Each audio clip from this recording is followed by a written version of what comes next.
One moment, existence ceased abruptly. Everything disintegrated. Structures turned to powder. Individuals started dying one after the other. A plague engulfed the planet. Initially, disbelief overtook all. The financial markets collapsed. Worldwide fear ignited rapidly. Reports circulated everywhere. This was humanity's demise. Conflicts ignited. Countries betrayed each other. Economies fell apart. Hunger devastated the masses. In the midst of deprivation, turmoil escalated. Even a single packet of ramen cost millions of won. Crowds flooded the avenues. They begged. They rioted. It was an apocalypse of incomprehensible proportions. Yet humanity wasn't responsible. Abruptly, mythical beasts invaded Earth. And that marked the end of humanity. Like a fable, as soon as these beasts emerged, people began acquiring extraordinary talents. They transformed into superhumans. Digital alerts started materializing, providing resources to confront these entities. At first glance, it mirrored a recognizable scenario.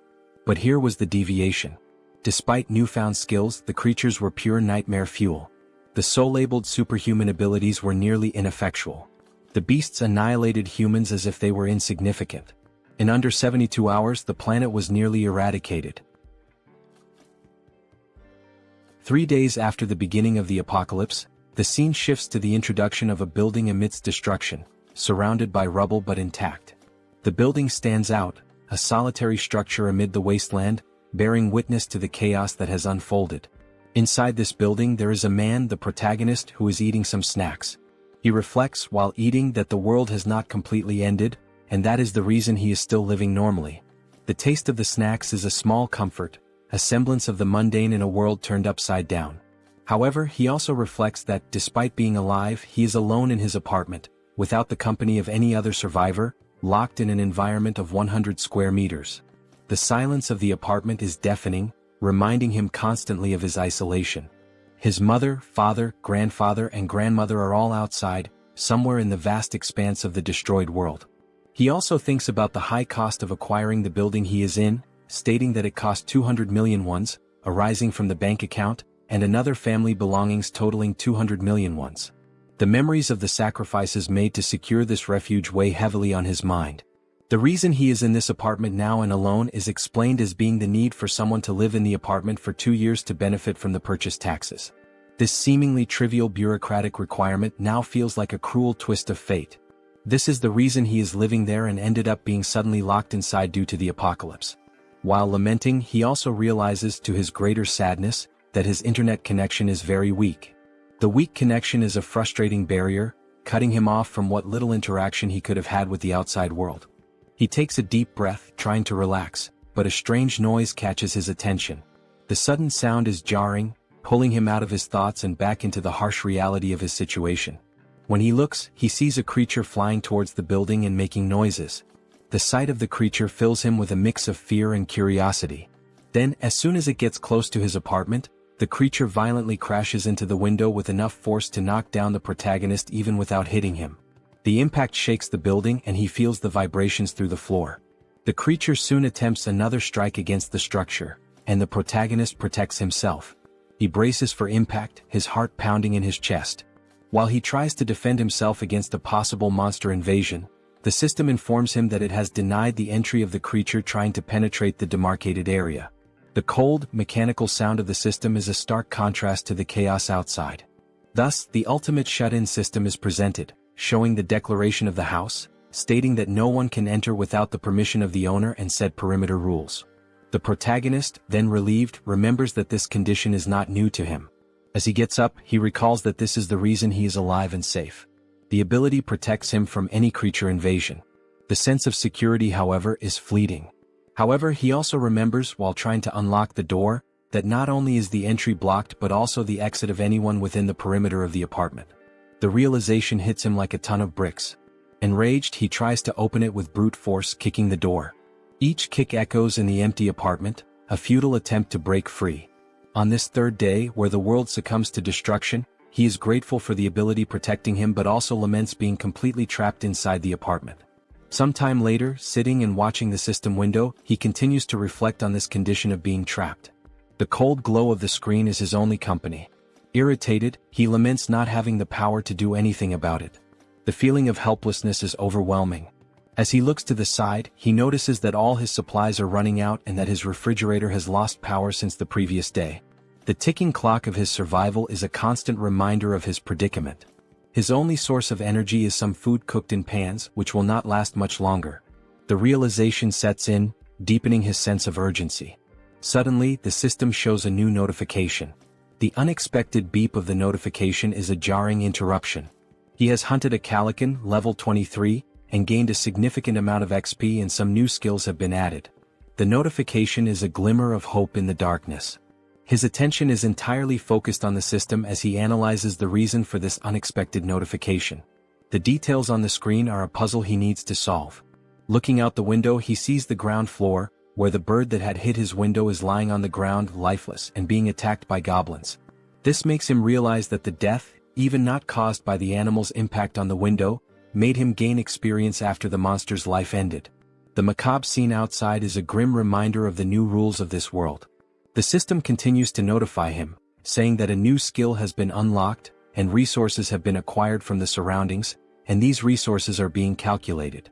The protagonist also notices a change in the goblin's behavior and wonders why. The shifting dynamics of the creatures are yet another uncertainty to navigate. Now, in desperation, the goblins face the monster's death, while they desperately try to scavenge something else. The system completes the resource calculation and informs him that 2,203 wands have been deposited in his wallet. The number on the screen seems surreal. This generates confusion about how this should work. The new reality of his resources is a puzzle he needs to piece together. Suddenly, the apartment's power returns, to the protagonist's surprise. The sudden return of power is a shock, a small miracle in a world gone mad. Everything was now working normally, and the house declaration evolved to level 3. The sense of normalcy, however fleeting, is a balm to his frayed nerves.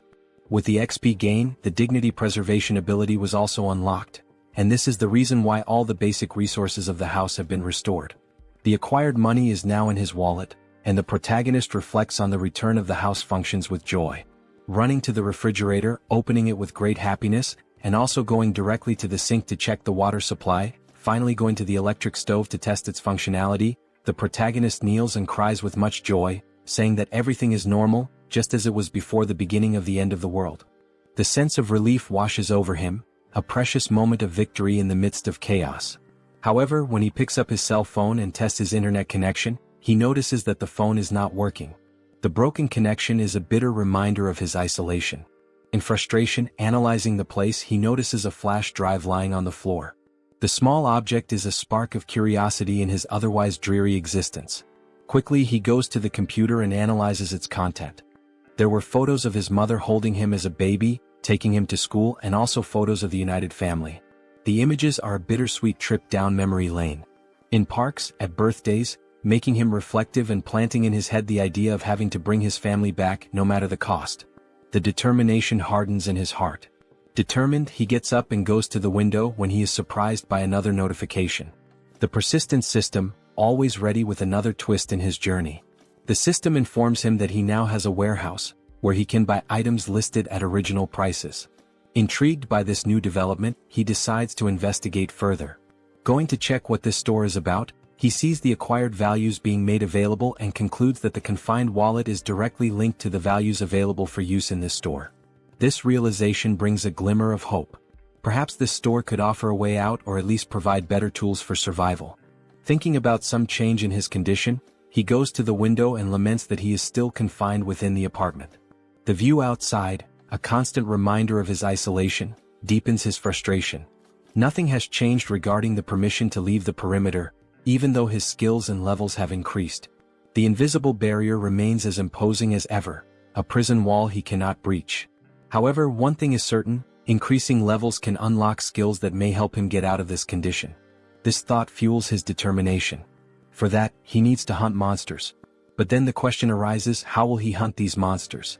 The memory of his past struggles makes him doubt. It will be very difficult for something like before to happen again, where simply a monster hitting the window, falling, and dying would allow him to gain experience and the rewards related to the monster's death. Looking once more at the bottom of the building through the window, he notices that there is a possibility of annihilating some goblins. This discovery ignites a spark of hope. The young man then takes a bottle to test if it will pass through the barrier that prevents him from leaving the apartment. With a mix of anticipation and anxiety, he prepares to throw. As he throws it, he realizes that he succeeded in launching the bottle. The barrier does not impede objects. Thus, he concludes that anything he throws will be useful for his hunt. In this case, he picks up a dumbbell and will try to use it as a weapon. Its weight and solidity give him confidence. Looking through the window searching for potential targets, he notices a bunch of goblins still collecting parts of the previously slain monster. Seeing that some are leaving with parts of the monster, he shouts for them not to go away. His voice is urgent, a command born of desperation. Seeing the urgency, he then throws the first dumbbell through the window. Throwing it and hoping it hits a monster, he watches as the dumbbell falls and accurately hits one of the goblins, killing it. The other goblins around, surprised, cannot comprehend what just happened. The goblins' perception of one of their companions being killed causes the young man to feel frightened, fearing possible retaliation. His heart races, the adrenaline pumping. Realizing that only one dumbbell remains, he reflects on other possible artifacts that can be used in his hunt. He needs to be creative. Artifacts that are strong enough to perform a kill when thrown, even considering throwing the TV or computer. His mind races with possibilities. The goblin screams on the ground floor of the building catch the protagonist's attention, who becomes scared as they howl more and more with the intention of making some kind of counterattack. With the goblins advancing against the building, the protagonist realizes that this may be a good opportunity, as they are now closer, and he will be able to hit his targets more easily. The proximity could be an advantage. To solve the shortage of throwable artifacts, he goes back to the store and activates the function to list items, picking up his last dumbbell and registering it in the store to test the functionality. While scanning the dumbbell, he receives a notification of the artifact's characteristics and also the price registered in the store for the item acquisition. Surprised, he compares the listed price with the price he paid to buy this item online previously, concluding that the price of the items he registers will indeed be the same as normal stores from the period before the end of the world. This realization reassures him. With the item ready and scanned, the system suggests buying the item he just registered. Confirming the purchase, the dumbbell is projected and materialized in front of the young man. He now shouts with joy, considering that everything worked as expected. His plan is coming together. Now the second part, testing the purchased items by throwing them through the window to hit more targets. In the first throw, there is already success as the dumbbell hits a goblin. The thrill of the successful hit fills him with confidence. The system confirms the hit by showing the EXP obtained and the ones from the goblin's death. Meanwhile, the group of goblins watch the lifeless body. Not having much time to lament, they are surprised by more dumbbells falling from the sky, literally, a rain of dumbbells. Some, now smart, try to run to avoid being hit, causing the protagonist to become irritated with the situation and decide to take other strategies. He cannot afford to waste any more time.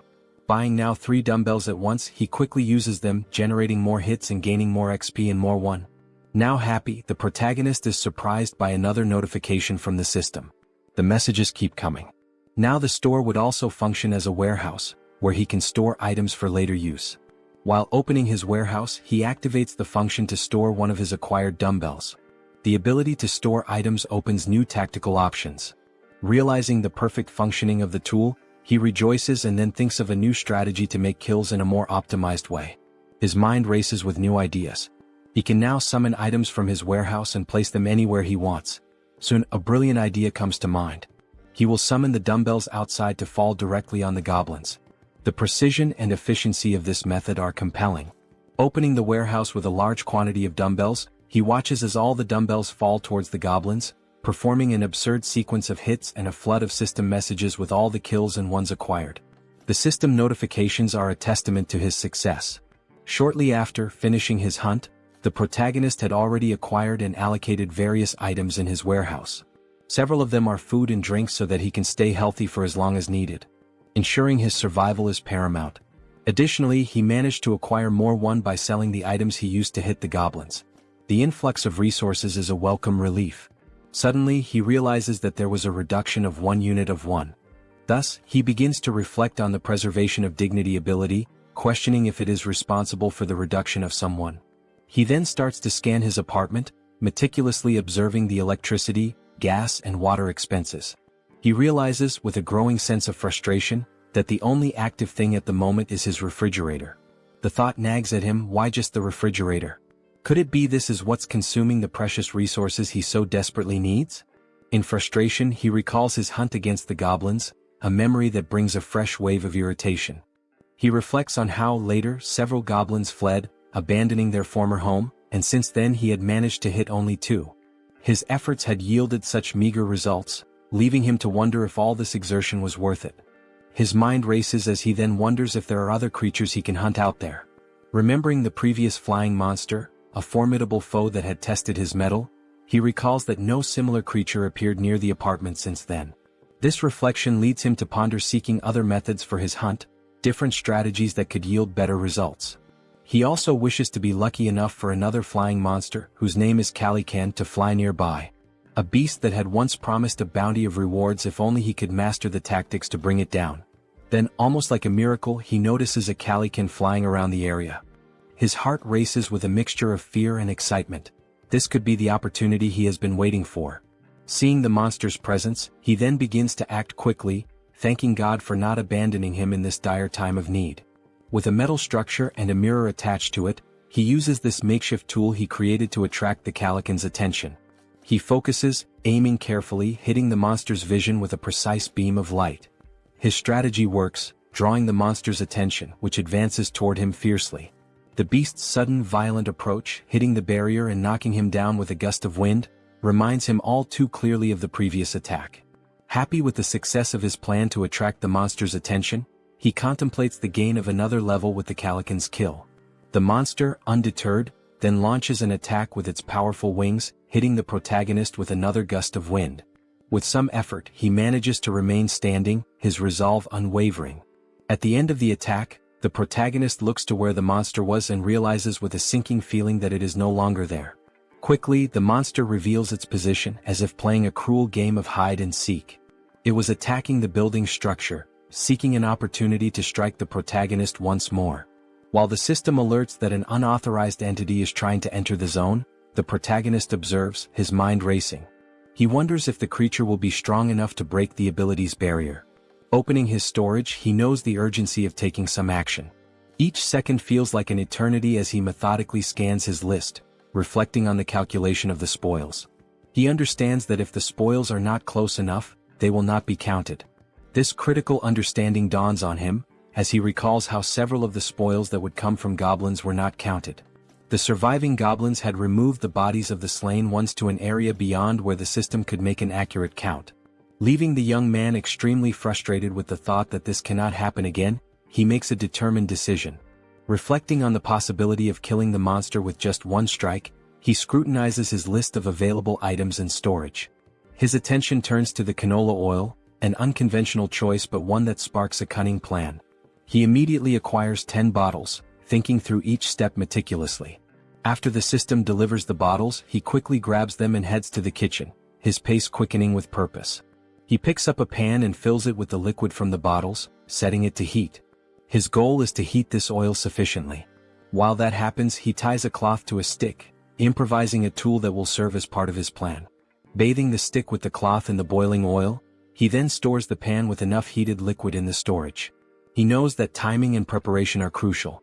After pouring all the oil into the storage, the system confirms the listing of the item, and the protagonist goes in search of a lighter, which he uses on his stick to ignite it.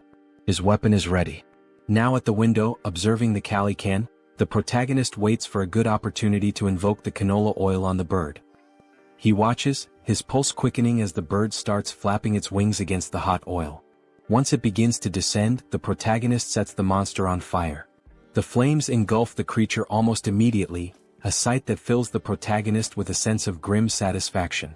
The protagonist is pleased with the success of his plan while observing the Calican in its final moments. As the flames do their work and the Calican is indeed dead, the system returns the results to the protagonist. It indicates a level increase in abilities and also the unlocking of a new skill while calculating the spoils. With the calculation complete, an additional 9,347,487 won is directed to the confined person's wallet. He, surprised by the large amount of won, did not expect to receive 10 million in a single kill. This unexpected fortune catches him off guard. Now turning his attention to the gain of the new skill called territory expansion, the protagonist suffers changes in his body, making him wonder what is happening. Now, with black eyes and everything around him being seen differently, almost like an X-ray, he tries to adapt to the change. He notices that his eyes scan the entire building structure, revealing the hidden intricacies and finally leading him to 4 survivors in a room in the building. Clearly a surprise to him, as he did not imagine that there would be surviving neighbors so close. This revelation opens new possibilities and uncertainties, his mind racing with potential outcomes. Attempting to understand the situation, the young man, still with his eyes blackened, is overwhelmed by feelings of despair, confusion, and doubt. Suddenly, his eyes perceive the presence of people inside the building in a strange manner, leading him to a single question. What is happening? How is it possible that there are other survivors inside this building? And how does this ability work? As the effects of the ability fade, and while recovering from the changes it caused, the system emits several notifications. These inform that these individuals meet the requirements to become citizens and present a proposal for their acceptance within his jurisdiction. The individuals introduced are Choi Hyung-jun, referred to as Chubby, a 30-year-old husband, Park Hae-won, his wife, also 30, and their daughters Choi Na-yeon and Choi Seo-yeon, aged 3 and 6. Turning to the system, confused, the protagonist questions what would happen if they were not accepted as citizens. He quickly discovers the answer to the doubt. Those who are not accepted as citizens will be expelled from the residential zone. This would inevitably result in their certain death, as they would have no chance against the monstrous threats outside. With this realization, the young man makes the most obvious decision for someone with a good heart. He accepts these individuals as citizens of his zone.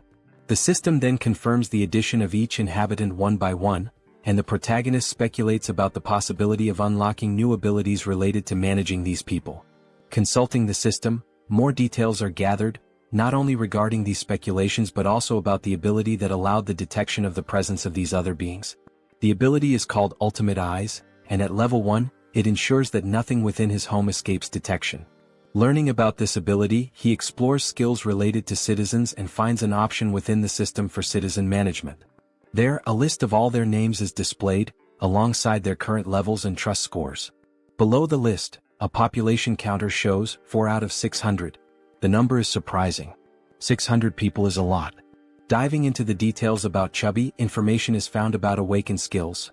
Currently none, XP distribution at 0%, and money distribution also at 0%, with options to assign a mission to Chubby or remove him from the citizen list. Data such as XP and money distribution rates raise questions about the possibility of sharing gains with the host of the house, sparking curiosity about how much control there might be over these rates. Could this also be a way to grow stronger? Returning to the system, under the option to assign a mission to Chubby, the system presents a form requesting details such as description, time limit, mission rewards, and penalties for failure. This detail is surprising, especially the need to specify all these elements. In this case, the mission is described as Goblin Hunt, giving Chubby 168 hours to complete it. The reward is a small amount of XP with no penalties for failure. When confirming the mission, considerations are made to alter the form's details, balancing penalties for failure with the mission's complexity and its rewards, even contemplating imposing elimination as a failure penalty. However, back at the confirmation screen, the assignment is cancelled, deemed too dangerous and unfair to arbitrarily decide the lives of citizens. Reflective, the protagonist wonders what should be done with this ability. Then, an idea arises: use Ultimate Eyes again to check what is happening in the room where the citizens are. Observing everything, the family, sitting around a table, seemingly desolate, begins a dialogue with the wife questioning what they can do now. The reasoning behind her question soon becomes clear. Chubby intends to leave the safe zone to search for basic supplies such as water. Though he wishes to stay with his family and daughters, he knows the necessity of obtaining essentials for their survival. The wife shouts that he cannot do this, emphasizing the extreme danger involved. Chubby understands but, given their circumstances, fears they have no other choice. He wonders aloud if there might be any place with at least water. He answers that even if there isn't, it is necessary to try the nearby convenience stores, mentioning one particularly large store that will surely have something usable. Before much reflection, one of the daughters exclaims, "I'm thirsty." The mother, realizing this is not a good time to voice concerns, tries to hush the child, knowing such a statement would act as a trigger for Chubby's decision. Confident, Chubby takes his wife's hand, asking if she trusts him and assuring her he will definitely return safely with something for their family. Saddened, the wife finds no further arguments to stop him. Back in his room, the protagonist ends the ability and reflects on the family's situation. The decision is then made to open the store and check the list of items. It appears that the maximum item storage capacity is limited, and it is wished that this could be expanded. While navigating the skill window, information is noticed showing storage at level 1, dignity preservation also at level 1, and the store at level 1 as well. Observing the levels of each item, there is a sense of relief. If there are levels, there must be a way to increase them and, consequently, enhance the capacities of these abilities. With points available for immediate upgrades, the store's level is raised to 2, increasing its capacity by 20 items. Additionally, the system applies a 10% discount to the total price of all used items. The protagonist, with enthusiasm, evaluates the given data and wonders what to do with the 2 remaining points. He considers investing in the shop or in the preservation of dignity, recognizing that these skills might help him encounter more citizens in the future. His shop, now at level 3 with a maximum capacity of 40, also has a new function: item recovery. This function enables him to restore old items and turn them into new ones. This was undoubtedly an excellent choice. Without further ado, he visits his shop again to acquire water and some fruits. With the remaining points, he decides to allocate them to other skills, particularly the preservation of dignity. Still at level 1, the choice to upgrade is based on the ability to request various things in return if he provides energy and water. With the preservation of dignity skill at level 2, he can now register vassals, leaving the protagonist puzzled about what vassals might be. The scene shifts to the living room where the family is gathered, and Chubby is seen preparing for his journey. Looking back, his wife and daughters appear distressed, wishing he would reconsider before it's too late. However, Chubby responds with a display of affection and protection, promising that he will return and asking the children to protect the house while he is away.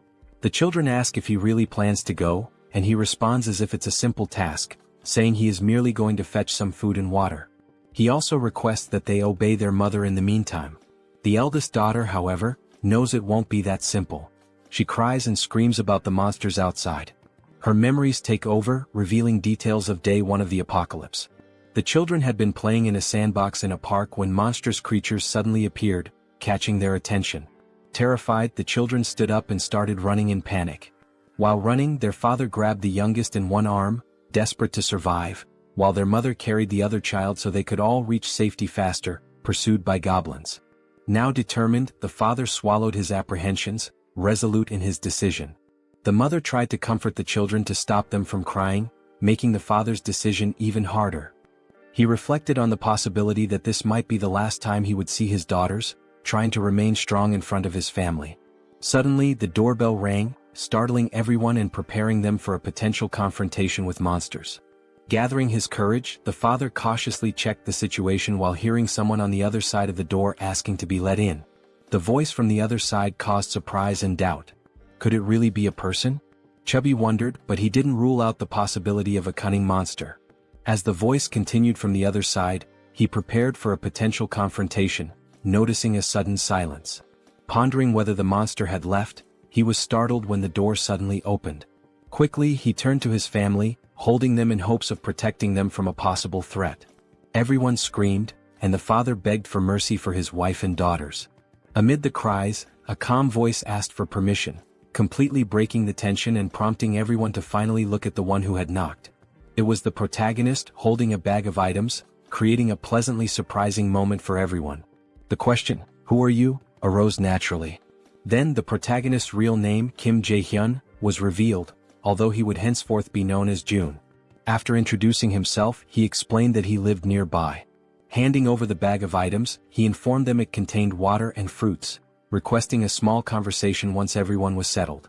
Both happy and apprehensive, the father looked at his family, seeing the worry in their eyes, and declared that there was no reason to refuse, given June's sincere demeanor. He then invited June into the house. Once everyone was seated, the children stared at the visitor with a mix of curiosity and suspicion. June wondered if the children were shocked by his arrival but quickly turned his attention to the dark curtains covering the windows.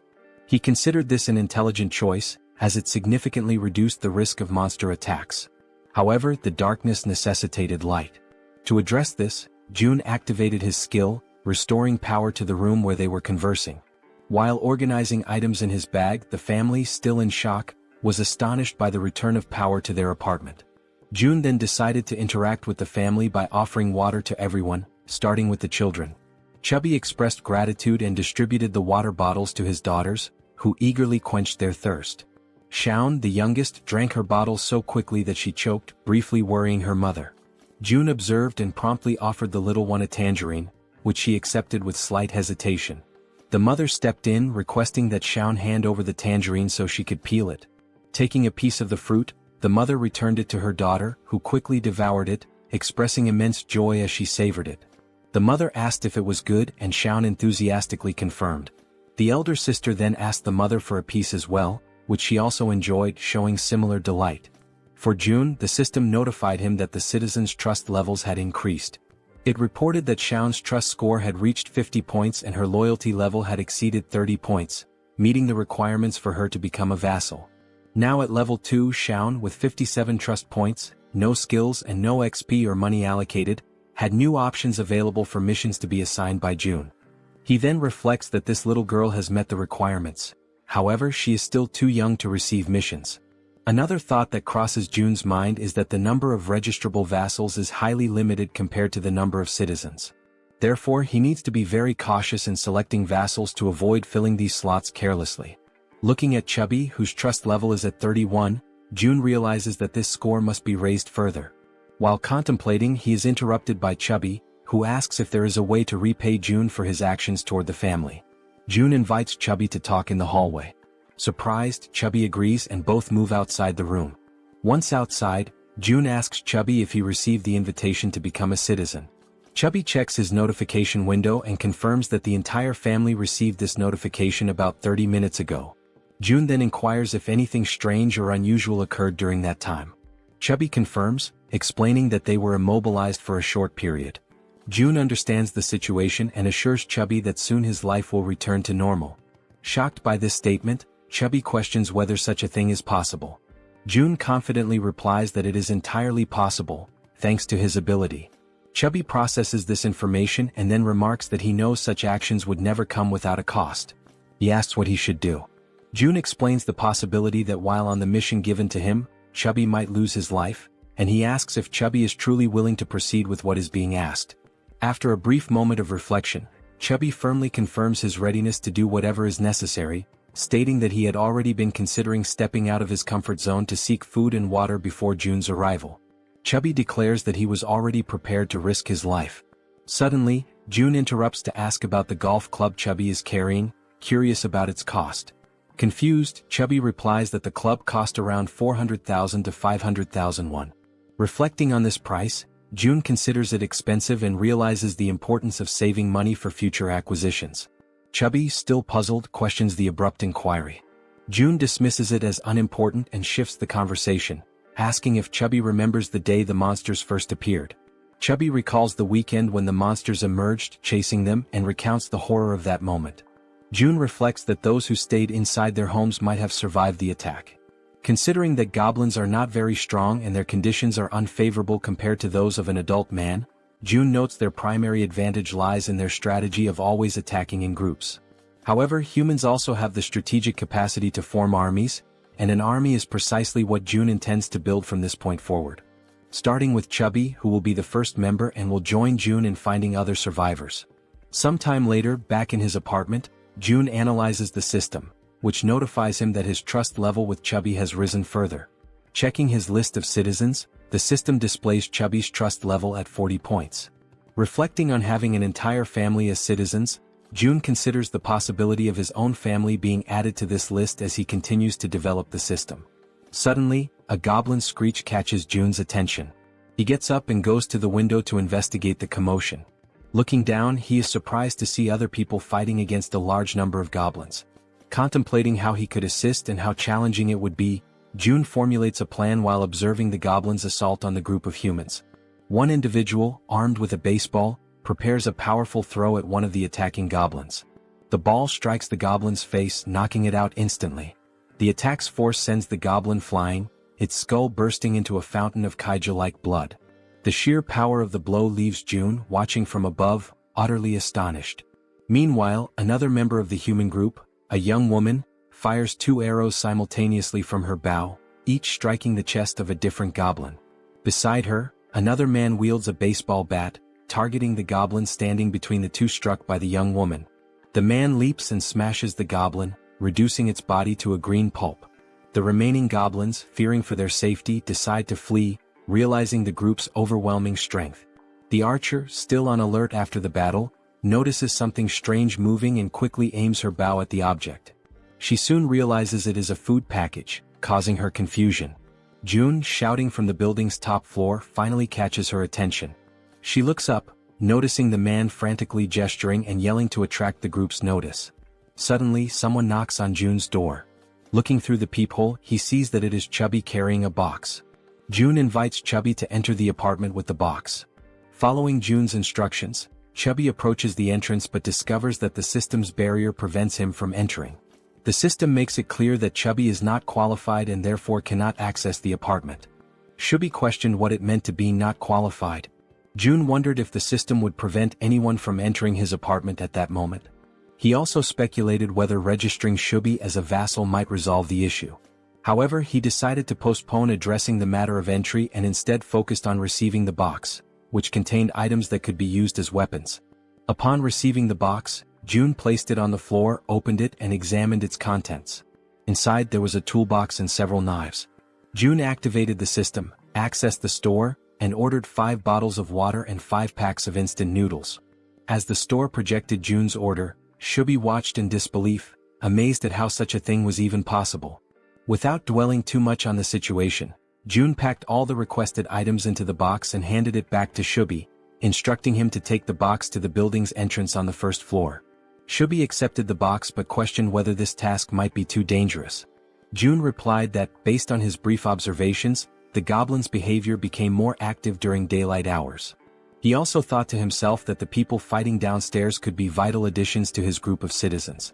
The food box would serve as the primary tool for earning their trust and loyalty. Speaking aloud to Chubby, June revealed that he had a plan and emphasized the importance of delivering the box to the 1st floor. Chubby questioned the simplicity of the plan, asking if it really was just about leaving the box on the 1st floor and returning. June confirmed that it was indeed that simple. Relieved, Chubby agreed to carry out the task, bidding June farewell as he left with the box. June thanked him as he departed. Opening the system's interface, June reflected on the need to reward Chubby's trust generously. The mission menu described the task: delivering the box containing water bottles and instant noodles to the 1st floor and returning within 24 hours. The mission offered a small amount of XP as a reward, with no penalties for failure. Chubby received the notification and realized he would gain experience upon completing the mission. He wondered aloud if this was somehow related to a leveling system like in a game. June confirmed this and revealed that Chubby's current level was 9. If Chubby leveled up, he would receive rewards. June assured Chubby that he was relying on him, and Chubby, understanding his task, promptly made his way toward the 1st floor. Armed with the box and a golf club for protection, he cautiously descended the stairs. Finally reaching the 1st floor, his mission was to place the box on the ground. However, before he could act, he noticed movement nearby. The sudden motion startled him. He suspected it was goblins and grew alarmed as darkness was beginning to set in. Panicked, he decided to flee. Yet, in his haste, he twisted his ankle and fell, causing the box of supplies to spill across the floor. Items scattered everywhere, and Chubby, now lying on the ground, desperately tried to regain his composure. As the creatures drew closer, Chubby instinctively shielded himself with his arms and shut his eyes tightly. Suddenly, a voice called out to him. Opening his eyes, he saw a group of humans approaching, asking if he was okay. While in June's apartment, the system issued an alert about an unauthorized attempt to enter. June began to wonder what it could be, speculating that it might involve an invasion by the group. Activating his ultimate eyes ability, he scanned the building and noticed Chubby with a group of people, leading them as they conversed among themselves. The group questioned how it was possible for someone in the building to throw a package of noodles. This raised their hopes, thinking the building might have an abundance of food while they were on the brink of exhaustion. Deactivating his observational ability, June recognized everyone in the group. The system then notified him that they met the requirements to become citizens and proposed adding them. However, June realized the risks of accepting outsiders as members of his group. He also considered the possibility that these people might reject his offer to join, which made him anxious and stressed. While contemplating the best course of action, June was interrupted by Chubby's voice calling out from nearby, trying to communicate with him. Responding to Chubby, June received a system notification indicating that this citizen had an ongoing mission. The system suggested editing the current mission, which June confirmed. The updated mission now included delivering meals to the newcomers. After confirming the changes, June and Chubby exchanged updates on the situation. June instructed Chubby to immediately gift the newcomers some food, as June had a plan in mind. Chubby agreed and followed the plan. When the group reached the barrier of June's safe zone, they had to wait while Chubby explained the situation. Reporting back to June, Chubby detailed the group's status, which June received positively. He then accessed the system and initiated invitations for the group to become citizens. The system sent invitations to Ha Donggan, Kang Deoksu, Kim Gaeong, Yu Hyerin, Kim Jeon, and Moon Byung-go. Once permission was granted, all new group members entered the safe zone. The system announced that the citizen count had increased to 10, granting a 10% bonus to XP and monetary rewards. June felt a surge of gratitude toward the newcomers, knowing their presence would be crucial for future monster hunts. The system updated the trust scores and levels for the new members.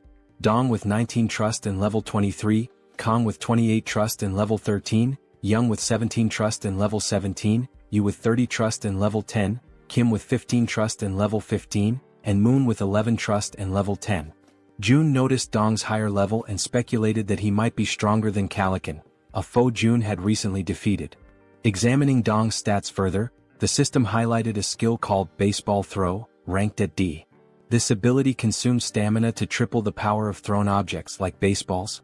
June concluded that Dong was a metahuman capable of turning baseballs into lethal weapons. He recognized Dong's potential as an indispensable ally for monster hunting.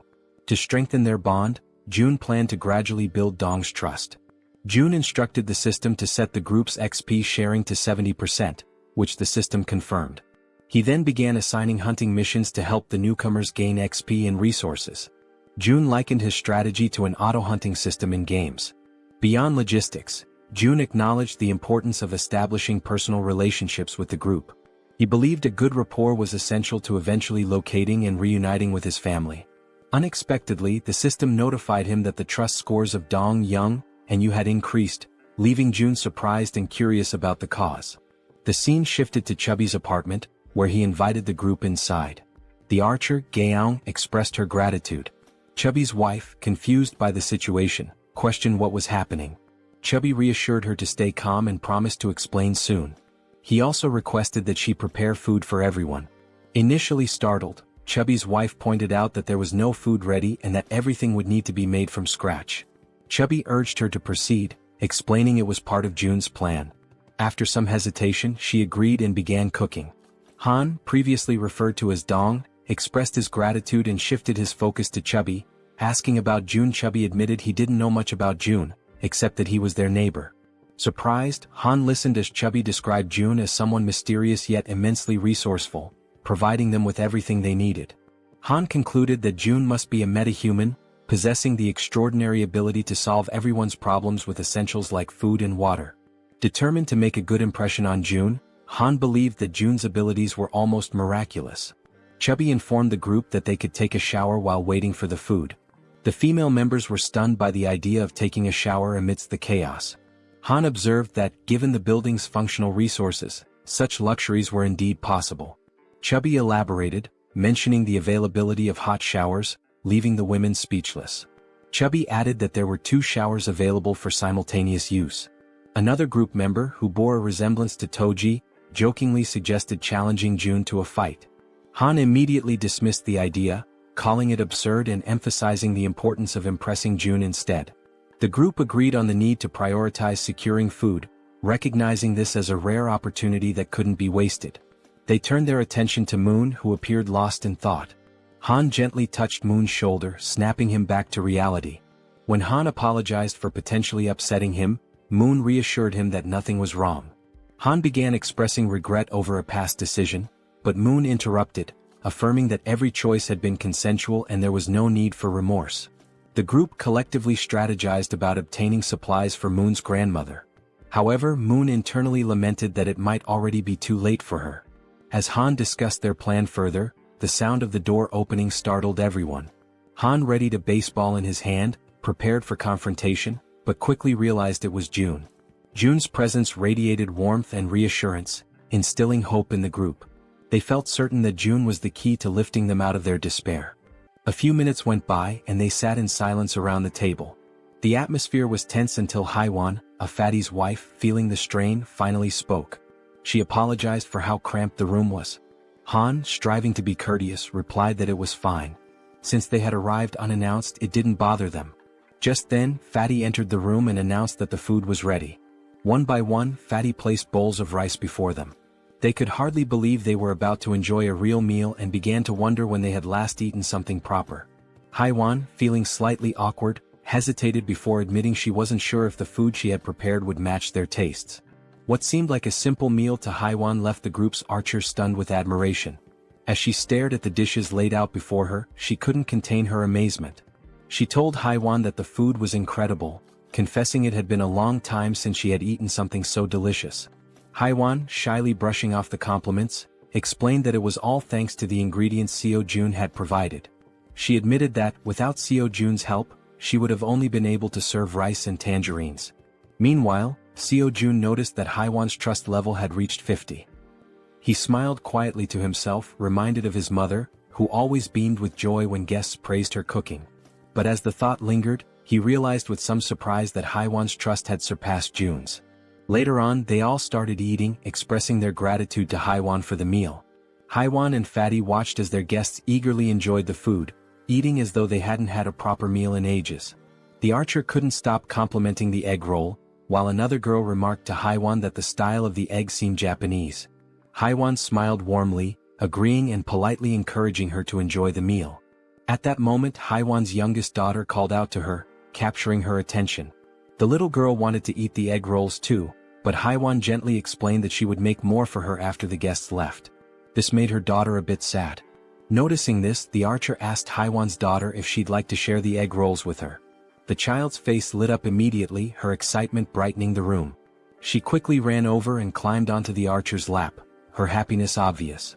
The archer smiled warmly, delighted by the little girl's enthusiasm. The child eagerly announced she was ready, and the archer picked up a piece of egg roll, softly asking Seoyin to open her mouth. As the archer fed her, Seoyin beamed with joy, her smile lighting up the moment. Seo Jun then suggested that Fatty and Haiwan join them, assuring them there was enough food for everyone. The two exchanged a hesitant glance, unsure at first, but eventually smiled and agreed, happy to join the gathering. As they all shared the meal together, the room filled with laughter and cheerful conversation. Seo Jun took a quiet moment to reflect on the warmth of the scene. The lively noise reminded him of how long it had been since he had experienced something like this. His thoughts drifted to memories of his mother and the care she had always shown. A soft smile spread across his face as he silently hoped his family was safe and well. Time passed and soon the food was gone, leaving behind only empty dishes. Haiwan's youngest daughter, now tired, mentioned she wanted to rest. Haiwan gently lifted her and asked her eldest daughter to follow her to their room for bedtime before leaving the table. Moments later, Seo Jun decided it was the right time to get back to business. He turned to the guests and suggested they continue their earlier conversation, questioning why they couldn't reach the grandmother's house despite its close proximity. Han, his expression serious, explained that it was due to the goblins. Seo Jun raised an eyebrow, doubting whether it was truly goblins, recalling his own struggles when he had first encountered them. Han nodded, affirming it was true. He elaborated that the goblins had discovered an underground parking lot and had turned it into their base, hiding there. Seo Jun's curiosity deepened, and he asked if they had any idea how many goblins were down there. Han, with a somber look, answered that there were several thousand goblins in the underground area. Seo Jun paused, thinking carefully. He realized that his abilities only worked effectively from ground level to level 30, meaning they wouldn't be as useful in the underground parking lot beneath the building. Suddenly, it all made sense to him. This was how the goblins had infiltrated the area. Han continued, explaining that the underground parking lot was connected directly to the entrance of the apartment building they needed to reach. The goblins had turned it into their stronghold and rarely ventured outside. Seo Jun, remembering the nearby side roads, asked Han about them, recalling there were alternative paths they could have taken. Han nodded, admitting that their initial plan was to use the side roads to escape, but they had encountered something far worse than the goblins. Intrigued, Seo-jun pressed Han to explain what could possibly be more dangerous than an army of goblins. Han recounted seeing a massive shadow, describing it as resembling a bear. He explained that they had managed to escape the apartment building because the bear had been fighting the goblins, providing a brief window for their escape. Seo-jun, considering how to deal with such a large creature, asked Han for more details. Han confessed that he wasn't entirely sure it was a bear, as the darkness had obscured his view. Seo-jun stated decisively that eventually, they would have to face both the goblins and the shadowy figure. Han agreed but looked down, acknowledging that their group had limitations and wasn't equipped to handle both threats simultaneously. Seo-jun, curious about these limitations, asked for clarification. The archer spoke up, explaining that both she and Han relied on items like arrows and baseballs for combat, but they were running low and couldn't replenish their supplies easily. Despite the challenges, Han remained composed and suggested he could find a solution. He asked to inspect their current weapons, the arrow and baseball. Without hesitation, the archer handed over her equipment. The system then prompted Seo-jun, asking if he wanted to list the new items. Seo-jun agreed and the system began scanning them. Moments later, it displayed the cost to replicate the items. When asked if he was certain, Seo-jun confirmed. Seo-jun glanced around the table and asked if everyone could use the archer's weapon. The group nodded silently, understanding there was only one available. Seo-jun took their silence as agreement. Turning back to the system, he requested 5 sets of the archer's weapon and arrows. The newly created items appeared on the table, and Seo-jun addressed the group, encouraging anyone unfamiliar with weapons to take this opportunity to learn. "These will be your primary weapons from now on," he stated firmly. As the items materialized, the system notified Seo-jun that several members of Han's group had increased their trust in him. Meanwhile, Moon's gaze was fixed on the weapons. He couldn't help but marvel at Seo-jun's resourcefulness, realizing that with Seo-jun on their side, they might actually save his grandmother.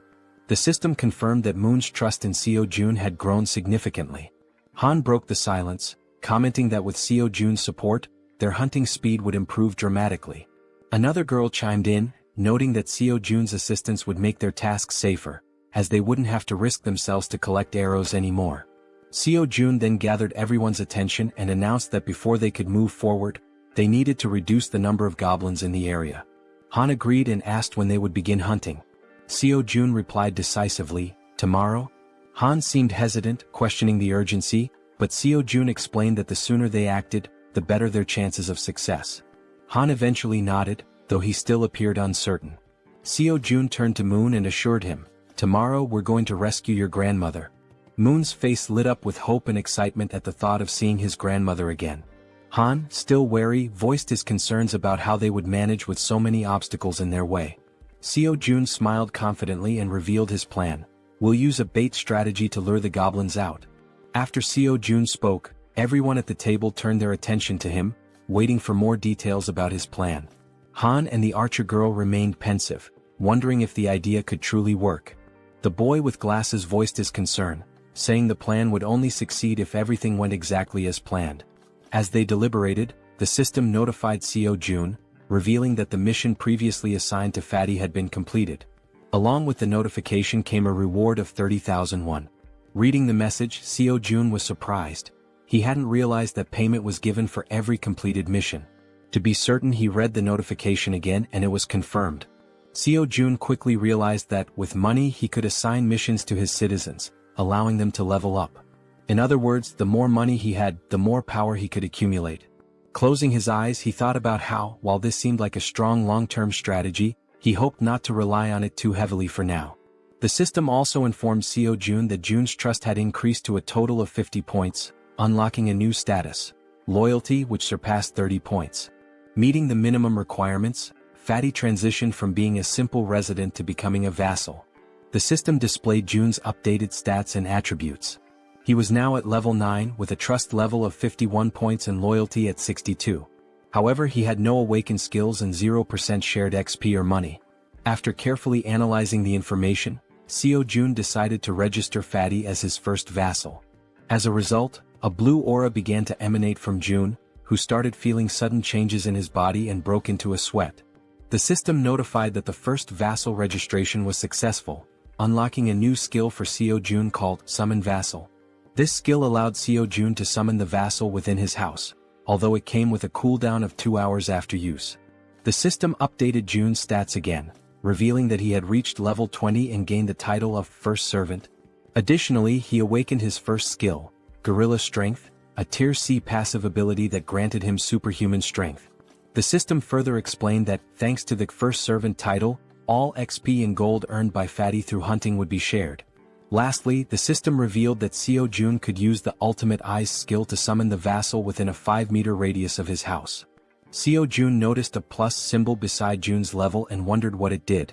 Upon pressing it, he discovered it was a feature to increase the vassal's level at the cost of 1 million won.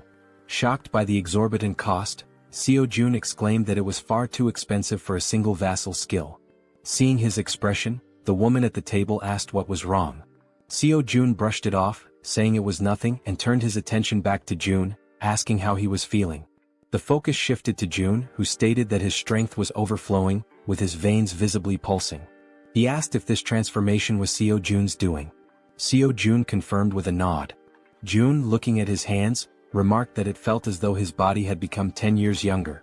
Seo-jun smiled proudly and suggested that Fatty join the rescue mission team, handing him a bow.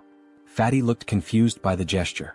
Seo-jun explained that the mission was assigned because vassals earned double the rewards of regular citizens. In a commanding tone, Seo-jun instructed Fatty to defeat as many monsters as possible. Fatty nodded in agreement, prompting Seo-jun to smile and express his trust in him. Outside the house, on the first floor, the rescue team began their search for survivors. The boy holding a baseball bat questioned whether it was necessary to search the first floor, but Han reminded him that it was Seo-jun's order. The rescue team embarked on their first mission, to locate all survivors in the building and lead them to the 30th floor. The crucial part of the mission was to draw out a large number of goblins for elimination while rescuing as many survivors as possible. The boy with the baseball bat acknowledged the plan, and the group pressed forward. Han, shouting to keep the team alert, emphasized that goblins could appear at any moment or from any direction. As they continued their search, they had yet to encounter any survivors or goblins. While guiding the team, Han noticed something unusual. Some members of the group couldn't believe their eyes. Several lifeless bodies were sprawled across the floor, victims of the goblins. The sight filled the team with sorrow and rage, intensifying their hatred for the goblins. But they couldn't afford to stop. Determined, they pushed on to the second floor. On the second floor, the situation was catastrophic. Lifeless bodies lay scattered across the ground, leaving the team horrified as they continued to the third floor. Upon reaching the third floor, everything appeared to be calm. The team leader knocked on the doors, calling out to see if anyone was inside. The rest of the team followed suit, hoping to find survivors.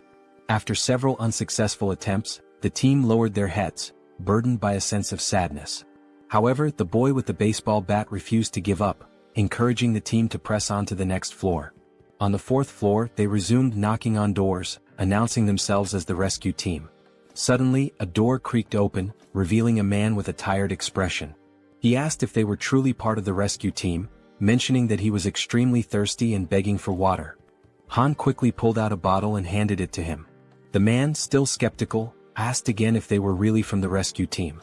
Han reassured him, confirming their purpose and explaining that, as a resident of the building, he was helping to lead all survivors to a safe location.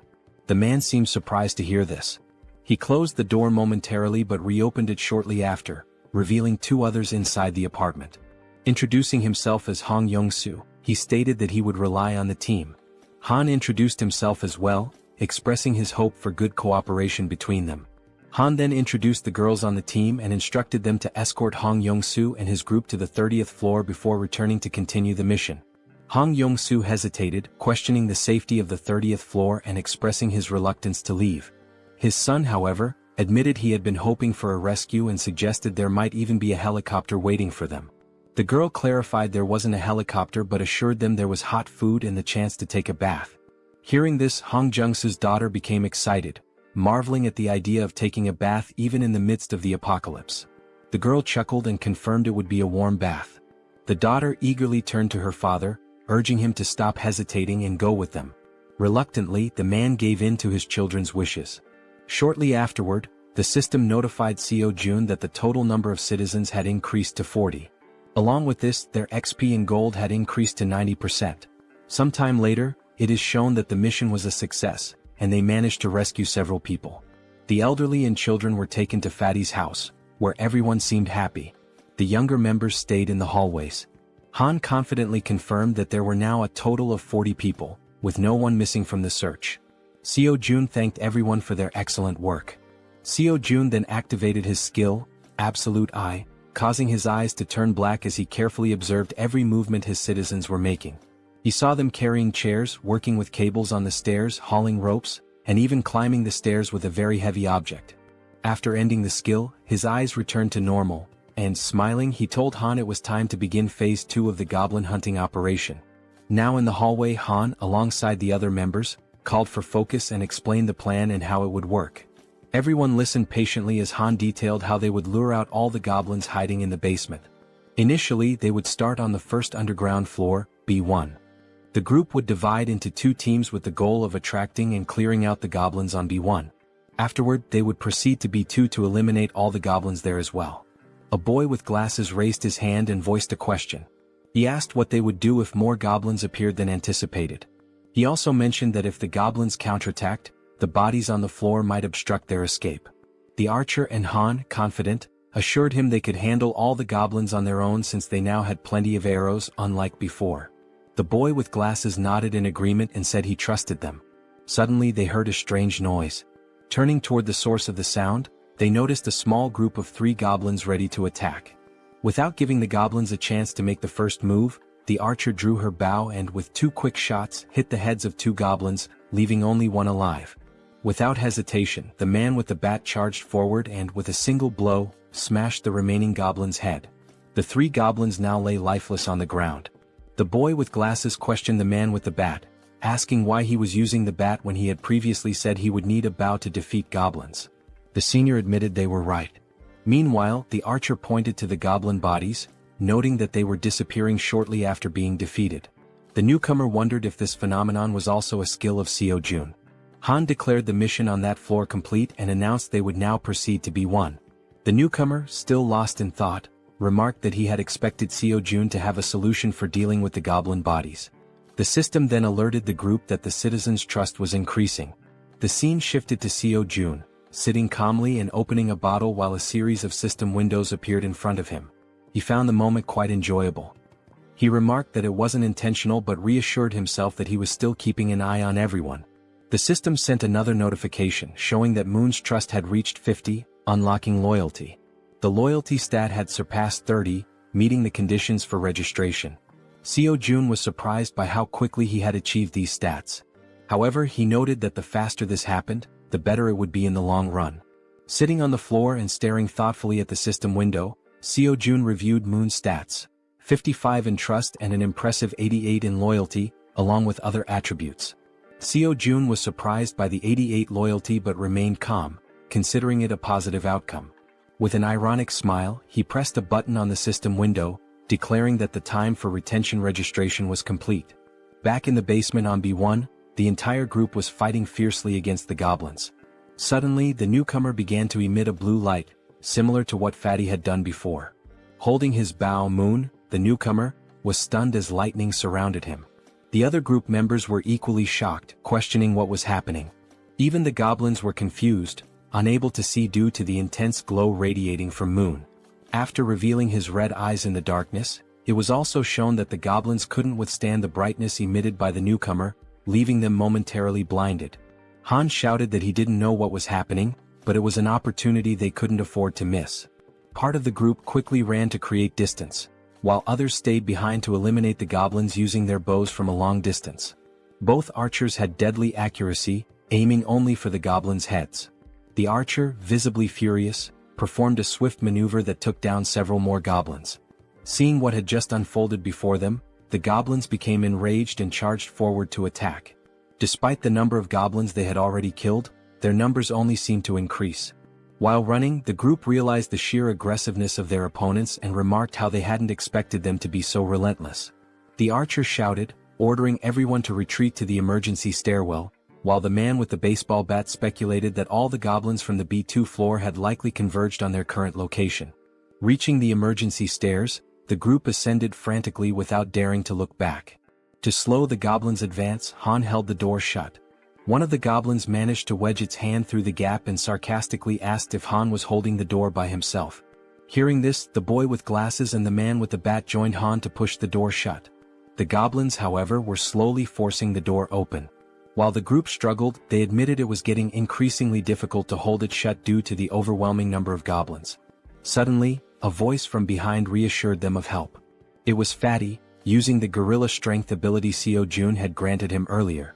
As he channeled the ability, Fatty single-handedly held the door and managed to block the goblins' advance. Han asked if he would be okay and Fatty urged them to hurry up the stairs.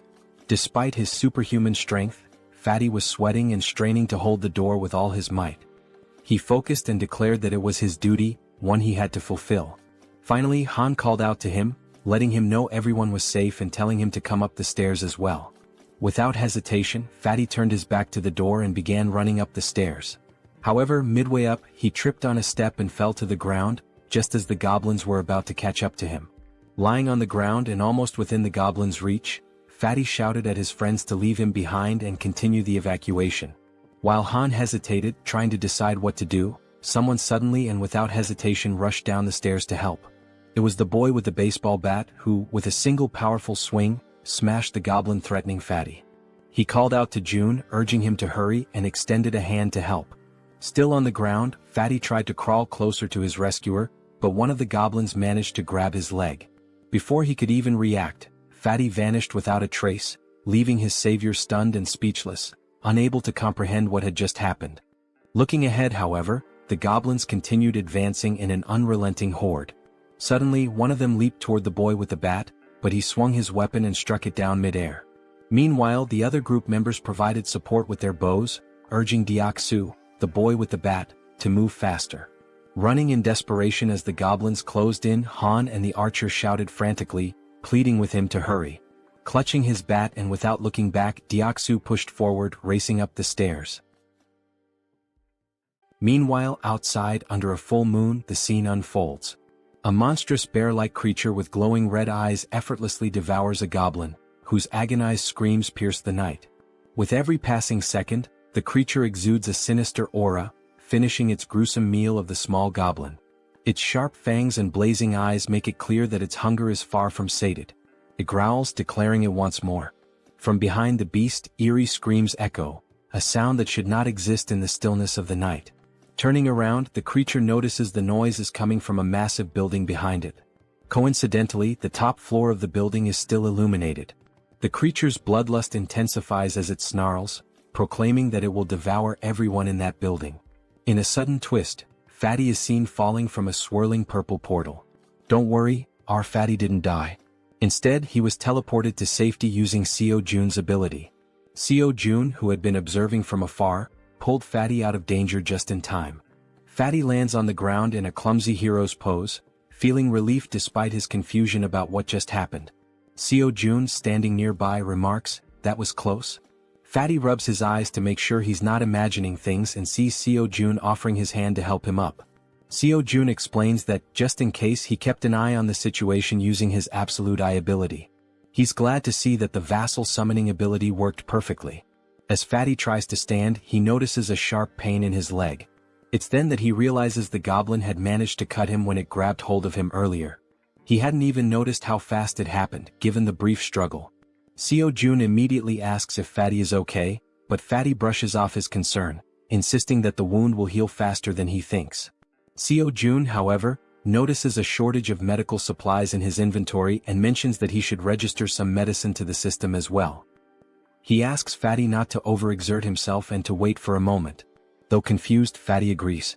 Inside, Jaehyeon searches for medical supplies and finds a first aid kit.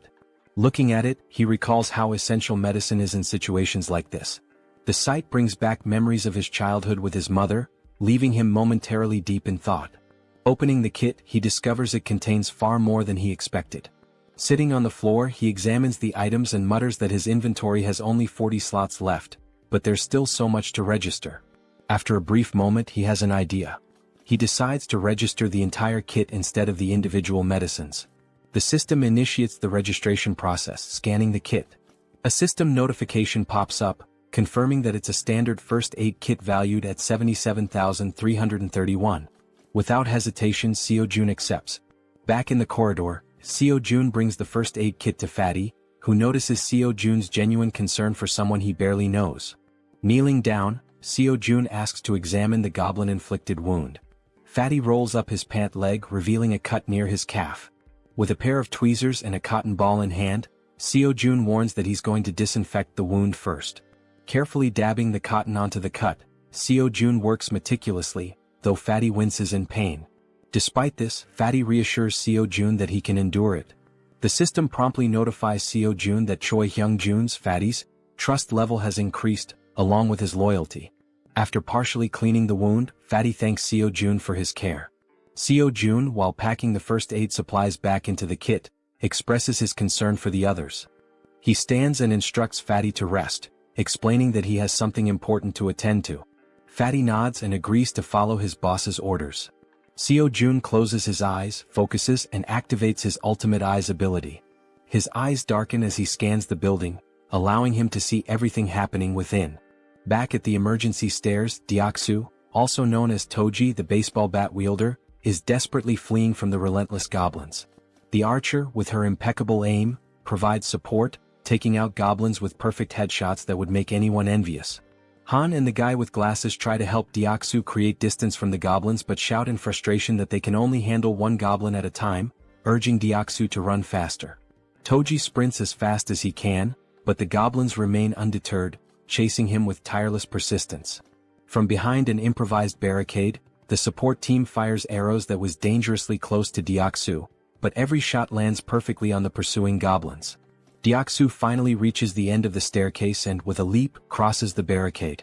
However, in a moment of carelessness, two goblins manage to jump and lunge at his back, catching him off guard. Instinctively, the rookie Moon charges forward with a shout, determined to protect his comrade. With a single powerful blow from his bow at close range, he takes down the two goblins that had pounced. Moon stands with a serious expression, his eyes glowing blue and filled with determination.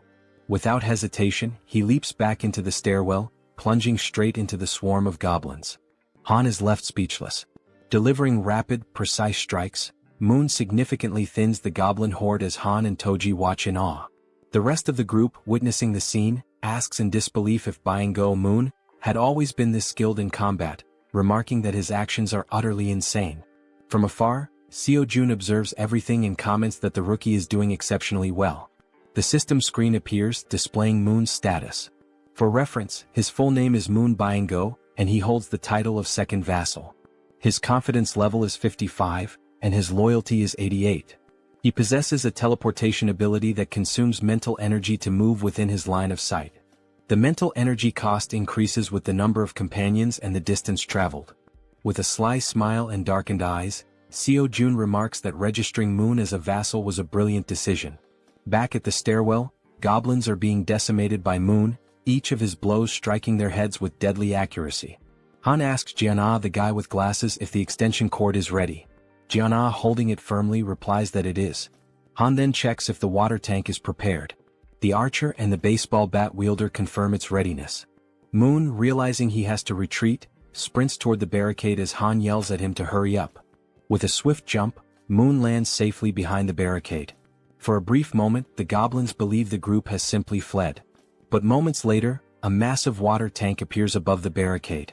The tank is tipped over, drenching the goblins and flooding the emergency stairwell with water. The goblins, initially confused, think it's merely a stalling tactic.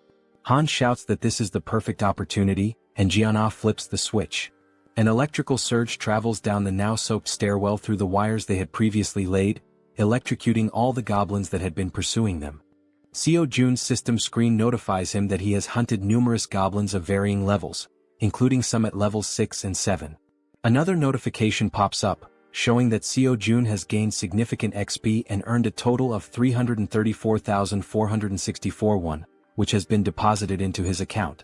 Additionally, his skill level has increased, and a new ability has been unlocked. While using his ultimate eyes ability, Seo-jun suddenly feels a strange pressure. A sharp pain begins to spread through his body, causing him to writhe in agony.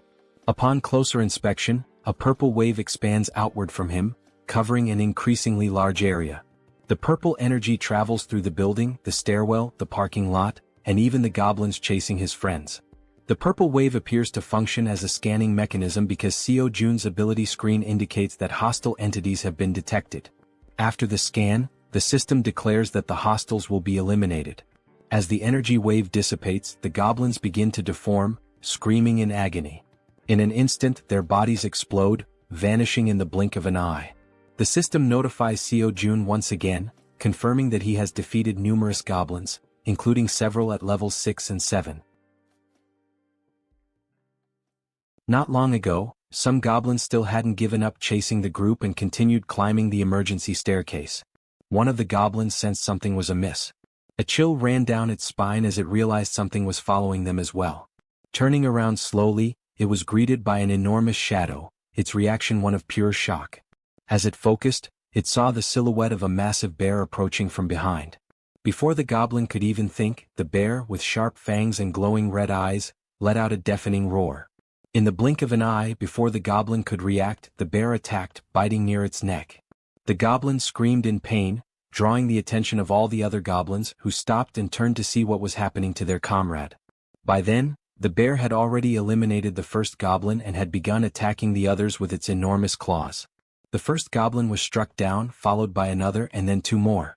The bear was making effective use of both its claws and teeth. Despite the bear's massive size, the goblins noticed they outnumbered it and decided to fight back. They surrounded the bear and launched their attack. Some jumped onto its back while others distracted it from the front. Quickly, the bear used its claws to knock off the goblins clinging to its back, but this left it vulnerable to more attacks. The goblins lunged at the bear, biting it with their sharp teeth. One managed to grip near its eyes while another bit into its back. The enormous beast tried to resist, striking nearby goblins with heavy blows, but their sheer numbers overwhelmed it, allowing them to attack from all sides. Using their sharp claws, they aimed for the bear's eyes, and just as they were about to blind it, all the goblins' heads suddenly exploded in an instant, likely due to Seo Jun's domain expansion. Now terrified and confused, the bear realized it was safe. At the same time, a system notification appeared, indicating citizenship had been granted. Exhausted from the grueling battle, the bear seemed to shrink in size. It began twisting its neck in an unnatural way, its body contorting strangely. Then it started to transform, revealing a human face emerging from its furry body. Finally, the bear's true form was revealed, a stunning woman with brown hair and eyes. Weakened from the intense fight, she collapsed in the parking lot, surrounded by the bodies of the goblins. Meanwhile, as Seo Jun writhed in pain while using his ultimate eyes ability, like a surveillance camera, he noticed the woman's unconscious body on the ground. He wondered who she was. A system notification identified her as Yeonju, level 33, with 9 trust points and an awakened A-rank ability called Werbear. This ability allowed her to transform into a beast, enhancing all her physical capabilities and granting powerful regenerative properties. Seo Jun's eyes widened as he realized this woman possessed an A-rank ability. Additionally, the system revealed that both Dongan and Harem had reached 50 trust points, unlocking their loyalty. The notification also stated that Deoksu's loyalty had reached 30, meeting the requirement to be registered as a vassal. Seo Jun quickly decided to register Deoksu as a vassal. Deoksu, now at level 25 and holding the title of third vassal, had 52 trust points and 31 ability points. Upon awakening, he gained a B-tier ability called Iron Knight, which allowed him to summon full steel armor and a halberd. Seo Jun, deep in thought, deduced that a vassal's level is determined by the rank of their awakened ability. He recalled that Fatty had awakened the strength of the gorilla, a C-rank ability, and was at level 20. Deoksu's Iron Knight was a B-rank ability, placing him at level 25. Moon's A-rank teleportation ability had placed him at level 30. Seo Jun concluded that when a vassal is registered, their level corresponds to the rank of their awakened ability. Yet one question lingered: is the ability selection random like a roll of the dice? He wonders if Moon received an A-rank ability due to his loyalty. If that's the case, then Fatty, who has higher loyalty, should have awakened a B-rank ability instead of a C-rank one. This thought becomes even more puzzling considering that Deoksu, the baseball bat wielder, has only 31 loyalty yet already possesses a B-tier ability. Still deep in thought, Seo-jun remarks that understanding the conditions for obtaining higher-ranked abilities is crucial. It's an important question to answer. Since the number of vassals is limited to just 10, it's advantageous to select individuals with the highest potential rankings. He then reflects on whether there are any differences in accepting someone who has already awakened as a vassal. The system displays that an awakened individual can move freely through staircases, hallways, and elevators. Seo-jun decides to take action and walks toward the elevator. As he approaches, he activates his ultimate eyes, his gaze darkening. Meanwhile, the woman remains unconscious on the parking lot floor, near the goblins' lifeless bodies. Seo-jun calls Fatty, who arrives quickly, and instructs him to head to the parking lot. He asks Fatty to bring the woman from the second level of the parking structure back to their floor. While this unfolds, the team on the emergency staircase is dismantling and recovering the materials used for the electric trap. Deoksu, feeling relieved by the goblins' sudden defeat, asks his friends if they know why the goblins exploded so suddenly. The bespectacled man speculates that it was likely someone's doing. Han, sweating nervously, realizes that such a powerful skill could only belong to one person. The way the goblins were dealt with so effortlessly leaves no doubt in his mind. It must have been Seo-jun. He recalls that when he first met Fatty, Fatty mentioned that Seo-jun was a bit of an enigma. Han also remembers Fatty talking about hot baths, which amazed the girls, and how the ingredients for their meals had also been thanks to Seo-jun's ability. Reflecting on all this, Han grows more unsettled by Seo-jun's overwhelming power, convinced that the mysterious skill must be his. As Han coils the wires around his arm, he glances at Moon and recalls how he used to be an introvert, someone who changed drastically after meeting Seo-jun. Realizing the terrifying scope of Seo-jun's abilities, Han thinks to himself that being saved by Seo-jun means being chosen by him. Back in the parking lot, as the elevator reaches the ground floor, Fatty dashes toward the unconscious woman. He quickly picks her up and heads to the 30th floor as instructed. All of this is observed by Seo-jun through the surveillance-like view of his ultimate eyes, while Han silently contemplates how being saved in this world seems to hinge on being favored by Seo-jun. A flashback is revealed, showing a small toy car. A child was playing with it in a park while being watched. The boy was filled with joy, calling out to his mother to watch what he could do. The woman from the parking lot, Yeonju, was his mother. She smiled at him genuinely, encouraging him. As the child stood up and waved to his mother, something appeared behind him. The genuine smile on the mother's face turned into an expression of horror. She froze, overcome with terror. A group of 3 vile goblins surrounded the poor boy, who was innocently waving at his mother. She tried to act, summoning all her strength, but she wasn't fast enough. The goblins attacked the boy, leaving her helpless to stop them. All she could do was weep as the sight of her son's final moments was burned into her memory. All that remained was the toy car the boy had been playing with.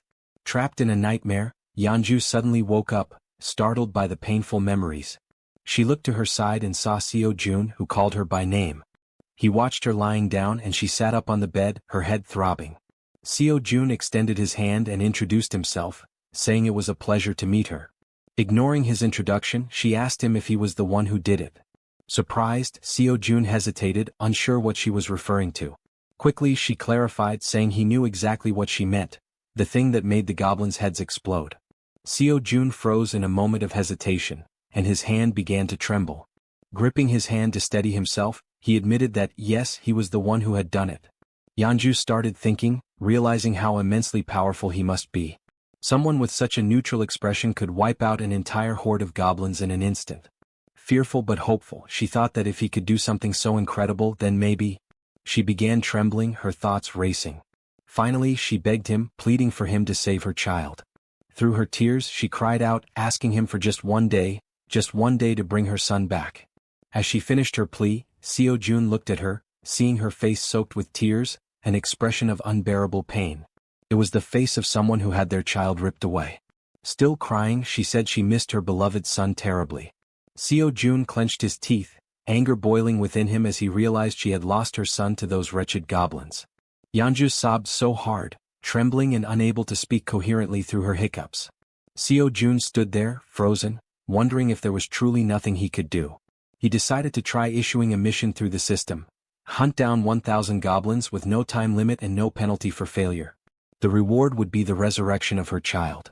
Lost in thought, he wondered if such a thing was even possible. The idea filled him with apprehension. But then the system notified him that the mission couldn't be issued. Frustration surged through him as he realized resurrection was beyond his current capabilities, even with his powers. The system explained further, stating that a resurrection required a tremendous amount of power and resources.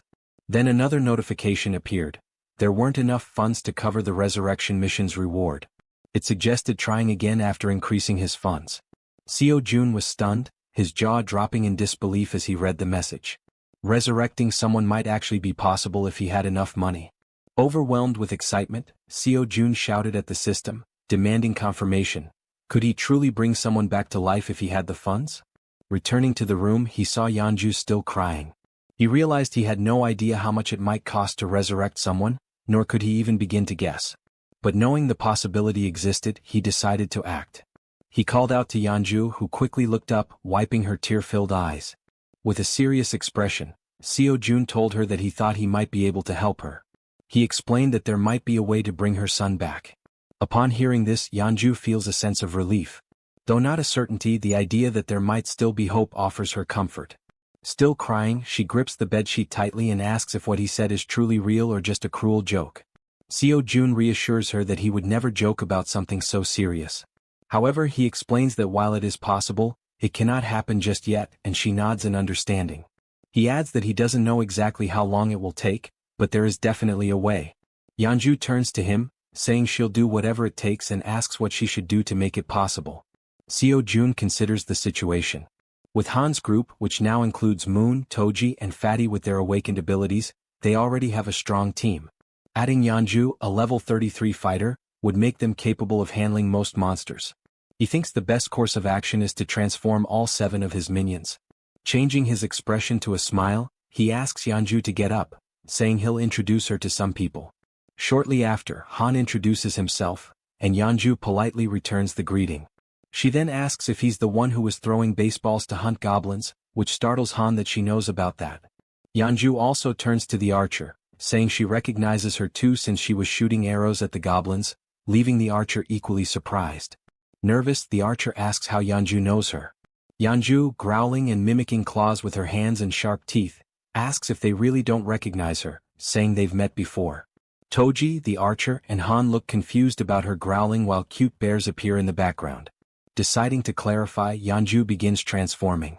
Gradually, fur starts appearing on her body as she focuses. Her bear form becomes evident, complete with a snout and brown fur. The archer, shocked, points at her and asks if this is actually happening.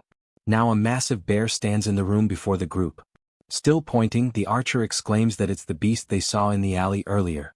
Yeonju, laughing awkwardly, corrects her, saying it's actually a bear, not a beast, leaving the archer dumbfounded.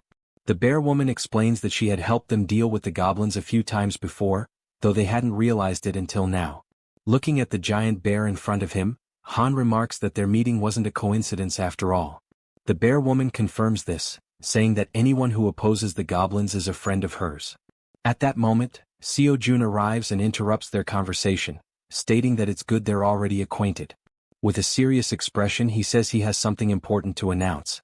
Seo Jun explains that after thinking it through, they'll execute the plan to rescue Moon's grandmother tomorrow. The group listens intently as he informs them that the number of goblins has drastically decreased, making this the perfect opportunity for the mission. He adds that Fatty will sit out this mission due to his injuries and mentions that he borrowed Fatty's room, as Fatty lost his bed to the bear woman. Seo Jun then announces that Yeonju, the bear woman, will join them on the mission. She nervously thanks him for the opportunity and says it's a pleasure to meet everyone. Concluding the meeting, Seo Jun tells them to prepare for tomorrow morning. The group, filled with determination, agrees to the mission without question. Afterward, Seo Jun calls Toji and Moon aside for a private conversation in the hallway, leaving them feeling uneasy. He reassures them not to worry, saying it'll only take a moment. Under the full moon in the hallway, Seo Jun asks if they know why he called them there. Both Toji and Moon look startled, unsure of what he's referring to, though deep down they might have an idea. The two were caught off guard by the sudden question and visibly startled. Toji hesitated and admitted he wasn't sure, while Moon spoke up, asking if it had something to do with the powers they had recently acquired. June smirked sarcastically and replied, "Yes, it's about your powers." He went on to explain that both of them had awakened abilities this time, leaving them shocked at how perceptive their leader was. Seo Jun explained further, revealing that Moon's newly obtained ability was teleportation. This excited Moon, who was eager to learn how to use it. As for Toji, his ability was named Knight of Steel, which left him curious about what it could do. Jun's expression shifted to one of seriousness as he considered the situation. He realized he needed to understand how both their abilities worked before they embarked on the mission the next day. Deep in thought, he opened the system screen to analyze their progress. He issued a mission to both of them: demonstrate their newly awakened abilities within 1 hour. The reward for success was increased strength, while the penalty for failure was having to sleep in the corridor. The system confirmed the mission parameters, and Jun found himself intrigued by these team-oriented challenges. As Jun mulled over the situation, Toji, unable to contain his enthusiasm, called out, asking if it was true that he had awakened a new ability. Jun confirmed with a nod. Toji's excitement was palpable. Snorting with exhilaration, he exclaimed how great it was, but then asked about the Knight of Steel ability, curious about its specific capabilities.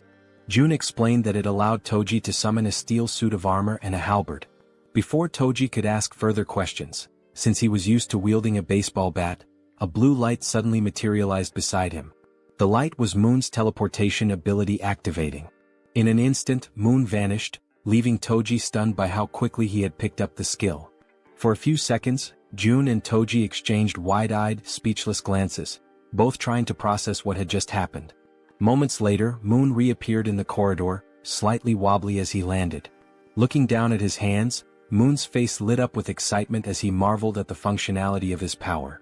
Clenching his fist, he declared, "With this power, rescuing my grandmother will be a breeze." The system notified Seo Jun that Moon's confidence had increased, along with a rise in his loyalty. Overcome with gratitude, Moon bowed deeply to Jun, thanking him for everything he was doing. The gesture took Jun by surprise. After a moment, Jun urged Moon to pause and carefully assess the situation. "Even though you've managed to use your powers," Jun explained, "going to your grandmother's house right now is impossible." Moon, puzzled, asked why that was the case. Jun patiently elaborated that there was no guarantee he could fully control his ability, even though it had worked once. "It's possible you just got lucky," Jun said, causing Moon to lower his head in disappointment at the realization that rescuing his grandmother would have to wait. Jun reassured him, saying, "For now, we'll figure out the maximum range of your teleportation and determine if there's any penalty for using it multiple times." Moon nodded silently in agreement. As the conversation continued, they noticed something unusual happening down the corridor. Turning to investigate, they saw a knight clad in gleaming steel armor wielding an enormous halberd. Toji's eyes widened in amazement as he realized the sheer magnitude of his power. Ecstatic, he couldn't help but comment on how well the ability suited him. The system then notified Jun that Toji's confidence and loyalty had also increased. While Toji celebrated, swinging the halberd to test its weight, Jun called Moon over. Pointing toward a nearby building, Jun asked if Moon could test his teleportation by attempting to reach it. Moon studied the building carefully, gauging the distance and calculating the effort it would take to make such a leap on only his second try. Finally, he turned to his leader and said, "I'm not sure I can make it, but I'll try." The system presented a new mission: teleport to the rooftop of Building 113 within 3 minutes. The reward was an improvement to Moon's teleportation ability, while the penalty for failure was having to sleep outside. While focusing intensely, Moon positioned his hands in a stance resembling a Kamehameha to channel his energy for teleportation. In the background, Toji cheered him on enthusiastically, offering words of encouragement and telling him he could do it. After aligning his thoughts and gathering his energy, Moon opened his eyes. In that instant he vanished once again, enveloped by a burst of blue light. The force of his ability was so intense that Toji instinctively shielded himself from the shockwave.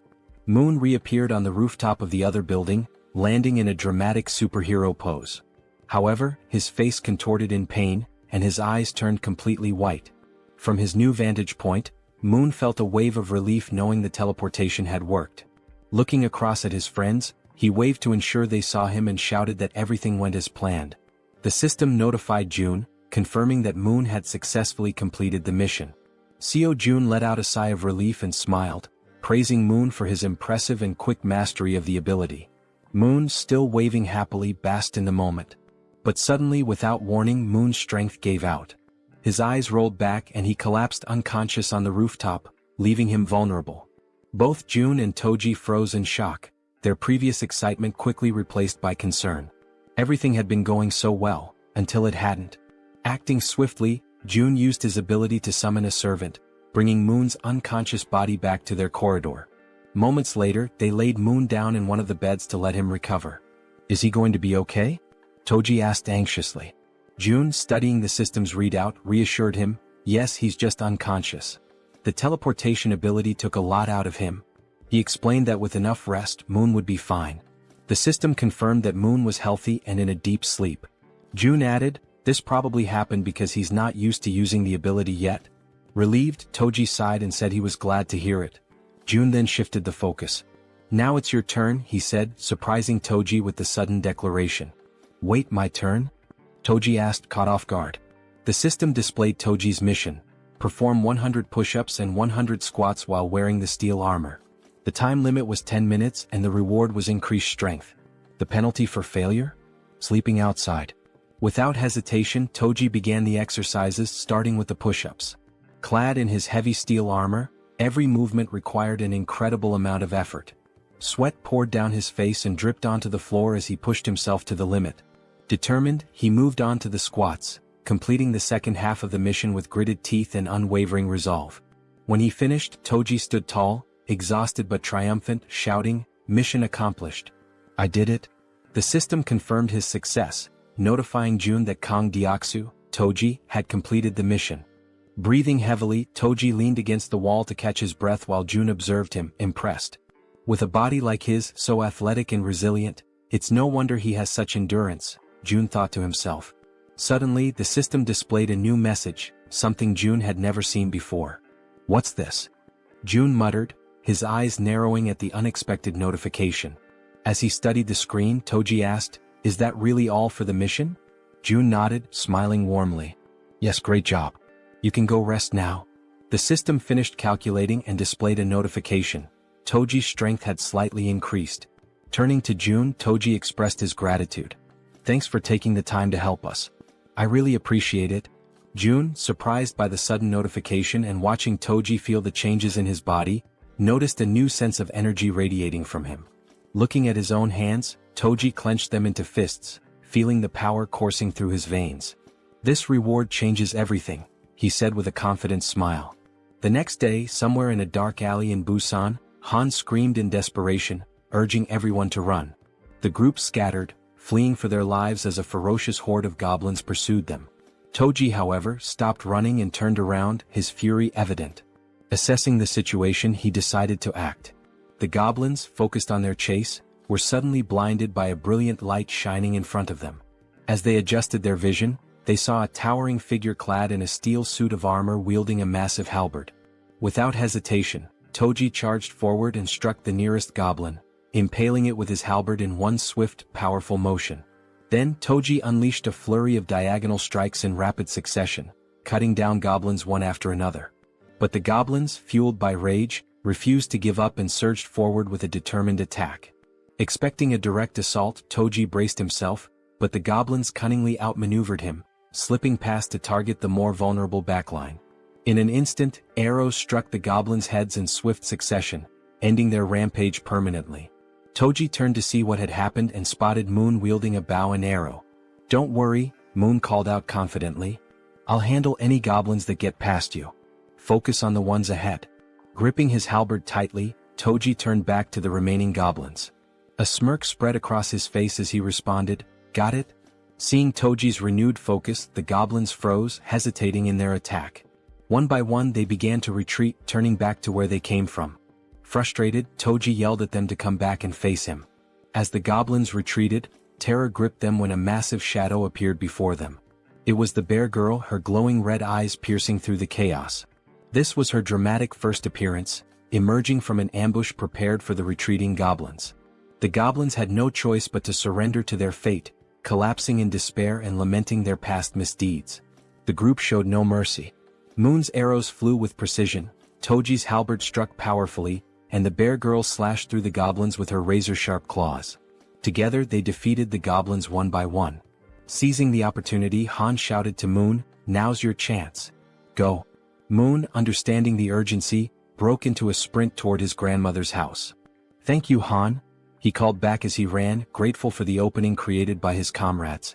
Meanwhile, the system notified Seo Jun that the citizen Moon had completed his mission. A pop-up appeared, stating that it was now evaluating the missions Moon had completed.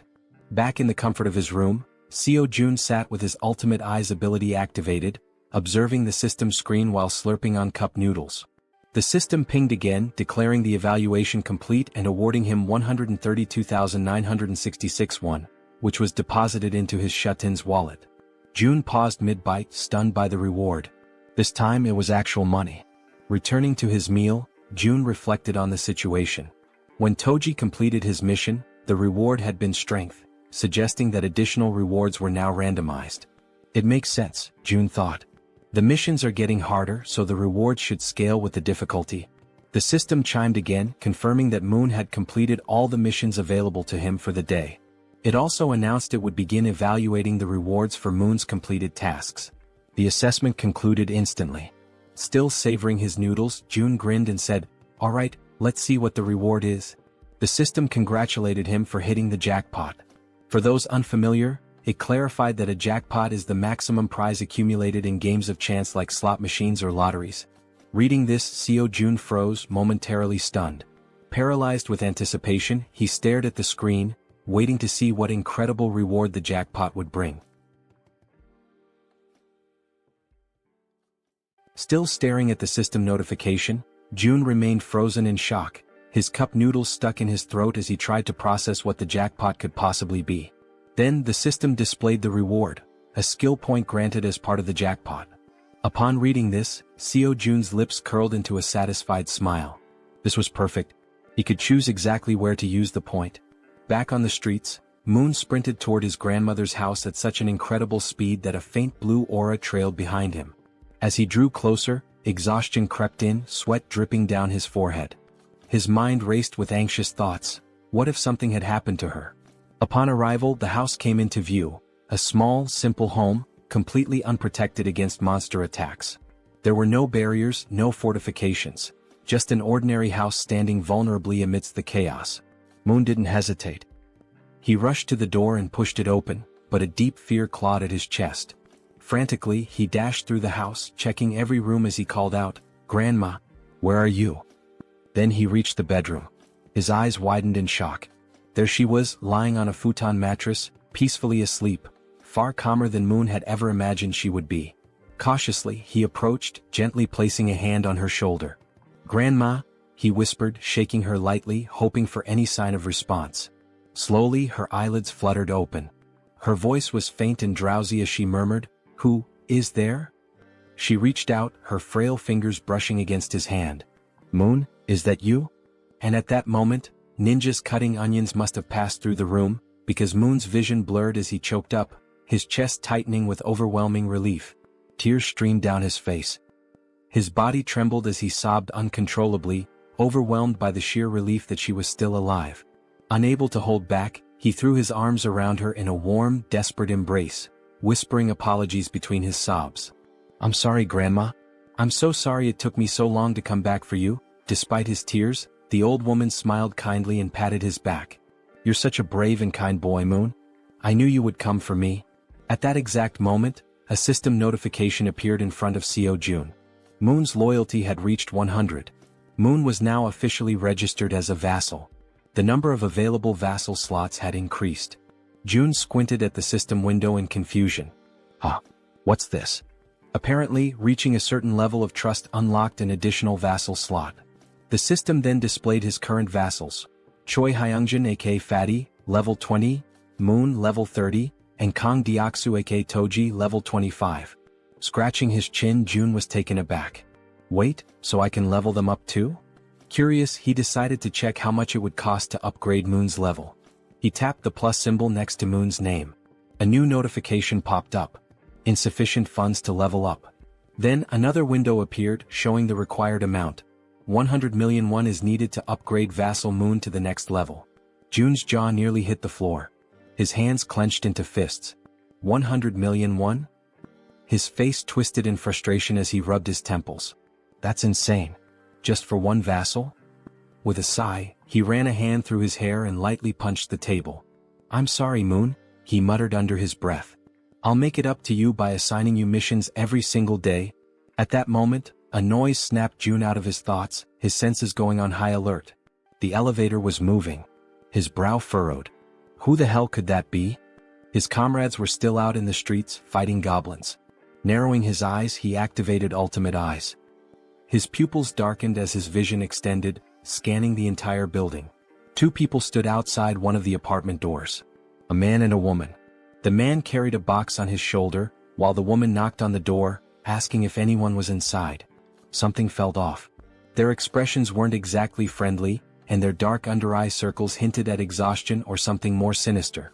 June immediately recognized the apartment. Inside was Fatty's wife. From the other side of the door, she hesitated. Hearing the knocking and voices, she called out cautiously, "Who is it?" Assuming it was urgent, she made a quick decision and opened the door. Standing there was the young woman, who greeted her with a bright smile. "Hello," she said cheerfully. "I'm Kim Dabin." Then she gestured toward the man beside her. "And this is my younger brother, Kim Miho." She continues, mentioning that they live in unit number 1701. Intrigued, Fatty's wife asks what brings them there. The girl sighs, explaining that she only came because she desperately needed help, leaving Fatty's wife wondering what kind of help she could possibly need. Then, with a sudden burst of desperation, the girl blurts out, practically shouting, "Would it be possible for you to let me take a shower?" Fatty's wife is completely caught off guard. Her jaw drops. Of all the things she had expected to hear, this was the absolute last. Still trying to process it, she blinks in disbelief and asks if she heard correctly. "Did you really just ask to take a shower?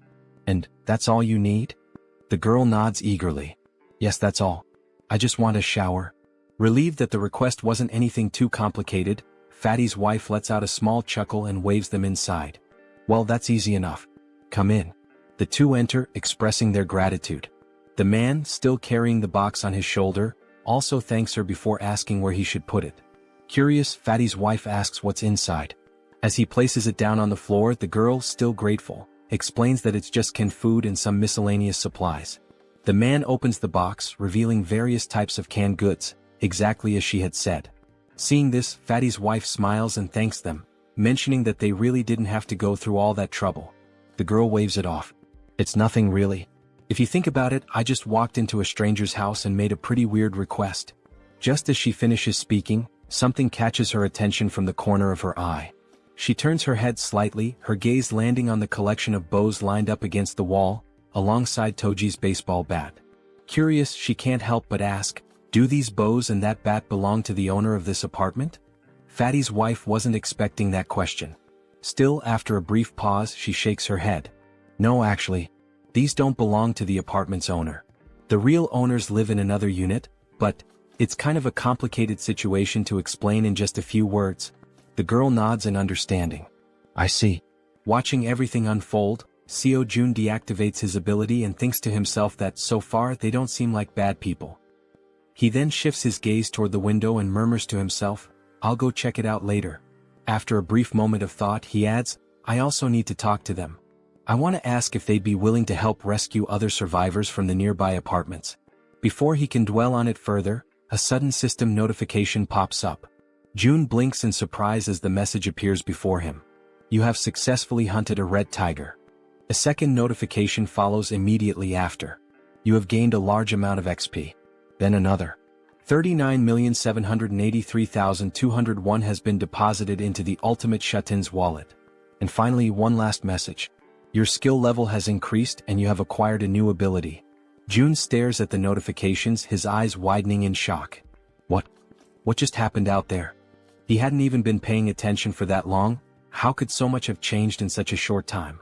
Without hesitation, he forces himself to reactivate Ultimate Eyes, pushing his abilities to their limit despite the strain. Outside, the battlefield is far from calm. Han, the archer, and the guy with glasses are both lightly wounded. In front of them, the corpse of a massive red tiger lies motionless on the ground, and next to it, the werebear is also severely injured, struggling to move. The rest of the group stands frozen, unsure of what to do next. June observes everything, but a strange feeling creeps up on him. His stomach twists, and his chest tightens as a wave of unease washes over him. What the hell just happened? Suddenly, a sharp pain shoots through his body. His muscles spasm, cold sweat dripping down his face as an overwhelming pressure grips his chest. He groans in agony, barely able to keep himself upright.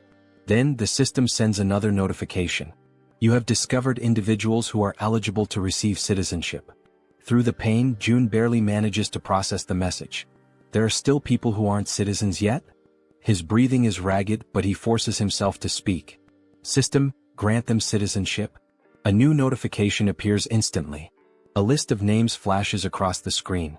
Citizenship has been granted. And then, another alert. You have officially reached 50 citizens. An additional message follows. The amount of XP and money that citizens can earn has increased by 100%. But the surprises don't stop there. A final notification appears on the screen, revealing something unexpected. As the number of citizens has reached a specific threshold, all citizens have unlocked a new ability, Power of Trust. June stares at the words mind racing. Power of Trust. What does that even mean? Despite his lingering confusion, his thoughts drift back to the battlefield. He clenches his jaw. Did anyone get seriously hurt? Back on the streets, we see Moon, slightly injured and gasping for breath, making a tremendous effort as he carries his grandmother on his back. Everyone else is also wounded, running desperately while providing cover for Toji, who is carrying the injured werbear woman. Observing this, June quickly realizes that the situation outside is far worse than he had imagined. And of all people to be seriously hurt, it had to be the werbear. As the group races to escape, a horde of goblins suddenly appears right in front of the two carrying the wounded. The team members covering them from behind immediately let loose a volley of arrows, striking down goblins to clear a path. The archer, watching closely, is startled by the precision of the man with glasses. How the hell did you pull that off with a single shot? She asks, eyes wide. The man looks just as confused. I honestly have no idea. As they continue running, the archer suddenly realizes something. For some reason, my body feels lighter. Han, running beside her, nods in agreement. Yeah. And I just noticed, I'm not even out of breath anymore. Meanwhile, back with June, the system finally provides an explanation. The ability Power of Trust is a passive skill that increases all stats by X%, where X equals the trust level of each citizen. Seo June stares at the message in disbelief. This skill didn't even exist before. How the hell is it so strong? Then, another realization hits him. Every single member of his group has at least 50 trust points or more. This means that all their stats, including stamina, strength, reflexes, and more, have naturally increased by 50%. At that very moment, Moon's expression shifts as if something suddenly clicks in his mind. He has a hunch. This must be another one of June's new abilities. The system then notifies June of something else. Both of the girls have now surpassed 30 loyalty points. As a result, they are now eligible to be registered as vassals. Without hesitation, Kim immediately commands the system to register both of them. The moment it happens, the two women suddenly stop in their tracks, their bodies tingling as an overwhelming power surges through them. The system follows up with an update. Kim Gaeong, now at level 20, has acquired the piercing ability. Yu Hyerin, now at level 25, has awakened the skill Poisonous Mist. Now, brimming with their newfound power, the two turn back, ready to face the goblins chasing them. The archer steadies herself, drawing her bow. She fires an arrow straight at the goblins. Normally, her shots always land as headshots, every single time. But this time, something is different. The arrow doesn't just pierce through one goblin, it ricochets off and strikes several others, piercing through them effortlessly. Confused, the archer furrows her brows. What the hell? What just happened? The system promptly provides an answer. The ability Piercing is a Tier C skill that uses mental strength to fire a penetrating arrow.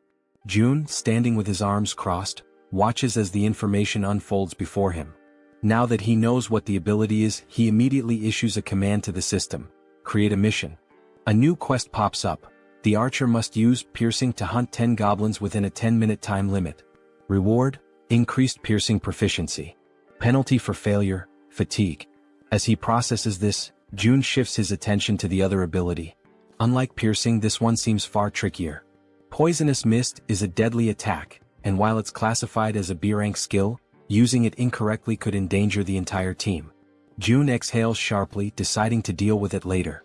I'll figure it out when the time comes. Just then, the system sends another notification. The archer has successfully completed the mission. 10 goblins eliminated. A new message follows. The maximum number of missions available for today has been reached. Evaluating. June sighs, unimpressed. The rewards weren't that great this time. But now that the battle outside has settled, he decides it's time to check on the citizens living on the lower floors. Activating ultimate eyes, he scans the corridors. His gaze locks onto the silhouette of a man walking calmly through the halls, his hands tucked into his pockets. June watches as the man heads toward the bathroom, likely to collect water. Smart. June notes that this man has good survival instincts. He's gathering water before supplies run low. Shifting his focus elsewhere, June spots another pair, a man and a woman sitting together, preparing to eat. He observes them for a moment, realizing something important. They're already capable of gathering food and water on their own. Then, in another part of the building, something unexpected catches his eye. A woman. She's lying motionless on the floor inside a room. Without a second thought, June bolts toward her. The system immediately provides an update. Kim De-jung. Trust level, 18. Ability, healing, awakened. June's heart pounds in his chest. Healing? His eyes dart between the system message and the unconscious woman on the floor. He reads the ability description. She can heal wounds. A surge of urgency floods through him. She's the first healer they've found, and they desperately need her. Without hesitation, June sprints forward. He has to help her, no matter what. After sprinting through the hallways, June finally arrives in front of the door to the room where the woman had collapsed. His breathing is still heavy from the run, but he quickly composes himself and reaches for the doorknob. Slowly, he tries to turn it, hoping to gain access without any trouble. However, to his surprise, the door is locked from the inside. A deep frown settles on his face as he realizes there is no way for him to open it from the outside. The sudden obstacle causes his shoulders to slump slightly, and he takes a step back, frustration creeping into his thoughts. But just as he starts to contemplate another course of action, something unexpected happens. His eyes widen momentarily as a new notification from the system appears before him. By sheer coincidence, or perhaps fate itself, he has just acquired a new skill. The system promptly displays its details. The ability is called Invisible Hand, and it is currently at level 1. According to the description, it allows him to summon and control an invisible hand at will. Reading the notification, a surge of newfound determination fills his chest.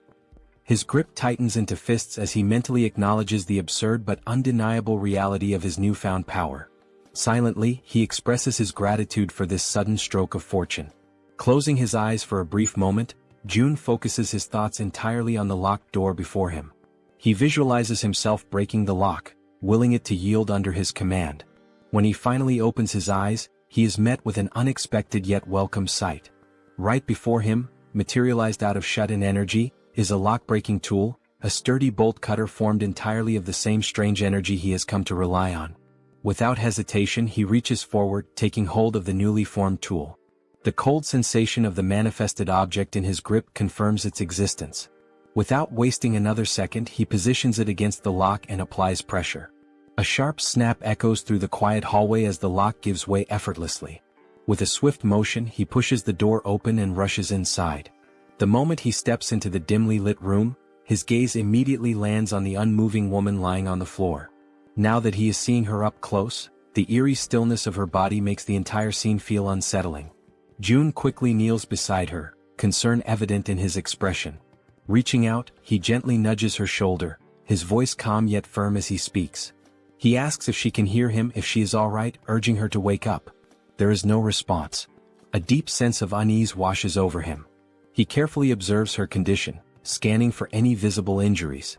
But what he notices instead sends a wave of worry through him. Her face is unnaturally pale, her lips dry and cracked. Severe dehydration. His mind races. Dehydration this extreme could be dangerous. She needs help, immediately. He quickly shifts his attention to the surroundings, searching for anything that might assist in stabilizing her condition. His eyes dart around the room, taking in every detail. Then, something catches his attention, something that makes him pause, confusion flickering across his face. There is water in the room. Yet, despite the presence of water, she is still in this critical state. It makes no sense. The contradiction unsettles him, sending a cold shiver down his spine. Glancing back at the woman, he forces himself to push aside the troubling thoughts. Now is not the time to question the situation. The priority right now is saving her. A sudden idea forms in his mind. Without hesitation, he opens the system interface. There is a chance this might work. June quickly assigns her a mission, a simple yet crucial task. The mission objective: breathe. The reward: immediate recovery from dehydration. The system processes the command, deducting 10,000 won as the cost for activating the mission. Almost instantly, a soft blue aura begins to envelop the woman's body. June watches intently, his pulse quickening as the energy works through her. Then faint sounds escape her lips, a weak, breathy noise, but a clear sign that she is beginning to stir. Relief floods through him. It worked. Slowly, her eyelids flutter open, her gaze hazy and unfocused. A blurred silhouette of a figure stands before her, a voice reaching her ears, asking if she is awake. Her mind struggles to process the situation. Her voice, weak but laced with confusion, manages to form a question. Who is he? And why is he in her room? June straightens slightly, meeting her dazed gaze. He introduces himself, explaining that he lives in a unit just above hers in the building. She blinks, her expression still foggy with exhaustion. The information doesn't seem to register right away. Still lying on the floor, she questions him again, her voice laced with uncertainty. How did he get inside? June, seeing no reason to hide the truth, states it plainly. He tells her that he saw she was unwell and decided to enter, by force breaking the door open to reach her. A moment of silence lingers between them. Then her breath hitches. Her expression shifts as realization dawns. Without warning, tears begin streaming down her face. And yet she does not say a word. She simply cries as if the weight of everything she had been enduring had finally caught up with her. She raises her hands to her face, wiping away the tears in an attempt to hide her crying. Her shoulders tremble slightly as she struggles to compose herself. June, watching her closely, immediately senses that something is wrong. There is an uneasiness in the way she reacts, something beyond just exhaustion or confusion. Taking a deep breath, he calls her name, Kim De-jung, his voice firm yet gentle. As she slowly pushes herself up from the floor, still visibly shaken, he speaks again. He apologizes for being so abrupt, for barging into her life so suddenly, but he makes it clear that he needs her help. There is urgency in his tone, something that makes her pause despite her lingering distress. Now sitting upright, her tear-filled eyes meet his, though her expression remains guarded. Her lips, still cracked from dehydration, barely part as she listens to him speak. June wastes no time in explaining, one of his allies is severely injured. The words seem to take a moment to register. De-jung slowly turns her body toward him, staring as if trying to process what he just said. Silence stretches between them. She blinks, her mind racing, trying to make sense of his words. His ally? Someone severely injured? Why is he telling her this? She doesn't understand, she doesn't even know this man. Panic begins to rise in her chest. He wants her to save someone? Why her? Doubt and fear intertwine within her thoughts. Her hands tremble slightly as she lowers them to her lap. It seems impossible, an absurd request thrown at her out of nowhere. He's putting his faith in the wrong person. And then another realization strikes her like a bolt of lightning. How does he know she's a nurse? Her breath catches. She has never told him that. No one in this building should even know. A wave of unease washes over her, yet at the same time, something about the way he speaks, the way he asks for help, doesn't feel threatening. There is no malice in his words, no ill intent in his eyes. Still hesitant, still uncertain, she makes a decision. She has to see for herself. Slowly she turns to face him completely. Though suspicion lingers in her gaze, she swallows down her doubts and agrees to help. Her voice, though weak, carries a firm resolve as she asks where exactly she is supposed to go. June doesn't answer right away. Instead, he opens the system interface, his fingers moving swiftly across the translucent screen in front of him. He asks her to wait just a moment. He assigns her a mission, one that instructs her to use healing magic to cure the wounded werbear. The mission comes with a 1-hour time limit, a reward labeled as improved, and to his relief, no penalties. His eyes flicker with determination as he reads the details. He must save the werbear no matter what. Turning back to De-jung, he tells her that for now she should rest. He will personally bring the injured person to her. He then instructs her to find something to help with her own dehydration. But De-jung, already overwhelmed, barely has time to process his words before something utterly impossible happens. From seemingly nowhere, oranges begin to materialize in midair. Her eyes widen in pure shock, her breath hitching as she watches several bright oranges fall from the void and land in front of her. For a long moment she simply stares, her mouth slightly open, completely stunned. Then, snapping out of her daze, she frantically raises a shaking finger, pointing at the fruit on the floor. "What is this?" Her voice trembles as she demands an answer. June, realizing how bizarre this must seem to her, quickly apologizes. But Daejung isn't satisfied. Her heartbeat pounds in her ears as she watches more oranges drop into existence. Where are these coming from? How is this happening? What kind of person is this man? Before she can demand further explanations, June simply turns his back to her. A slight smirk plays on his lips as he tells her, he'll explain everything later, once things have calmed down. And with that he walks away. Leaving her still kneeling on the floor, still staring in disbelief, he exits the room with a final request. He reminds her that she is still weak, that her body needs to recover, and he insists, that she prioritize her own rest. As soon as June is gone, Daejung lowers her gaze to the scattered oranges. Slowly she reaches out, picking one up. The texture, the weight, the coolness against her fingertips. It all feels real. She squeezes the fruit gently, expecting it to vanish like an illusion, but it remains solid in her grasp. A shiver runs down her spine. What is this? Still overwhelmed, she hesitantly mutters to herself, wondering if she's dreaming. Because never, in her life has she seen anything like this before. Meanwhile, June wastes no time. He rushes back to his shut-in apartment, moving with quick, determined strides.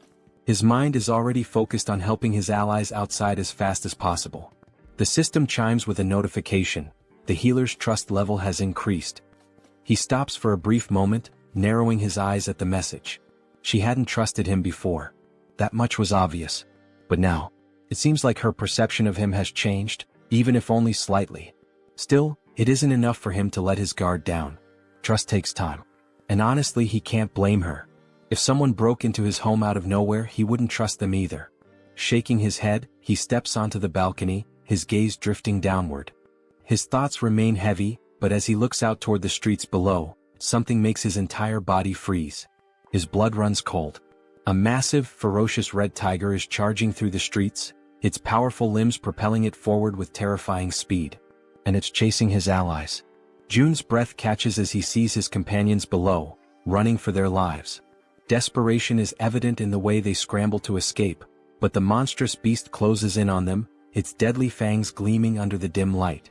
Then, as if things couldn't get any worse, its piercing eyes fixed on its targets, its muscular body moving in perfect synchrony as it hunts his team. A wave of panic washes over June. This isn't just a dangerous situation. This is a massacre waiting to happen.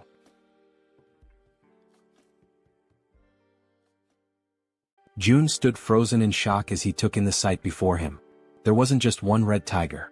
Another had appeared, a second ferocious beast, separate from the one that had already fought the Werbear woman and left her gravely wounded. Down below, chaos continued to unfold. The massive red tiger prowled menacingly, striking fear into the hearts of the remaining group members, who were now running desperately, not daring to look back. Fear gripped them entirely, their survival instincts pushing them forward.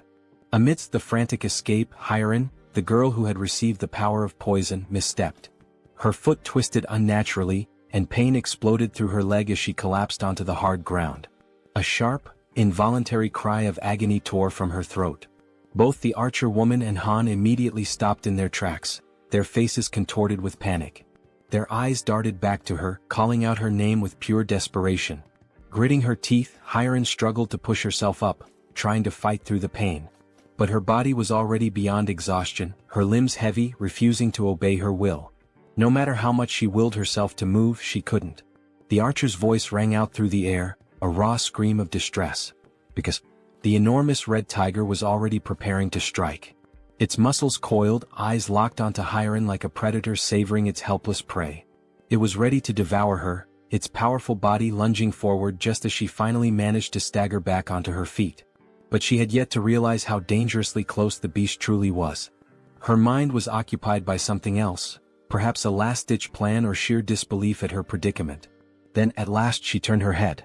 And in that instant she understood. The beast was right there. The realization hit her like a tidal wave, crashing down and swallowing her whole. A cruel truth settled into her bones: there was no escape. For a brief, soul-crushing moment she stopped resisting. The fight drained from her eyes and she surrendered to the inevitable. She stood still, bracing for the end, waiting for the red tiger's jaws to clamp down and rip her apart. And then, in a sudden flash of light and violet smoke, she was gone. The tiger's gaping maw snapped shut on empty air. A growl rumbled deep in its throat, confusion flickering through its burning eyes. It didn't understand what had just happened. A heartbeat ago, its prey had been right there. And now, vanished. The frustration of the failed kill sent the beast into a deeper fury. At the same moment, Harem reappeared, disoriented, drenched in sweat, her breath ragged and uneven. Her mind reeled as she tried to comprehend what had just occurred. Had she died? Was this the afterlife? Pain surged through her limbs, sharp and unrelenting, reminding her that she was still very much alive. That was when she saw him. June. He was standing there watching her closely. It had been too close. A fraction of a second later and she wouldn't have survived. The weight of that realization pressed down on him. Harem, still trembling, looked up at him, but no words came. She was too exhausted, too overwhelmed to speak. Meanwhile, outside, the others were still running for their lives. June took a deep breath, his mind racing. At the very least, he had bought them some time. One less person in immediate danger meant the group below had a slightly better chance of escaping. Then his system screen flashed with a new notification. He had discovered individuals who met the criteria to be granted citizenship. The system prompted him: did he wish to approve their citizenship? Before he could process this, another sudden movement caught his eye. Moon appeared, using his teleportation ability to warp into the apartment, carrying his grandmother in his arms. As soon as he landed, he turned to June, his expression frantic. His breathing was unsteady, but his grip on the elderly woman remained firm as he pleaded for June to take care of her. June glanced at Moon, then at the frail woman in his arms. The concern in Moon's eyes was unmistakable, but June's mind was already occupied with something far more urgent. Raising a hand, he told Moon to wait. There was a bigger problem right now. Moon parted his lips, ready to argue, ready to demand an explanation. But then he looked at June's face, at the seriousness in his expression, and he understood. Whatever June was dealing with, it was far worse than he had realized. Without another word, Moon nodded. He could tell that, at this moment, his grandmother was not the priority. Down below, the relentless red tiger was still in pursuit, refusing to let up. It chased the remaining group members without mercy, its predatory instincts fully awakened. June clenched his fists, forcing himself to focus. He needed to act. Activating his new ability, Invisible Hand, he made a decision. That tiger needed to die, and he had to find a way to kill it. Down in the streets, the archer, Han, and Togi, who was still carrying the injured werbear, kept running. But no matter how hard they pushed themselves, the red tiger was catching up. Han risked a glance over his shoulder, his stomach twisting with dread. If this continued, they were all going to be devoured. He had to do something. Instinct took over. Without a second thought, Han skidded to a stop, planting his foot firmly on the ground. His fingers tightened around one of his baseballs. His heart pounded in his chest as he raised his arm, channeling everything he had into one throw. A faint blue glow began to radiate around him, intensifying with each passing second. He poured everything into it. Then, he hurled the ball with all the force he could muster. It soared through the air, cutting through the night like a bullet. For a moment, hope flickered. Maybe, just maybe, it would hit. But in the blink of an eye, the tiger dodged. The ball shot past it, colliding uselessly with the ground. A low, guttural growl rumbled through the air. Then, the red tiger threw back its head and roared, a deafening sound that reverberated through the city streets, a declaration of its dominance. The archer's voice rang out in terror as she screamed for Han, begging him to run. But it was too late. The red tiger, eyes gleaming with lethal intent, lunged at him. Teeth bared, claws outstretched. Han gritted his teeth, knowing he was out of time. There was nothing he could do to stop it. But there was one thing he could still do. A single desperate choice. He turned his head and shouted for his friends to keep running. Then, without hesitation, he broke into a full sprint in the opposite direction. If he could lead the tiger away, even if it cost him his life, then at least the others might make it out alive. His chest heaved. His legs burned. Every step was fueled by sheer willpower. But deep down he knew. This could be the end for him. And still he ran. As he approached a parking lot, hoping against all odds that goblins or some other kind of monster would appear to distract the red tiger. Han continued to run with all the strength he had left. But once again the relentless beast was far too close behind him. It was undeniable now, this was truly the end for him. While sprinting, he risked a glance over his shoulder, his breath catching in his throat as he took in the sight of the enormous glistening fangs of the red tiger. They were massive, sharp, and deadly, a testament to the inevitable doom that awaited him. At that moment, his gaze locked with the tiger's, and an unspoken understanding passed between them. This was it. There was no escape. His fate was sealed. Just when all hope seemed lost, when every fiber of his being prepared to accept his tragic demise, something unexpected happened. A strange, pulsating purple force suddenly materialized and coiled tightly around the red tiger's neck. It appeared out of nowhere, wrapping around the beast with a speed and intensity that defied comprehension. In an instant, the force pulled downward with such overwhelming strength that the tiger's head was violently slammed into the ground. The impact was so powerful that the very pavement beneath them cracked and shattered, sending debris flying in every direction. The tiger let out a guttural snarl of frustration, struggling against the mysterious force. Its powerful limbs instinctively clawed at the ground, attempting to regain stability, but the unseen energy was relentless. Slowly, its paws began to lift off the ground, its body suspended as if an invisible hand were hoisting it up. The purple force continued to constrict, tightening mercilessly around the tiger's throat, squeezing the life out of the monstrous creature. It was unmistakable. This wasn't a natural occurrence. This was someone's doing. And Han, still frozen in shock from witnessing the impossible, knew exactly whose work this was. There was no doubt in his mind, this was Jun's power. Moments later, the archer woman and the bespectacled man arrived at the scene, their breaths ragged from the exhausting chase. They had rushed there, fearing for Han's safety, but what they found left them momentarily speechless. Their eyes widened in disbelief as they beheld the red tiger, still writhing in agony, its body dangling helplessly as the mysterious force continued to choke the life out of it. As the archer took in the scene, a system screen suddenly appeared before her, glowing softly in the dim light. She hesitated for a brief moment before focusing her attention on the text displayed before her. Her expression shifted almost instantly. Her eyes widened in shock as she absorbed the information. Then, as though gaining a newfound sense of understanding, she took a deep breath, regaining her composure. With a newfound calmness, she turned to her companions and without hesitation, stepped forward. High above, watching the events unfold from his vantage point, Jun observed everything with sharp, calculating eyes. There was no need for him to intervene any further. He had already done what was necessary.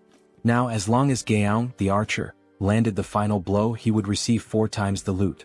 Below, the red tiger, still trapped and gasping for air, thrashed desperately in a futile attempt to escape. But its fate was already sealed. The archer, understanding the significance of this moment, took her time, preparing what would be her most crucial shot yet. The tiger's fiery gaze turned to her, desperation evident in its glowing eyes. It was pleading for mercy, seeking even the faintest glimmer of hope for survival. But the woman standing before it held no sympathy. Her expression was one of cold resolve. Mercy was not an option, not for this wretched beast.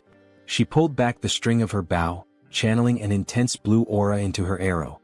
The pressure emanating from the charged shot was immense, causing the very air around them to tremble. Then with a swift, decisive motion she released the arrow. A powerful gust of wind exploded outward as the arrow soared through the air, its force cutting through the night like a spear of vengeance. The instant it found its mark, a system notification flashed before Jun's eyes. You have successfully hunted a level 28 red tiger. You have gained a significant amount of experience points. 62,311,776 one has been deposited into your shut-in wallet. As the tiger's body collapsed lifelessly onto the ground, another notification appeared, this one highlighting the growing dynamics among the group. Team trust and loyalty levels have increased. Another notification followed shortly after. Han's loyalty level has exceeded 30. He now meets the requirements to be registered as a vassal. A satisfied smile played on Jun's lips. Everything had gone exactly as planned.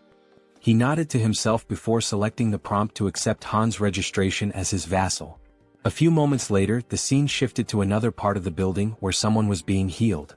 It was the healer, the woman who had previously collapsed in exhaustion within one of the rooms. Now fully conscious, she focused her energy, her hands glowing faintly as she tended to the wounded. The injuries of the others faded rapidly under her care, not even leaving scars behind. The first person she prioritized was the Werbear woman, whose body had suffered severe damage during the brutal encounter with the Red Tiger. June, watching from afar, reflected on the sheer luck they all had, him included, in having found a healer in a situation like this. Han approached, still catching his breath. Without wasting any time, June turned to him and asked what had happened below, particularly why the Red Tigers had suddenly appeared. Han, his voice still carrying traces of exhaustion and gratitude, explained that the location where Moon's grandmother's house had once stood was likely a territory belonging to the Red Tigers. They had managed to take one down, but another had soon appeared, proving that the area was far more dangerous than they had initially assumed. Hearing this, June processed the information carefully. It made sense. There was no reason to believe that only goblins would inhabit this region. And now that he thought about it, there hadn't been any goblins in this area. That meant the goblins had probably already invaded the buildings nearby. If that was the case, Moon's grandmother wouldn't have been safe if she had remained inside. Despite everything, the only reason she had survived was that she had unknowingly been within the Red Tiger's territory. June exhaled slowly, shaking his head. The sheer luck involved in this entire ordeal was truly something extraordinary. Just then, another system notification appeared before him. Healer's performance is being evaluated. 73,312 has been deducted for the mission. The healer let out a relieved sigh upon realizing that her task had been successfully completed. Seeing her reaction, June stepped forward and acknowledged her efforts, telling her that she had done a great job. However, she quickly waved off his praise and instead asked if she could finally return home. Before anyone could respond, a voice interrupted. Wait a moment. It was Fatty, who had finally reappeared after spending some time resting and recovering from the ordeal. Scratching the back of his head, he looked around awkwardly before addressing the group. I know this might not be the best time to bring this up, but are you guys seriously planning on gathering in my apartment all the time? June turned his attention to Fatty and, for the first time, truly took in the number of people currently occupying the space. The realization dawned on him, and at that moment, everyone around them wore equally amused and sheepish expressions. With a small chuckle, June reassured him. There was no need to worry, he had already made arrangements. Unit 2901 was currently unoccupied. Electricity, water, and every other necessity for daily life would be provided, and they were free to live there. Upon hearing this, the entire group erupted in joy. He also calls out to Dabin and informs her that Units 2101 and 2102 are currently unoccupied as well. June states that he will ensure that electricity is supplied to those units and requests that she notify the other survivors, letting them know they can use the bathrooms and showers in those apartments. Upon hearing this, Dabin and her brother exchange glances before nodding in agreement, assuring him that they will take care of it. June then adds that out of the two available units, Dabin and her brother are welcome to claim one for themselves. The unexpected offer leaves both of them stunned, their jaws practically dropping in disbelief. June, however, remains composed and instructs them to inform the other survivors that they may take the remaining unit. After settling that, June shifts the conversation to another matter, saying that he has a favor to ask. Dabin, still somewhat taken aback, encourages him to go ahead and say what he needs. Without hesitation, June states that he wants her to become the messenger between himself and the rest of the survivors. The moment those words leave his mouth, Dabin pauses, furrowing her brows in confusion. She repeats his request, asking if she heard him correctly. Did he really mean messenger? June, completely serious, confirms it. He then lays out the details of his plan, instructing her to inform everyone that whichever team manages to eliminate 100 goblins the fastest will be rewarded with an empty unit of their own. Furthermore, he emphasizes that in addition to securing a place to live, the winning team will also receive essential supplies, unlimited electricity, running water, gas, and food, ensuring their survival and comfort. But there's more. June goes on to clarify that if the team agrees to take in 10 additional survivors, those individuals will also be granted access to the same benefits. For a brief moment, the atmosphere in the room grows heavy with tension. The weight of June's words settles over them, and everyone seems to grasp the implications of what he is proposing. Then, as if anticipating concerns, June adds one final note. He instructs Dabin to make sure she informs them that the distribution of these benefits may take longer depending on which floor their new residence is located. As he watches their reactions, June contemplates his next move. From this point forward, he realizes, every decision will be like moving pieces in a strategic game of chess. Only those who prove their worth will receive the resources they need. At that moment, a system notification appears before him. A new quest materializes, an official mission to hunt down goblins. The quest has a strict time limit of 168 hours, a modest reward of experience points, and a harsh penalty for failure, being barred from using any shared facilities. A final message flashes before his eyes. Will you grant this quest? Yes or no?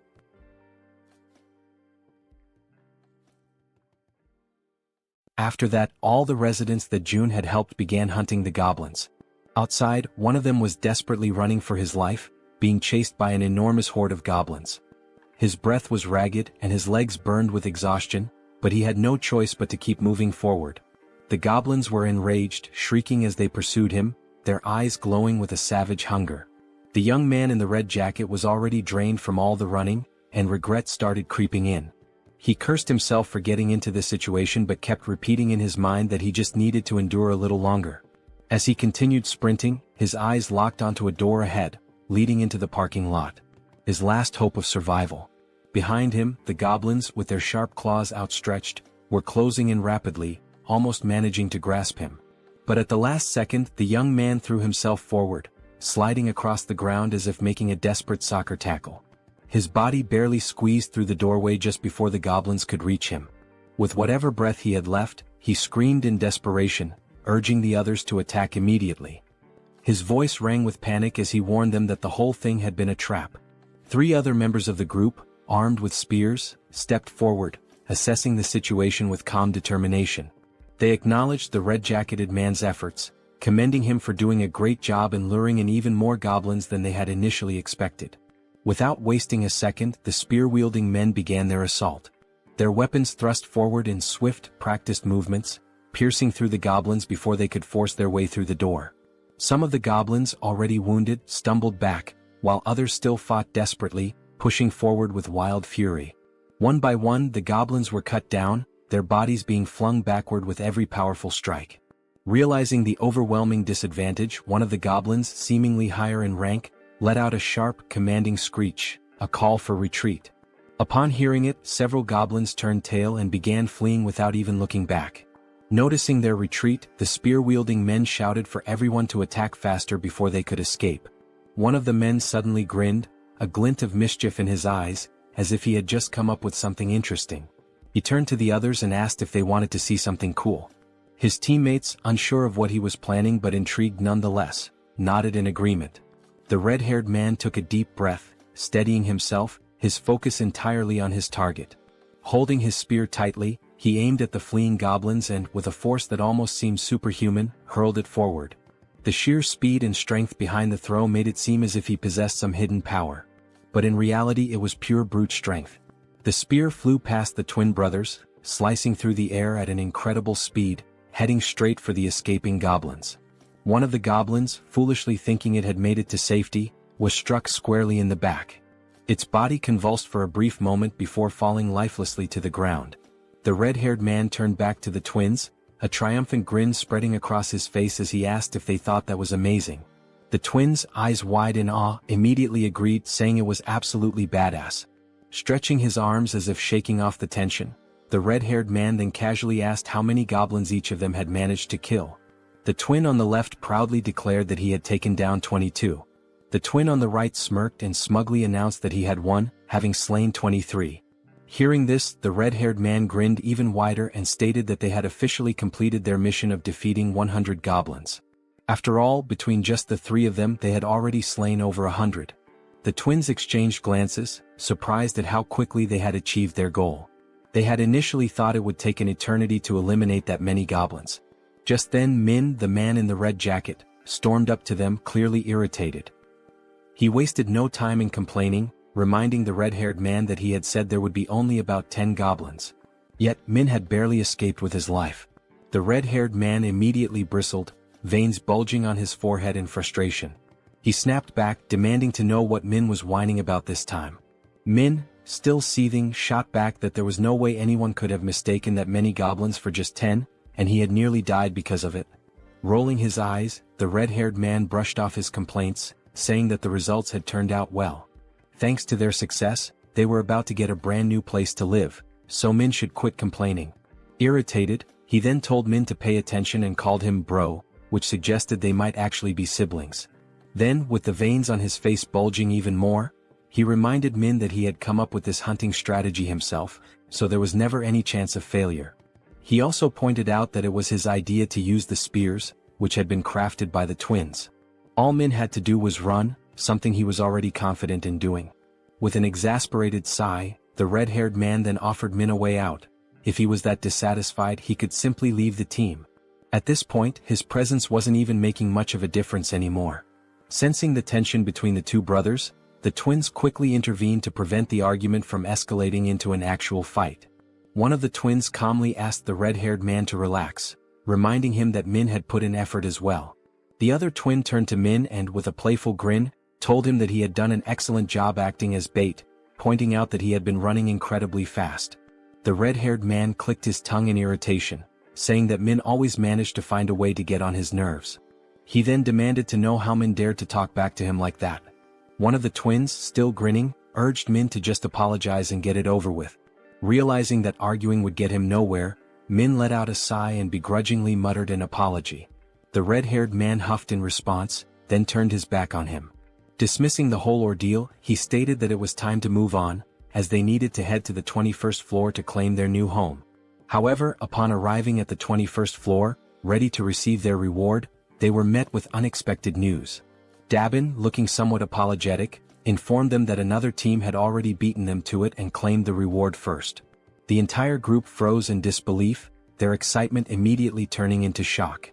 In their minds, they had been incredibly fast. There was no way another team had completed the mission before them.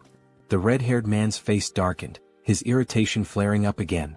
He demanded to know if there was really another team that had managed to slay 100 goblins faster than them. Dabin nodded, confirming it.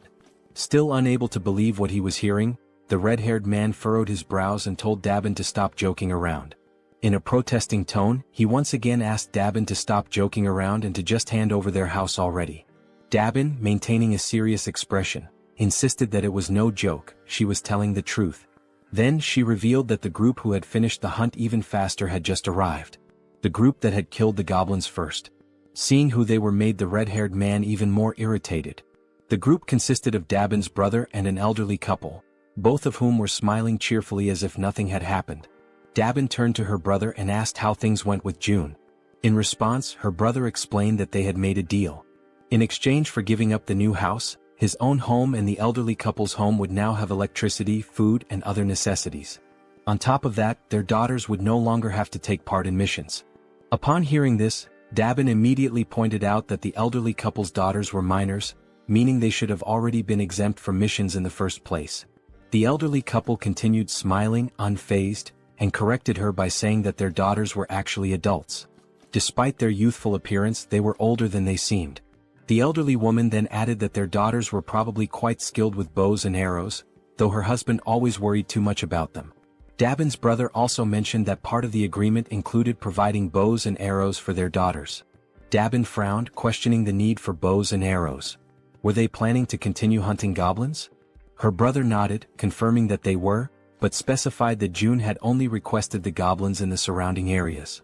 Since the goblins were relentless and kept coming no matter how many were killed, it was necessary to keep them under control. Hearing all of this, the red-haired man grew even more irritated and told them to stop with all the useless chatter. Then, in a firm voice, he questioned whether they were giving themselves special privileges simply because they were the ones in charge. Wasn't that unfair? To some extent, Dabin's brother agreed. That's why, to balance things out, he explained that June had ordered the second and third groups to kill 100 goblins and head to the 30th floor to receive their rewards. Upon hearing that, a genuine smile appeared on Dabin's face. She reassured them that everything had worked out and instructed them to head up to the 30th floor. Dabin then added that Seo Jun would be waiting for them there, while the red-haired man, still visibly irritated, remained bitter about not being the first group. As they ascended in the elevator, the red-haired man suddenly asked if the guy's name was really June, since he looked younger than all of them. Then, laughing with clear sarcasm, he commented on how ridiculous it had been to hear Dabin speak so respectfully about this June. One of the twins joined in on the sarcasm, joking that maybe Dabin saw June as some kind of god or something. The other twin laughed as well and scoffed, saying, "God my ass. At most he's just the leader of some cult." Then, as if pondering the idea, he questioned whether this Seo Jun guy was even sane in the first place. Min, who had been listening to all of this quietly, murmured under his breath that all of them were being protected thanks to Jun's abilities. Therefore he suggested that maybe they didn't have the right to speak about him like that. The moment those words left his mouth, the atmosphere inside the elevator changed. Everyone else became visibly irritated. The red-haired man, looking more annoyed than ever, questioned if all of them were just trying to get on Jun's good side. That single remark filled the elevator with a tense silence. Everyone was now staring at Min. As expected, the red-haired man, frustrated beyond belief, cursed at Min under his breath. Then, glancing over his shoulder with a menacing expression, he warned Min that they would have a little talk later. At that moment the twins noticed something strange.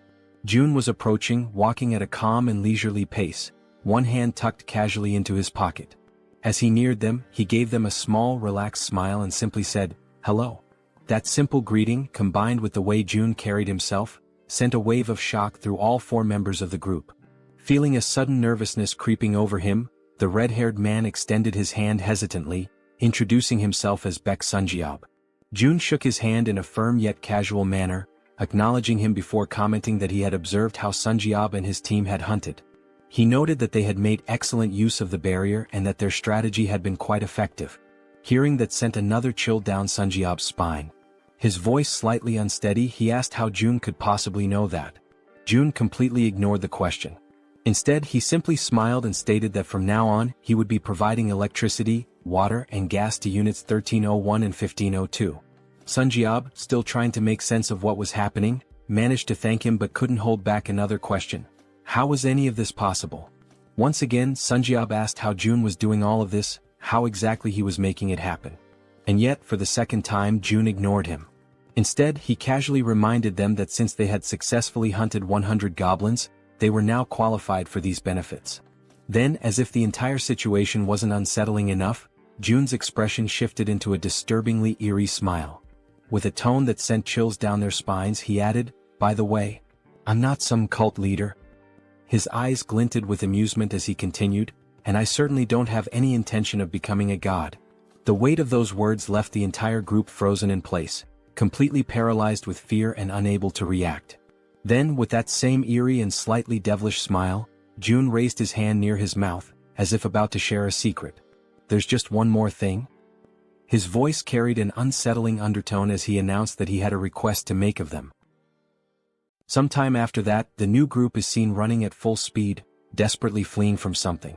When the scene shifts to a front view, the four members are revealed to be escaping, but this time, it's not from goblins, it's from massive, bloodthirsty orcs. Their feet move swiftly as they turn a corner, frantically trying to put more distance between themselves and the monsters. As they round another street, they shout desperately for someone to hurry up and throw things at the orcs. Standing in front of them is Han, holding several spears in his hands. With a subtle smirk, Han tells them they did a good job. As the orcs remain distracted by the fleeing group, Han channels his energy into one of his spears, causing a blue aura to radiate from its blade. A system notification appears, displaying Han's stats. Level 33, holding the title of the 6th Knight, with 70 points in trust and 78 in loyalty. His awakened ability is throwing. Han's throws were already powerful, but now, by consuming mental energy, he can amplify his attack power up to 5 times. As he focuses on his throw, energy visibly gathers along the blade of his spear. The system further indicates that his physical abilities increase by a percentage based on his loyalty, that the experience points and money dropped by monsters are tripled, and that knights can grow at an accelerated rate. Then, with immense force, Han hurls the spear, striking one of the leading orcs directly. Upon witnessing its companion fall, another orc becomes enraged. Gripping a massive machete, it lunges forward, ready to strike Han with a devastating blow. Despite facing such a formidable enemy, Han remains completely calm. That's because, from the back line, a well-aimed arrow infused with energy is already soaring toward the orc. The arrow pierces the orc's head, and with that, it's clear who fired the shot. The archer had been providing cover from the rear all along, and that was precisely why Han could remain so composed. As the second orc collapses, Han swiftly draws another spear and hurls it toward the third orc. The moment it lands, Han finally exhales and says that it's all over. At that moment, a notification appears for June, informing him that he has successfully hunted a level 19 orc and earned wands as a reward for the mission to eliminate 100 orcs. With the mission now complete, 3 people who had been hiding from the orcs in that region are rescued. Han approaches them, reassuring them that there is a safe place they can go. As they move toward the main group, the system suddenly issues an alert. Unauthorized individuals are attempting to enter. The system then prompts Seo Jun, asking if he would like to grant them citizenship. Having just deactivated his Ultimate Eyes ability, Jun notices that this time, there are 3 new individuals. When he looks at the system's interface, he realizes that by accepting them, the total number of citizens under his care has now reached 200. A new system notification appears, confirming that citizenship has been granted to the 3 newcomers, bringing the total to 200. The system further reveals that as the number of citizens reaches certain thresholds, new abilities are unlocked. This time the ability Tax Collection has been activated. This newly unlocked ability allows him to collect 10% of all the money his citizens possess. However, it comes with a cooldown period of 30 days. Realizing this, Jun understands that the tax collection ability essentially returns a portion of the citizens' money to him. As he contemplates it, he notes that these kinds of actions are not something he can freely reverse whenever he wants. Biting his finger anxiously, he acknowledges that he will have to wait for a long time before he can actually benefit from it. But time is a luxury he does not have. He is running out of time to save his parents and must send Han's team to where they are as soon as possible. Scrolling through the system, Jun considers redistributing only 30% of the collected funds, seeing it as an investment. Upon executing this command, the system notifies him that the ability's level has increased, reaching level 10 and granting him 3 additional skill points. At that moment, Jun feels a sharp tightness in his chest, accompanied by an intense pain. A deep purple domain expansion begins spreading beyond the building. Another system notification appears, displaying a congratulatory message.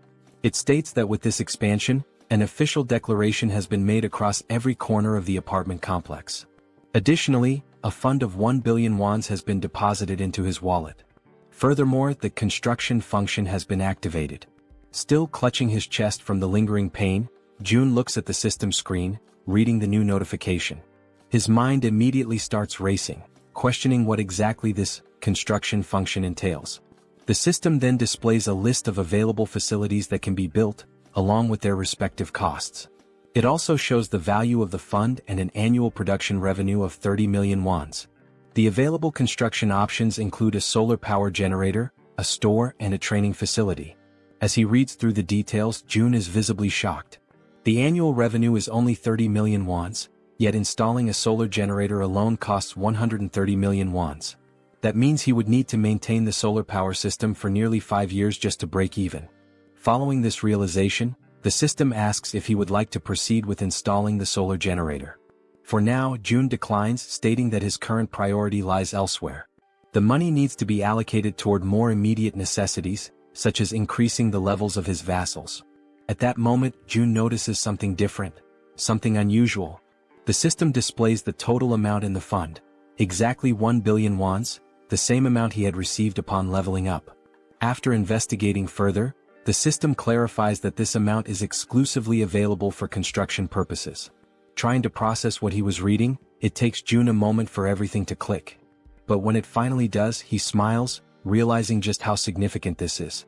This money is entirely separate from the funds in his personal wallet. Seeing this as an extremely positive thing, Jun quickly understands that there's no reason to hold back from using it all. Without hesitation, he accepts the installation of the solar power system. The system then informs him that the process will take 24 hours to complete and updates his remaining balance, which now stands at 867 million wands. Looking at the cost, Jun realizes that it was surprisingly cheap. This leads him to ask whether the system is capable of installing an additional solar generator. The system responds that only 1 solar generator can be installed per apartment building. With that in mind, Jun shifts his attention to the store option. As he selects it, he is met with an unexpected but pleasant surprise. The feature is far more impressive than he had initially thought. This store is directly linked to the one he already owns, allowing him to sell registered items to his citizens. However, what truly makes this ability unique is that it is not a physical store. Instead, the system produces items in real time, and as long as there are funds available, the system itself will handle the transactions. Up until recently, managing and distributing supplies had been a tedious and time-consuming task, with Dabin having to handle most of the distribution. But now, with a system-operated store in place, the citizens will be able to purchase what they need on their own. As he reflects on this, Jun realizes that he can personally set the prices, increasing overall liquidation rates even further. Without hesitation, he issues the command to install the store immediately. The system prompts him to select a location for the store's installation. He carefully considers the available locations before deciding to place it on the 101st floor. The system then displays the remaining construction time, 48 hours until completion. Finally, the third option, the training facility. The system notifies him that this training facility will allow citizens to improve their strength and endurance through basic training exercises, with a 200% efficiency boost. Additionally, for those below level 15, an extra 300% efficiency bonus will apply. Reading this, Jun feels a surge of excitement. He already knew that leveling up through training was possible, but with these additional boosts, progress would be significantly faster, making it even easier to reap mission rewards.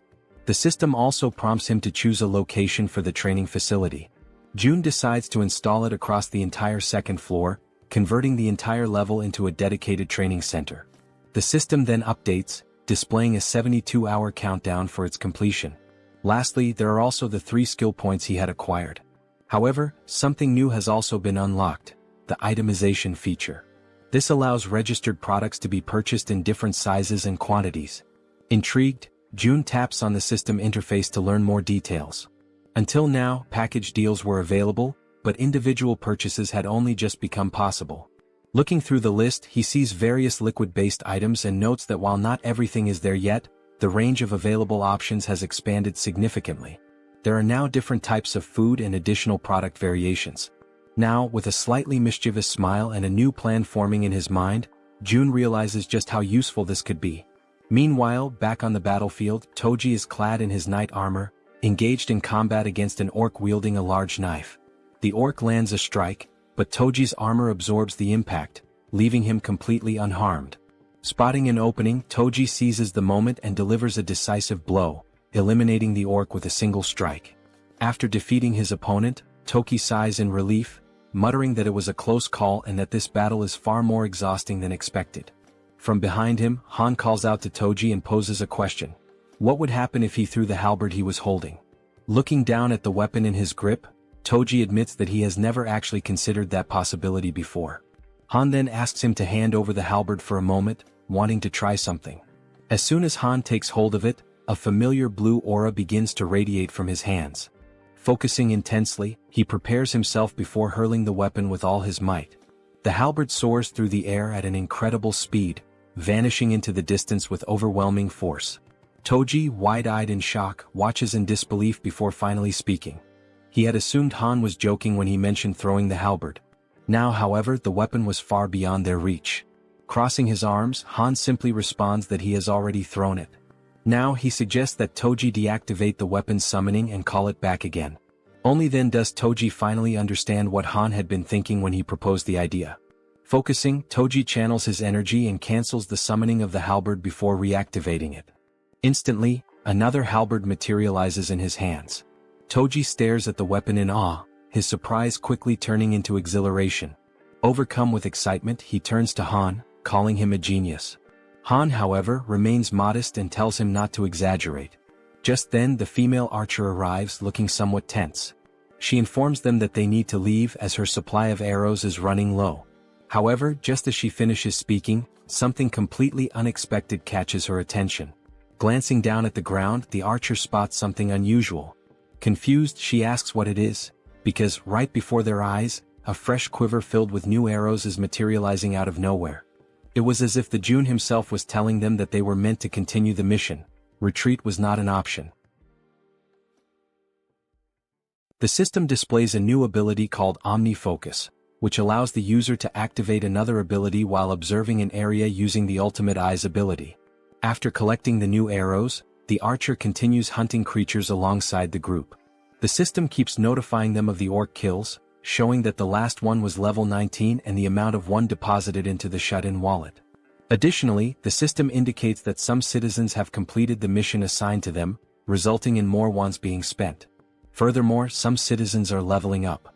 With his arms crossed, Jun looks at the system and realizes that he has always been right. It is indeed possible to increase attributes through mission rewards as well. A glimmer of hope begins to appear in his thoughts. Staring out the window, he notes that his parents' house is about 10 kilometers away, which would take approximately 3 hours on foot to reach. After considering this, he decides to take a walk around the building and heads toward the elevator. Upon stepping out, he makes his way toward the rooftop, approaching the highest point of the structure. Observing the state of the city in the aftermath of the apocalypse, he takes in the sight of the ruins, every single building reduced to rubble except for his own. The devastation is overwhelming, and he mutters that this is truly horrifying. Thoughts race through Jun's mind and he quickly comes to a realization. He needs to act fast as soon as possible. Opening the system window, he decides to start with Han's group. The first person the system highlights is the bespectacled man Jaehyeon. He holds the title of 7th Servant, with a trust level of 59 and a loyalty level of 33, and his awakened ability is the Raven Pact. Seeing this, Jun realizes that as long as Jaehyeon's ability is being effectively utilized for reconnaissance, it would be best for him to team up with the Warbear and the healer. The Warbear, Yeonju, is at level 33 and has awakened the Warrior Bear ability, but her loyalty remains low at only 12. Meanwhile, the healer, Kim De-jung, is at level 30 and has the awakened abilities of healing, blessing, and magic armor. Examining the details, Jun notes that unlike the healer, who is already registered as a vassal, the Warbear does not yet possess the necessary trust to qualify for vassal status. Beyond her healing ability, the healer also possesses an A-tier blessing, which enhances physical abilities by 70%. Additionally, she has a B-tier magic armor, which generates a magical barrier that protects a chosen target. Kim recognizes that those who had an awakened ability from the beginning hold a tremendous advantage and begins to wonder how he could gain the Warbear woman's trust. Recalling her desperate goal of resurrecting her son, Jun questions whether that might be the only way. He opens the system's resurrection tab and immediately, the system informs him that he does not have enough money to grant the reward, instructing him to acquire more funds. Kim clenches his fists in frustration, irritated that he still lacks the necessary amount. An idea sparks in his mind, to drastically increase the difficulty of the missions to the highest level possible. He then declares that he will set up a mission to hunt a level 40 monster, knowing that such a monster must be incredibly powerful, which in turn would yield a far greater reward. With a serious expression, he sets the time limit to 24 hours. The penalty? Death. Yet, once again, the system notifies him that he does not have enough money to provide the resurrection reward. Despite the harsh penalty of death upon failure, Jun is infuriated that the system still deems it insufficient. Then, another notification appears, momentarily catching him off guard. The system announces that he has slain a level 18 orc. An idea suddenly takes root in his mind, perhaps a group mission might work. Without hesitation, he reopens the system and attempts to issue a mission to hunt a level 40 or higher monster, with the same 24-hour time limit and the same penalty of death upon failure. However, this time the reward is modified. The Werebear's son will be resurrected, but only for 1 day. Jun accepts the mission, determining that for now, he must ensure the Werebear woman fully commits to his cause. Back in his room, Seo Jun hears desperate knocking at his door. A frantic voice from the other side pleads for him to open it. Seo Jun moves toward the door, and as he cracks it open, he barely has time to react. The Werebear woman barges in without waiting for him to open it fully. She had already been informed of the mission's reward and the possibility of resurrecting her son, which explained why she looked completely exhausted. Her eyes brim with tears as she declares, with a trembling voice, that she will do anything, anything at all, and she is willing to start immediately. Jun tells her that it is indeed possible, but there is a strict time limit, 24 hours to complete the mission and 24 hours for the resurrection itself. Upon hearing this, the Werebear woman collapses into uncontrollable sobs, overwhelmed by the mere possibility of something she had long believed to be impossible. Tears stream down her face as she expresses her heartfelt gratitude to Jun, telling him that she is truly happy, ecstatic, to have even just 1 day with her son. With unwavering determination, she promises that she will do whatever it takes to make it happen. After that, the system notifies that she has surpassed 30 loyalty points and can now be registered as a vassal. Sometime later, Jun is seen lying in his room, staring at the ceiling. And with nothing but the power of his mind, he manages to turn on the light. Realizing that he succeeded, he shifts his focus to the faucet and attempts to do the same. He concentrates, directing his thoughts toward opening the faucet until water begins to flow. At first, only a few droplets trickle out, barely noticeable. He concentrates a little harder, and this time he manages to fully open the faucet, allowing water to gush out at maximum flow. Feeling somewhat relieved, June comments that this is pretty cool, but at the same time he has already grown somewhat accustomed to it. Now he feels as if he has become a mage, like something straight out of Harry Potter, wielding a wand and controlling electricity, water and gas with precise mastery. The system then displays an update, indicating that the store's earnings are being calculated. A total of 320,981 wons has been deposited into the shut-in wallet. Glancing at the system, June does some quick calculations and realizes that a profit of 320,000 wons suggests that today's total sales have exceeded 1.5 million won. He activates the Ultimate Eye's ability to check on the people within the building, observing what they are doing on the different floors. On another floor, a man asks how much they need to save. Another man, holding a bow, responds that the bow itself cost 150,000 won, and today they only earn 10,000 won, meaning it will take roughly 15 days. The first man calls the other an idiot, pointing out that he didn't even factor in the cost of water and food for the next 15 days. Frustrated, the man with the bow turns his back and says that since the other is so smart, he should calculate everything on his own. Observing the interactions and dynamics between the people, June notes how much the atmosphere has shifted ever since he started distributing the reward money. He also realizes that ever since the mysterious place known as the store appeared on the first floor of the building, the small amount of money earned from hunting goblins has begun to ignite a growing desire among the people to hunt even more. And now that there are no longer enough goblins left within the apartment complex, people are being forced to venture outside in search of prey. Looking at the system, he feels a certain satisfaction, as level-ups are progressing steadily, and the number of new citizens has grown significantly. The system shows that the current population is 789, with XP and money bonuses now at 100%. Fixated on the system screen, Seo Jun realizes that things are about to expand exponentially from this point forward. Then once again another notification appears. Another level 18 orc has been slain.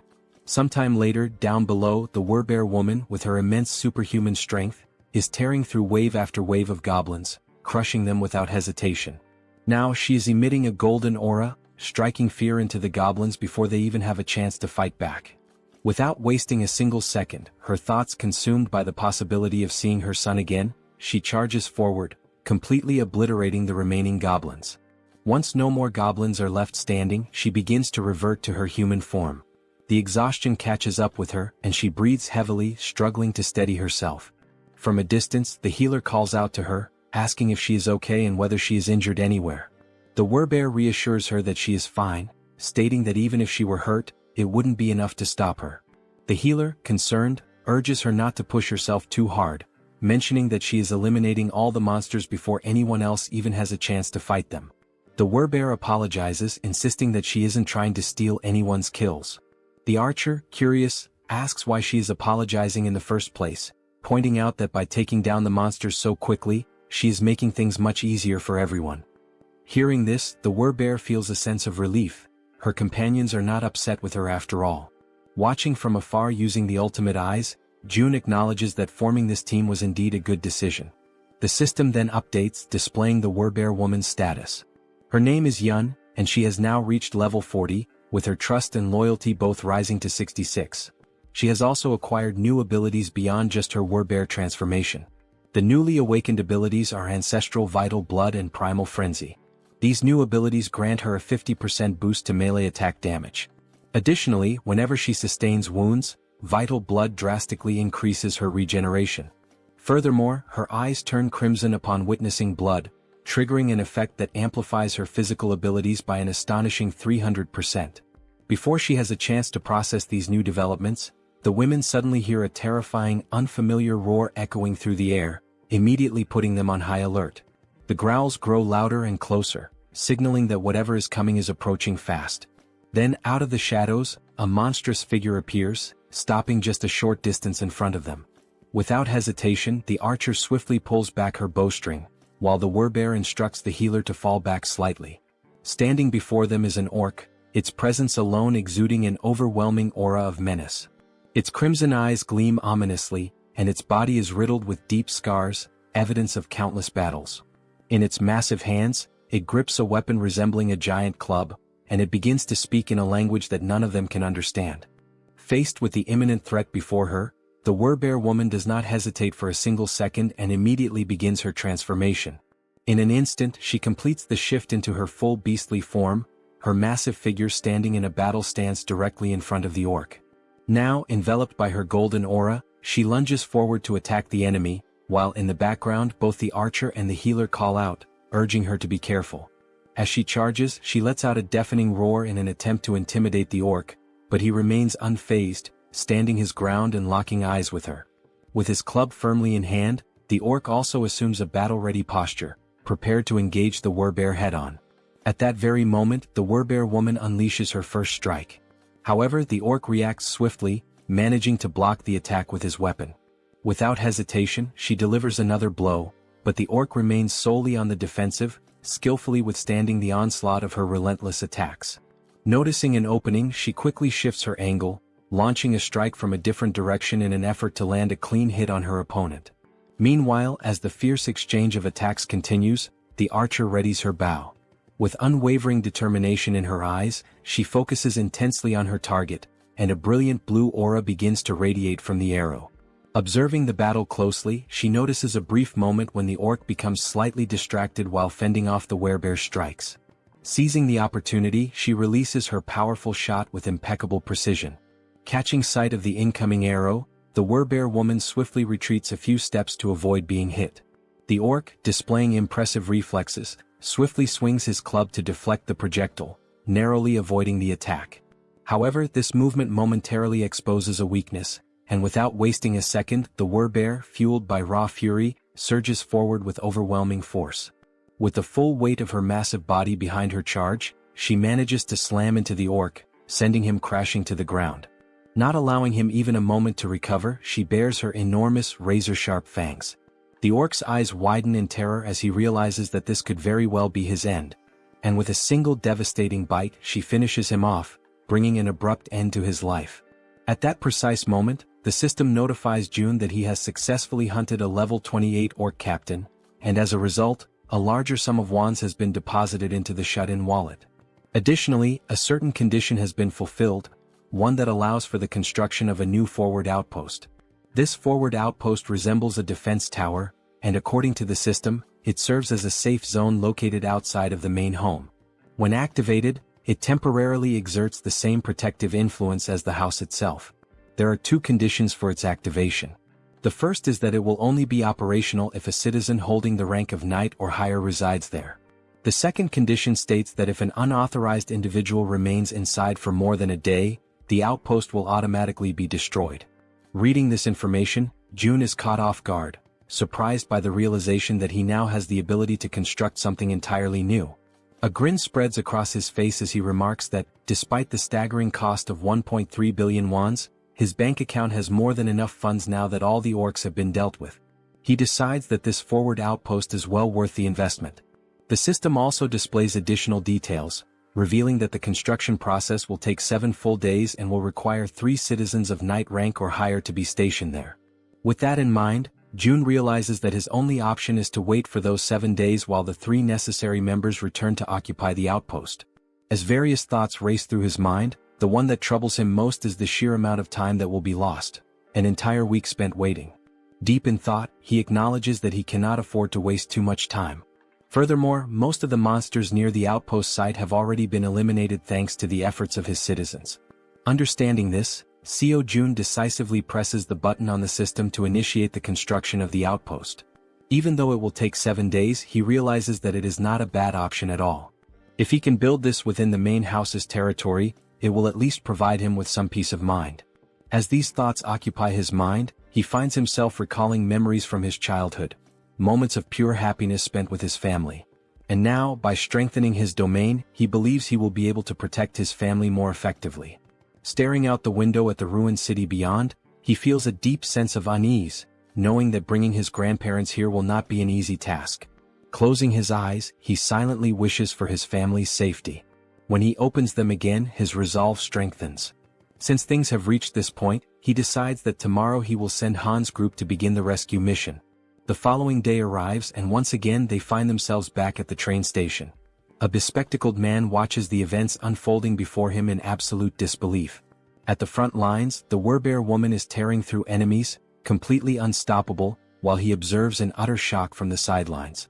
Witnessing her eliminate the monsters one by one, he struggles to comprehend how a single person could possibly be capable of taking down an orc with nothing but her bare hands. With every orc she slaughters, the realization dawns on him: she is no ordinary human. She is a Werbear. Even though he is still overwhelmed by everything happening before his eyes, he acknowledges that it all makes sense. After all, she was already incredibly powerful even before receiving June's blessing.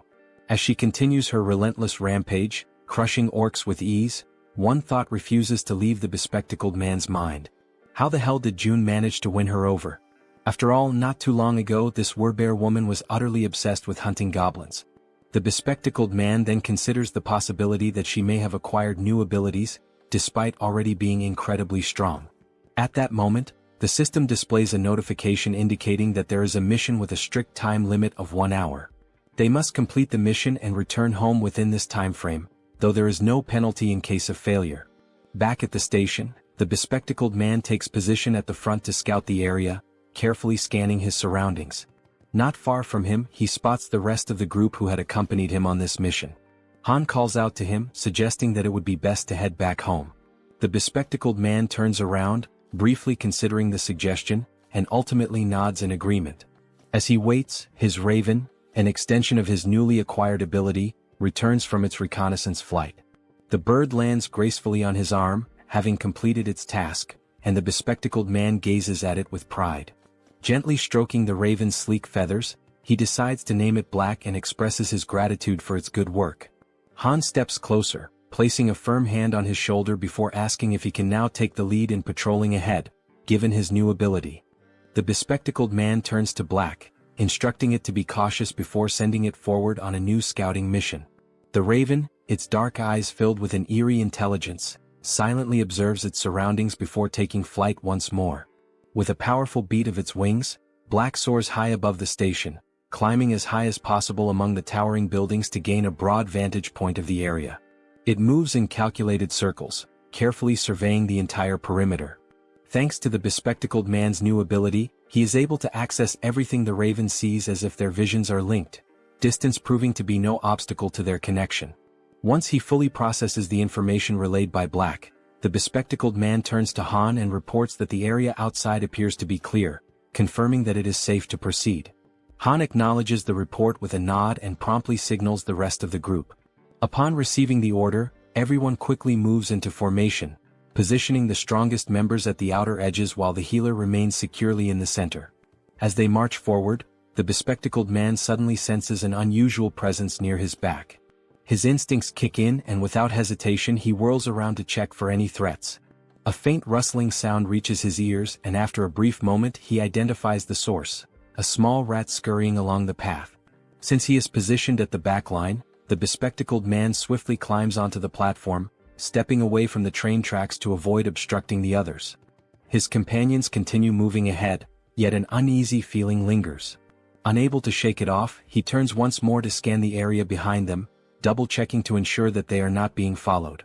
In the dimly lit tunnel, just beyond the tracks, something catches his attention, a pair of gleaming eyes watching from the shadows.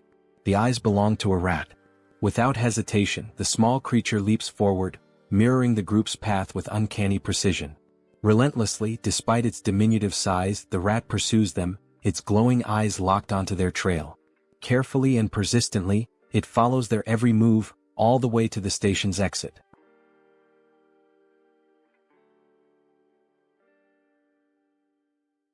A short while later, back at the apartment, Seo Jun expresses his desire for everyone to help him.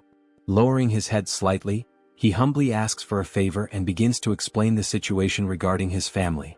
The other members of the group exchange glances, silently processing his words without uttering a single response. Jun continues, acknowledging that the chances of his family being alive are slim, given the current state of the world.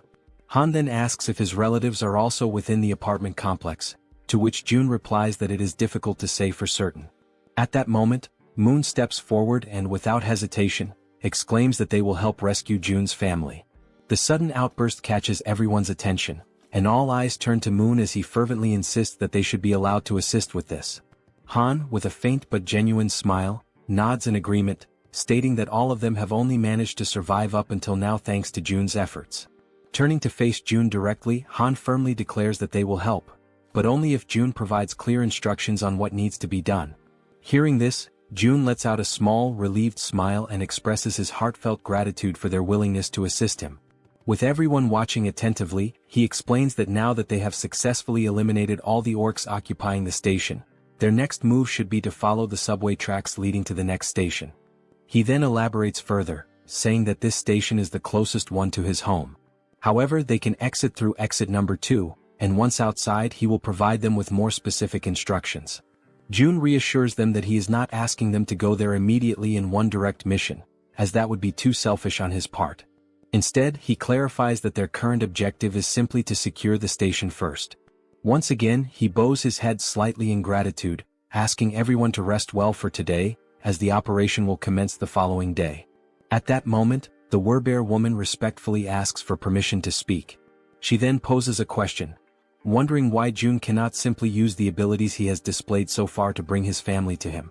A flicker of frustration crosses Jun's face as he admits that he has already tried. He has attempted teleporting a target as a mission reward. Furthermore, he had been excited when Moon awakened his teleportation ability, thinking it might allow them to bring his family back instantly. However, the system immediately indicated that such a reward was impossible, leading to a complete failure. Jun speculates that the reason his abilities do not work might be due to his family being outside of their effective range. Scratching his head in contemplation, he adds that if this truly is the reason, then even if his parents were to die, there would be absolutely nothing he could do to save them, as they remain beyond his reach. As the group listens, Jun acknowledges that, despite his powers, he is not capable of everything. Even with the abilities he has gained, there are still things beyond his control. Turning his gaze toward the Werbear woman, he reassures her not to worry, affirming that the promise he made to her before is one he can still fulfill. At that moment, the system displays a notification indicating that her trust in him has increased even further. She smiles warmly and thanks him for his honesty, appreciating that he has been straightforward from the very beginning. Jun in turn thanks the entire group for their honesty as well, and once more urges them to rest for the day. One by one, they begin dispersing to prepare for the much-needed rest ahead. As Han steps away, he pauses briefly, turning back to remind Jun that he should get some rest as well. At that precise moment, something catches Jun's attention, making him instinctively glance to the side. The system suddenly notifies him that someone is attempting to enter, and that this individual meets the necessary requirements, prompting the system to ask whether he wishes to grant them citizenship. Without hesitation, Jun activates his Ultimate Eyes ability and commands the system to approve the citizenship request. The system displays the name of the individual as Yi Jin, a level 31 being with an awakened ability titled Queen of Rats. Upon using his ability to verify the identity of the applicant, Jun's eyes widen in shock, a wave of disbelief washing over him as he realizes that the one he had just granted citizenship to was, in fact, a rat. 1 hour earlier, while they were still inside the subway station, the rat had been observing the group closely, curiously wondering who these people were. These individuals were so powerful that they had managed to eliminate the orcs with remarkable ease. As the group ascended the stairs, the rat pondered whether their strength was due to the fact that they all had awakened abilities. But at the same time, it questioned if such a thing was even possible. Hiding in the corner of the wall, the rat considered the best course of action. Perhaps it would be wise to simply follow them for now and attempt to make contact later. The thought lingered in its mind that such an endeavor might be challenging, but with its abilities, it should be much easier. Determined, the rat took off in pursuit of the group. Now outside the station, amidst the city's ruined streets, the rat continued tailing them, convincing itself that it was only taking a quick look around. Upon arriving at their destination, the rat's ears twitched as it picked up the sound of human voices, children's laughter and other noises that were incredibly unusual in this world. Looking ahead, it saw children playing carefree, as if untouched by the devastation that plagued the rest of the world. The sight left the rat in complete shock. In a post-apocalyptic world, such a scene was simply unnatural. Turning its gaze to the other side, the rat found itself questioning why so many people were gathered inside that particular building. Fixating on the only structure that remained completely intact, it wondered what in the world that place was. With a deep sense of curiosity, it decided to take a closer look. However, as it attempted to leap up the steps and enter, it slammed its head into something invisible. A dull ache surged through its skull, and a large lump immediately began forming on its tiny head. The sudden pain caused the little rat to let out a pitiful cry. It had collided with a system-generated window that displayed a message stating that entry was prohibited. While rubbing its sore head and trying to make sense of what had just happened, another system window appeared before it, asking whether it wished to acquire citizenship. Still slightly irritated from the unexpected collision, the rat, without much thought, accepted the citizenship offer. Yet, despite agreeing, the system window stubbornly remained in front of it. A flicker of frustration crossed the rat's face as it muttered that such a thing was probably impossible for a mere rat. But in the very next instant, the system confirmed that citizenship had indeed been granted. Overwhelmed with excitement, the rat raised its tiny fist triumphantly, as if celebrating a great victory. A part of it still wondered if this had actually worked. Stepping forward, it entered the building, reassuring itself that everything was fine now. However, the moment it crossed the threshold, panic erupted. The sight of a rat inside sent the people into a frenzy. Instantly, several individuals reacted, attempting to stomp on the small creature to eliminate it. The rat, realizing the danger, frantically dodged their feet, twisting and leaping in desperate evasive maneuvers. It barely managed to escape the chaotic scene, but in the process, it lost its balance, tumbled forward, and ended up rolling into another area entirely. The new location was a training facility, where the group's members were actively working out. Han and Togi were lifting dumbbells, training their biceps. Moon and the glasses-wearing man were performing bench presses. The archer and the poison-wielding woman were working out on the other side of the room. Meanwhile, the healer and the werbear woman were taking turns using the lat pull-down machine. Observing the sheer intensity of the training, the little rat found itself in awe, its tiny mind racing as it marveled at the sight. What kind of place was this? At that very moment, elsewhere, a new figure appeared. A woman, clutching her head, muttered that she was experiencing pain. She had been inside that very subway station earlier, and now she was suffering from a splitting headache. Perhaps this pain was a lingering effect of when the rat had collided headfirst into the system's invisible barrier. Bringing her hand to her mouth, she let out a smile, one that gradually morphed into something filled with twisted excitement. She spoke softly to herself, claiming that now, at long last, an opportunity had presented itself. A low chuckle escaped her lips, and soon she was grinning almost maniacally. She had finally found a way to survive. However, she quickly realized that the real challenge was how to actually reach that place. For now, she only needed to make her way to the station where the group had been. As she gnawed at her nails, she considered the possibilities. Perhaps the only viable method would be to traverse the subway tracks. But there was a major obstacle in the way, the monster that currently occupied the station, blocking the path forward. And yet, instead of despairing, she clenched her fists with determination. That was precisely why she still had a chance. There was nowhere in this world that she could not reach. At her command, a swarm of rats began to emerge, flooding the entire area. At that moment, a system notification appeared, indicating that he had hunted a trained level 2 rat and had gained a small amount of XP. The woman's ability was called Queen of Rats, a skill that compelled any rat she encountered to swear loyalty to her, allowing her to share their senses. Observing the notification, June, deep in thought, quickly realized that this woman was controlling the rat's spirit. Without hesitation, he activated his ability, Ultimate Eyes. Someone with an awakened Tirei ability had arrived on their own, so no matter the circumstances, he had to accept them. He carefully examined each room, searching for any sign of her, but there was nothing to be found. Turning his gaze outside, he scanned the surroundings, yet there was no trace of her there either. June then considered summoning her through a mission, as she had already been accepted as a citizen. The mission he devised was simple: visit the apartment within a 48-hour time limit, with a reward of cola and a choco bar. However, just before confirming the mission, June paused, realizing he was forgetting something. A memory resurfaced, the conversation he had with the werbear woman, where she had asked if he simply couldn't bring someone there using his abilities. June had tried multiple times before and had never succeeded. But perhaps that was because those people had been outside his sphere of influence at the time. Now, however, things were different. Everyone who had obtained citizenship was undoubtedly under his influence. No matter how far away they were, the system still registered the bodies of the monsters they hunted, calculating them accordingly. This proved Jun's theory. With this realization, he ordered the system to modify the mission. The new objective remained the same: visit the apartment. However, the time limit was now only 10 seconds, and the penalty for failure was immediate summoning to the location. After confirming the changes, Jun felt a hint of surprise that the system had allowed it to proceed without imposing any restrictions or additional penalties.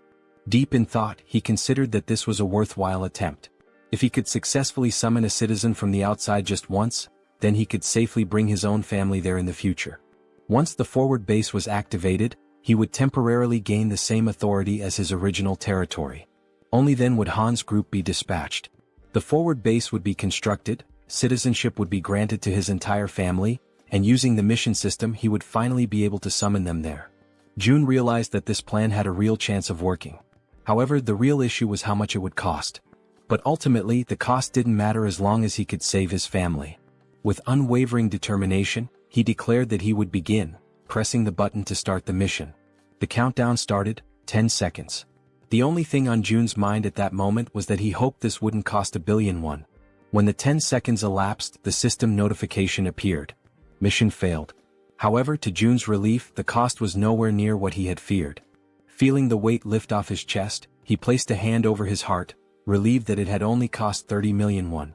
But now, standing at the entrance of the apartment, was Yi-Jin, the Queen of Rats. She was on her knees, trembling, her face filled with terror as she frantically questioned where she was. Jun immediately deactivated Ultimate Eyes, confirming that the penalty had indeed worked as intended.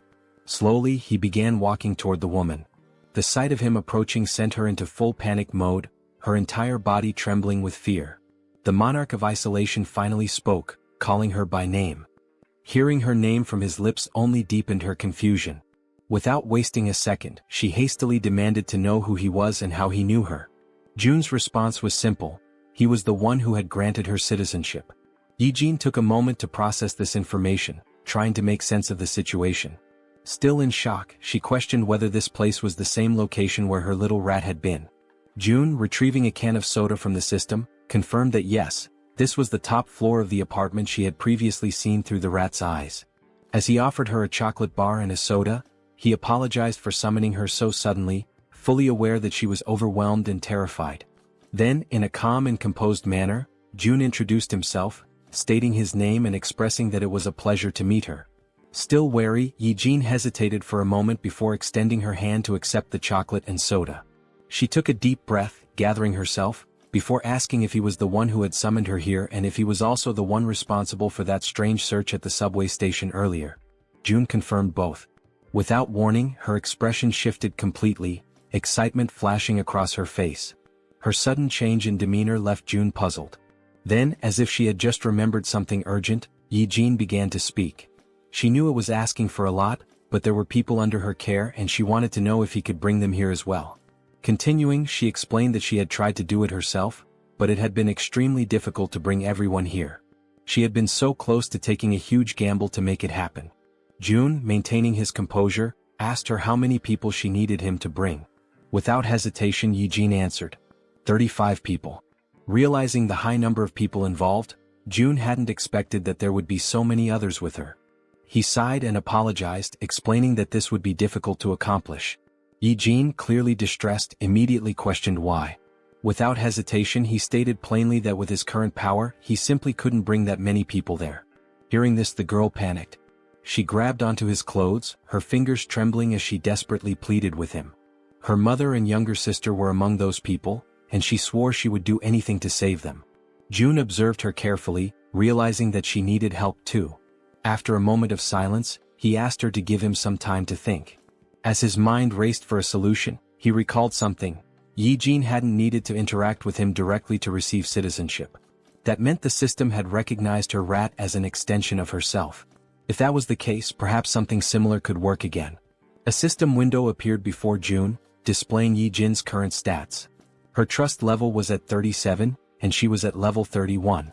Seeing this, he noted that her trust had already increased, and given her situation and everything she had just said, it was only natural for her to trust him even more. Still kneeling in front of him, her eyes full of desperation, she listened as he called her name. She immediately asked if she really could do anything. Without hesitation, Yi-Jin confirmed that she would, She would do absolutely anything. June took a deep breath before finally speaking. There was a way to make what she wanted possible. But first she had to trust him completely, 100%. He asked her if she understood. Then, speaking in a calm and steady voice, he told her that if she placed her absolute trust in him, he would undoubtedly save them. Hearing those words, the girl's eyes lit up with hope. She clasped her hands together, almost as if in prayer, and shouted that she truly trusted him. With unwavering determination, she declared once more that she would do anything if it meant saving her family. At that moment, the system notification appeared. Yi-jin's trust level had reached 50, and her loyalty had surpassed 30. This fulfilled the conditions for her to be registered as a vassal. June grinned. This was good, very good. And what came next would be even better. Without hesitation, he pressed the system window, selecting the option to register her as his vassal. At that exact moment, a blue aura surged forth, enveloping Yi-jin's entire body.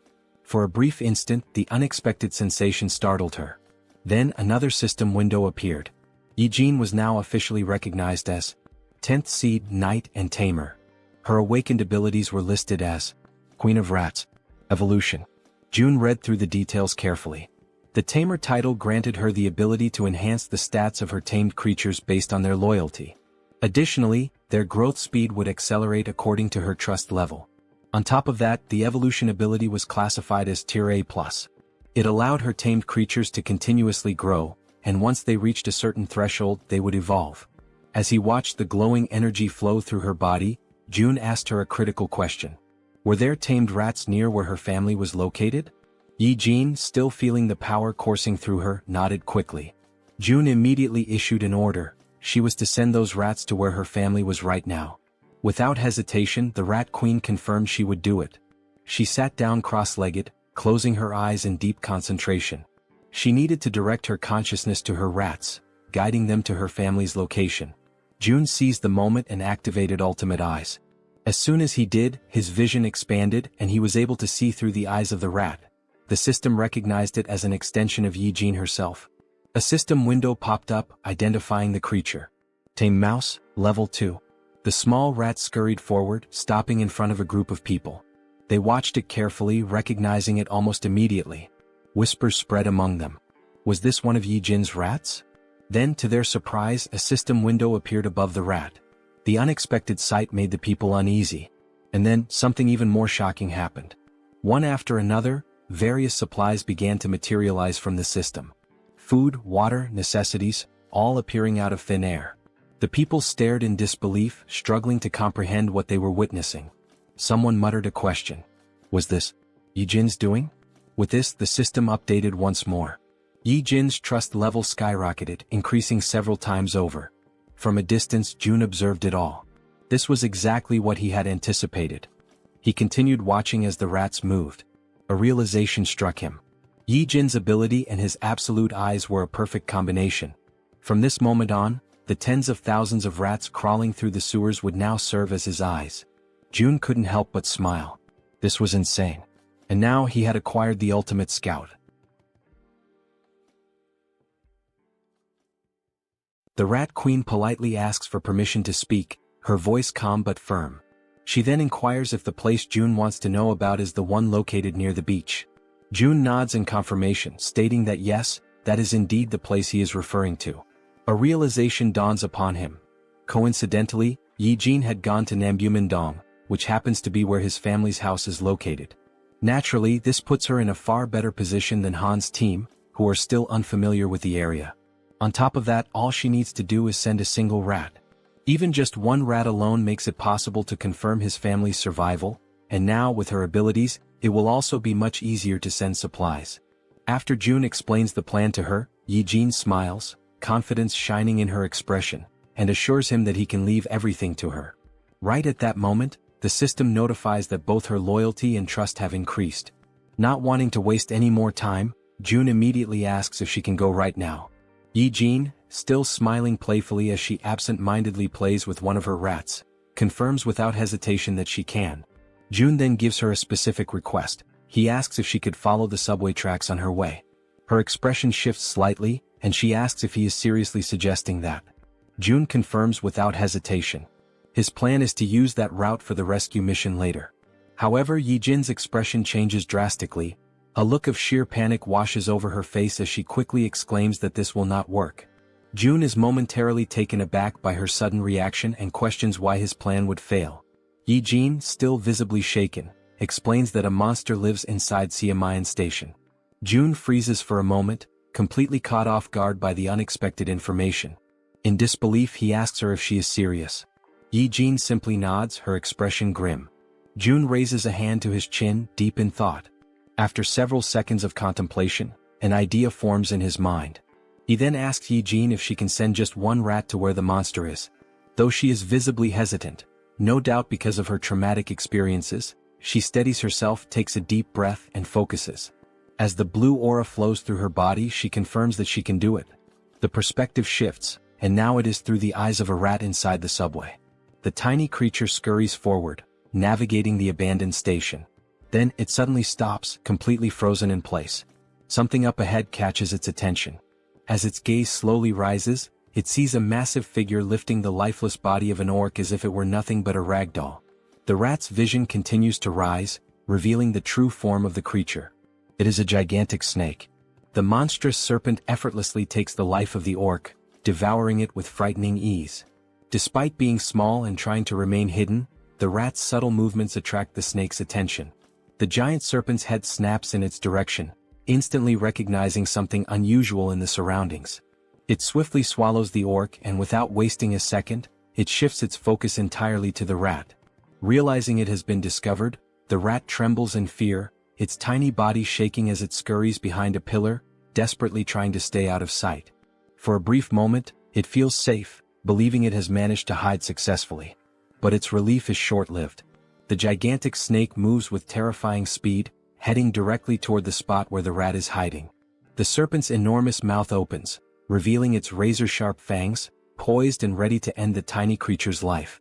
As the attack closes in, the rat is paralyzed with fear, a cold chill running through its entire body. At the very last second, it manages to leap away, barely escaping the deadly strike. Now, its only chance of survival is to run as far and as fast as possible. However, the snake does not relent. It hunts mercilessly, pursuing the rat with unstoppable determination. For a brief moment, the gigantic serpent appears to hesitate, and the rat uses that single opportunity to flee for its life. Back in the apartment, Jun watches in complete silence, his ultimate eyes ability fully activated. After seeing just how massive and powerful the snake is, Jun wonders what level the monster could be. He has a strong suspicion that it is at least above level 40. Yijin, her voice trembling slightly, asks Jun if he saw that thing. Then, without waiting for a response, she states firmly that this is exactly why they cannot use Siamayan Station. She then offers an alternative plan. They should skip that station entirely and move on to the next one instead. Yijin adds that she has seen the strength of Jun's companions firsthand. She is confident that getting to the next station won't be a problem for them. Jun ponders for a moment and then realizes that Yijin is absolutely right. He nods in agreement, thanks her, and states that her idea sounds like a good plan. With a grin, he then tells her that she can head to Unit 2701, which is the next station. From today onward, that will be her base. However, she will need to do some cleaning up first. Yijin nods in understanding, then stands up and expresses her gratitude. She asks for permission to leave and informs him that she is heading out now. Jun reminds her to be careful. As Yijin walks away, Jun finds himself lost in thought. Had it been before he met her, this would have likely been his exact plan. A small smile plays on his lips as he acknowledges this fact. With that, he opens the system interface and gives the command to install solar power generators. The system confirms that the installation process will take 24 hours to complete.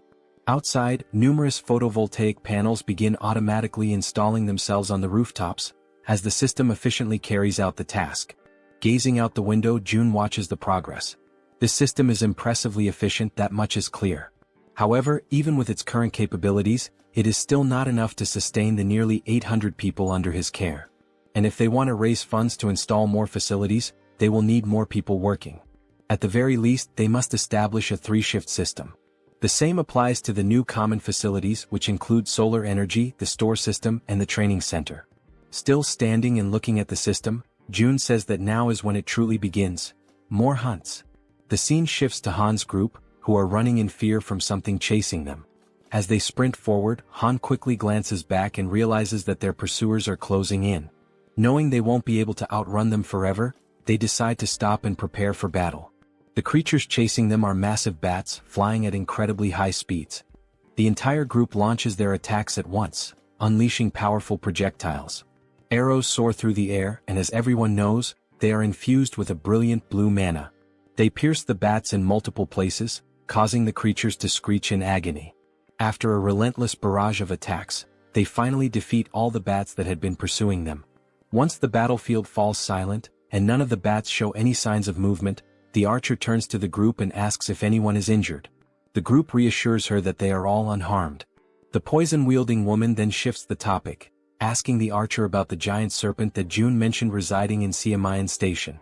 She questions whether they truly believe they can take it down on their own. The archer responds confidently, saying that everything should be fine since, if things go south, June can summon them back to the apartment at any moment. The poison-wielding woman nods in agreement, realizing that she is worrying too much. Listening to their conversation, Han grins and reassures her, saying that she doesn't need to overthink things since June is monitoring everything from afar. He then issues the order to move forward. After walking for some time, they finally arrive at the station where the giant serpent is lurking. The first sight before them fills them with horror and an overwhelming sense of dread. Scattered across the ground are the lifeless bodies of goblins and orcs, torn apart in a gruesome display. Among the carnage, a train car has been derailed, lying on its side off the tracks. The grotesque sight is enough to make the poison-wielding girl gag, barely able to hold back her nausea.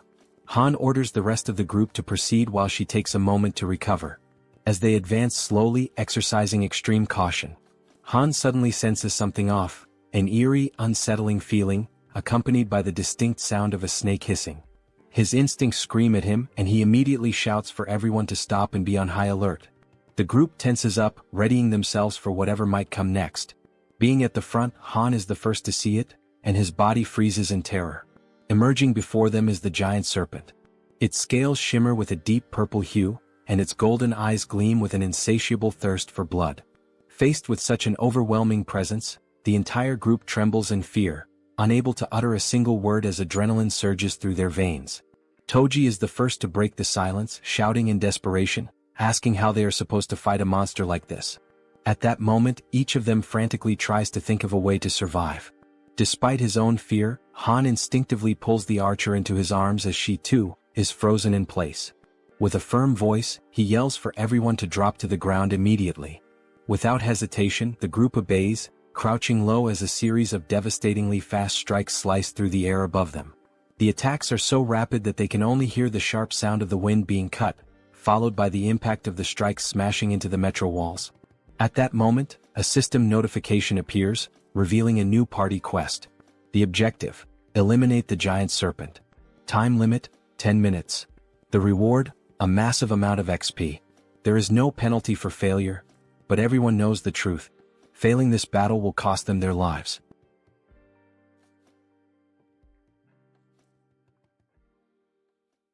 After the possible attack, while still shielding the archer with his body, Han realizes, deep down and with absolute certainty, that this might truly be the end for them. As the others begin to recover from the shock, confusion sets in, and they start questioning what exactly just happened. They wonder if that impact could have been an earthquake and whether it really came from the serpent itself. At that precise moment, a system notification appears before Han's eyes, causing them to widen in shock and disbelief. A party quest has been granted. The objective is to finish off the giant serpent.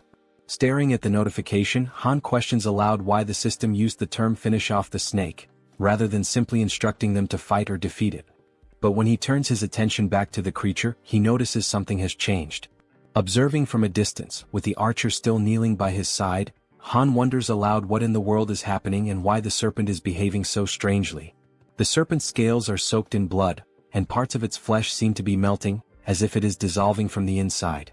Han glances over at the werbear woman, and they exchange a meaningful nod, silently agreeing to take initiative. Frowning, Han admits he has no idea what's going on.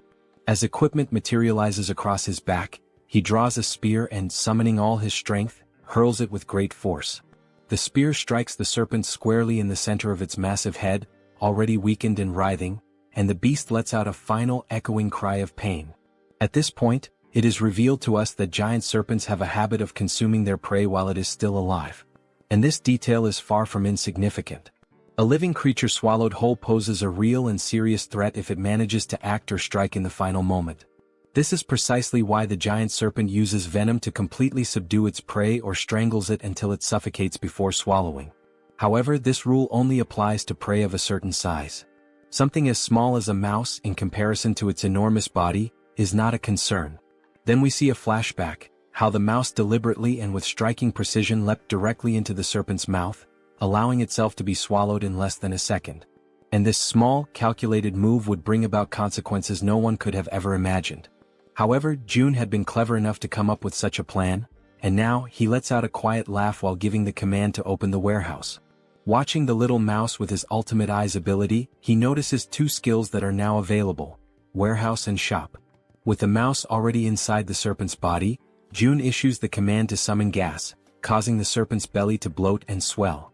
On top of that, he also summons burning papers, already ignited.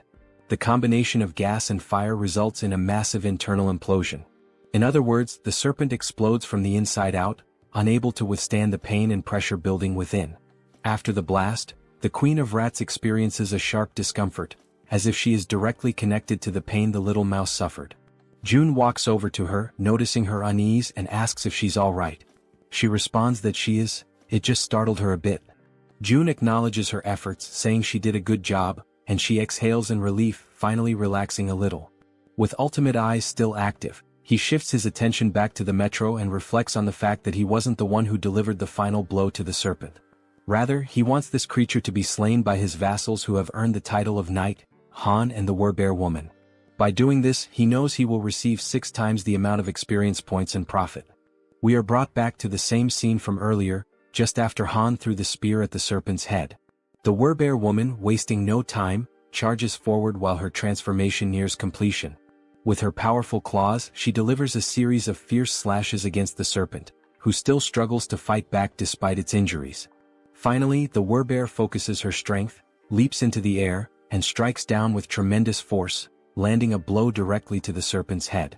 The impact creates a large crater, and once she lands back on the ground, now almost fully transformed, she turns to look over her shoulder, just to confirm that the giant serpent has truly been defeated. Right then, the system notifies them that the king snake has been vanquished, and a substantial amount of experience has been granted. Additionally, since it was a level 40 monster, a large quantity of one has also been deposited into the Shutin's wallet. Now that Han and the Werbear Woman have defeated the boss of Siamayan Station, it becomes possible to construct an outpost at that very location. System messages continue to flood in, showing that multiple skills have leveled up. Among them, a domestic domain declaration has reached level 15, granting Jun 3 additional skill points. As always, after each evolution, Jun experiences that familiar sharp pain, a tightness in his chest that signals the price of his advancement. Outside, his domain continues to grow, stretching farther and farther without pause. The system then alerts that a being has been discovered that meets the citizenship requirements, asking whether Jun would like to grant it. Still clutching his chest in pain, Jun gives the command to grant citizenship to the candidate. The system reports that the total number of citizens has now reached 1,000, and as the citizen count reaches that milestone, every citizen unlocks a new passive ability called Base Salary. This Base Salary skill is a passive ability that grants every citizen an additional 100% XP and profit bonus. Reading the message, Jun's eyes widen in astonishment, hardly able to believe what he's seeing. He opens the status window of one of the citizens and confirms it with his own eyes. A 100% bonus to both experience gain and profit share is now in effect.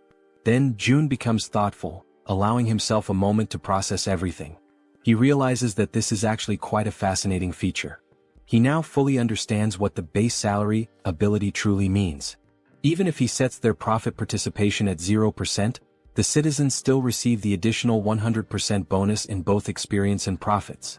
But before he can dwell on that thought any further, his concentration is broken. The Queen of Rats calls out to him, gently pulling him out of his reflections. He turns around and asks what she needs. She apologizes for asking this at such a moment but proceeds to make a request. She wants to know if it would be possible for him to bring her group to that place as well. Jun takes a moment to consider her words, going quiet for a few seconds as he thinks. Then a soft smile forms on his face and he answers that of course he will make that happen.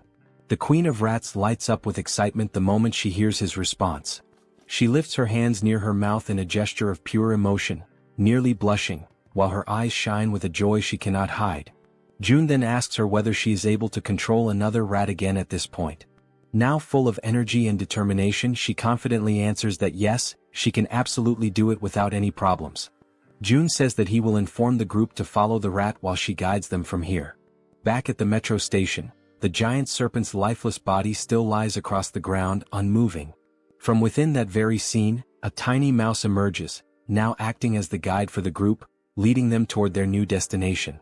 The mouse scurries ahead, while the rest of the group follows closely, walking past the corpse of the giant snake and making sure not to stray too far behind their small guide. Han is once again left in shock by the sight unfolding before him. The Werbear woman urges him to compose himself and asks whether it was his group that defeated all of the orcs lying lifeless across the floor. He immediately denies it and turns the question back to her. But she also says that she didn't do it either. When she arrived, the orcs were already in that state. That leads them to conclude that this must be an orc territory, and whoever defeated them must be far more powerful than they are. As they keep walking, all the group can see are orc corpses and splashes of blood staining the ground, while they continue following the mouse that is showing them the way. Han points out that now that the giant serpent has been dealt with, the major threat is gone. However, he warns that they must not lower their guard just yet. The archer agrees with his assessment, noting that there could still be hidden groups of monsters lurking in the shadows nearby. At that moment, the little mouse turns back to the group, squeaks, and gestures with its tiny paws as if to say, "Come on, hurry up." Seeing this action, Toji comments that this mouse is actually pretty clever, and Moon asks whether the mouse is part of June's skill set. The group presses on, continuing forward while June watches from a distance. Observing everything from afar, he judges that for now there don't appear to be any major threats in the vicinity. He shifts his gaze slightly toward a system notification, which informs him that he currently has 3 available skill points. Looking at the system message with a bit of anticipation, June begins to wonder where he should invest those points. He reasons that since his territory has recently expanded, the highest priority should be the Ultimate Eyes skill, especially because it synergizes with the Queen of Rats' abilities. So he gives the command to upgrade Ultimate Eyes. Once again, as always, he feels the painful consequences of evolving his skill. But this time, unlike the usual sharp sensation in his chest, he experiences something far worse, an unbearable and splitting headache. And unlike the previous version of this skill, the new level now allows him to see the level of monsters displayed above their heads. In addition to level, he can now see other data as well, such as height, behavior, intelligence, and even specific attributes or traits that make each monster stand out. Realizing how much easier this will make things moving forward, he affirms to himself that he definitely needed this ability. Because first, he needs to identify monsters of the correct level in order to assign suitable quests to people. This way he can reduce the cost of resurrection. Already aware of how useful this tool will be, he decides to use his remaining points. The next skill he chooses is dignity maintenance because now that he is meeting and managing more people, trust and loyalty are becoming increasingly important. He gives the command to level up that skill as well. However, just at that moment, right in the middle of his planning, something interrupts Seo Jun, throwing him completely off balance and into a state of panic. A deafening sound crashes through the area, abruptly ending his moment of reflection. That's when he realizes that the noises he just heard were similar to gunshots, sharp, loud, and unmistakably threatening.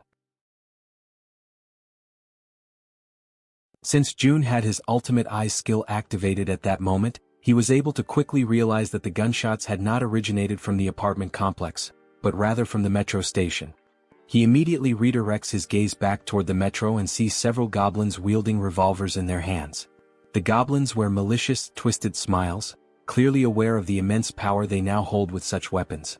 Watching the scene unfold before him, the only question running through June's mind is why on earth goblins have firearms, and more importantly, how they managed to get their hands on them. Because it wasn't just one goblin with a gun, there were several of them, causing chaos and panic as they wildly fired their revolvers, spreading terror through the metro. Han and his group had already faced countless formidable enemies in the past, but never had they encountered a threat that escalated in danger so quickly and so unexpectedly. The suddenness of it put the entire group on high alert. Realizing the goblins were opening fire, Han immediately shouts out, commanding the group to run for cover and hide behind whatever protection they can find. The gunfire continued echoing throughout the metro station as the entire group managed to temporarily hide. From their cover, Han and the archer peek out cautiously, watching the scene unfold. Clearly frightened, the archer asks how the hell those damned goblins got their hands on firearms. Han responds grimly, saying the only thing he knows for certain is that it's not possible to fight them head-on under these conditions. But then Han allows a small smile to appear on his face, because he suddenly remembers, Moon is on their team. Without hesitation, Moon uses his teleportation ability, aiming to catch the goblins completely off guard and not give them a single second to react. His expression is fierce, filled with anger, and his eyes radiate pure determination. Without the slightest bit of remorse, he pierces the back of one of the armed goblins with his spear, driving it through the creature and silencing it with one final scream. That agonized cry is enough to alert the rest of the goblins, who immediately turn their attention to Moon, now fully aware that he's standing in the middle of them. But Moon is far from weak, certainly not as weak as the goblins had imagined. Using his close-range combat skills, he manages to decapitate every single goblin that tries to strike him, cutting them down one by one in rapid succession. Watching this from a distance, the goblins still wielding revolvers quickly realize that this is their best chance to shoot the boy before he closes in. But just as they prepare to pull the trigger, arrows suddenly strike their hands, forcing them to drop their guns in pain. The shots had come from the archer, who had been carefully observing the fight and saw the perfect opportunity to act. And she wasn't the only one. Toji, dressed in his heavy knight's armor, and the Werbear woman also launched themselves into the fray, charging forward to eliminate the remaining goblins. Both of them begin to attack fiercely, not giving the goblins a single moment to breathe or retaliate. From a distance, the man with glasses and the poison-wielding woman watch everything unfold in disbelief, clearly impressed by the strength and coordination of their companions. Toji and the Werbear continue pushing forward, relentlessly attacking the goblins, while in the background the archer and Moon provide cover from a distance to ensure their success. After the battle, Jun shifts his attention back to the revolver and ammunition, inspecting them carefully with the help of his ultimate eyes ability. He then gives the system the command to register both items. The system promptly displays a confirmation that the revolver and its specific ammunition have now been successfully registered. Realizing what he just did, Jun stands silent for a moment, stunned by the fact that he has now added a firearm to the system's inventory. He quickly recognizes that he cannot display this item in the store for the general public to purchase. On the other hand, offering firearms in the shop would come with clear advantages. People would instantly become more active in hunting monsters, and even ordinary individuals below level 10 might start regularly hunting orcs. That means the citizens would bring in significantly more XP and profits overall. However, Jun is also aware of one major problem. He cannot trust all the citizens yet. At this point, he's still welcoming people indiscriminately. In other words, there's no real standard, no vetting process. He's been accepting everyone and providing them with supplies without screening them first, operating under the belief that he can control everyone, no matter what might happen. Of course, the rapid growth of the citizen population has brought many benefits. But everyone knows that things change drastically when firearms are involved. There's no guarantee that someone among this growing crowd won't turn out to be a serious problem. Beyond the obvious issue of supply shortages in the midst of an apocalypse, there are also the feelings of envy, resentment, and jealousy that could easily escalate into something dangerous once firearms are introduced into the equation. Regardless of motive, accidents happen, and in the worst-case scenario, someone could die.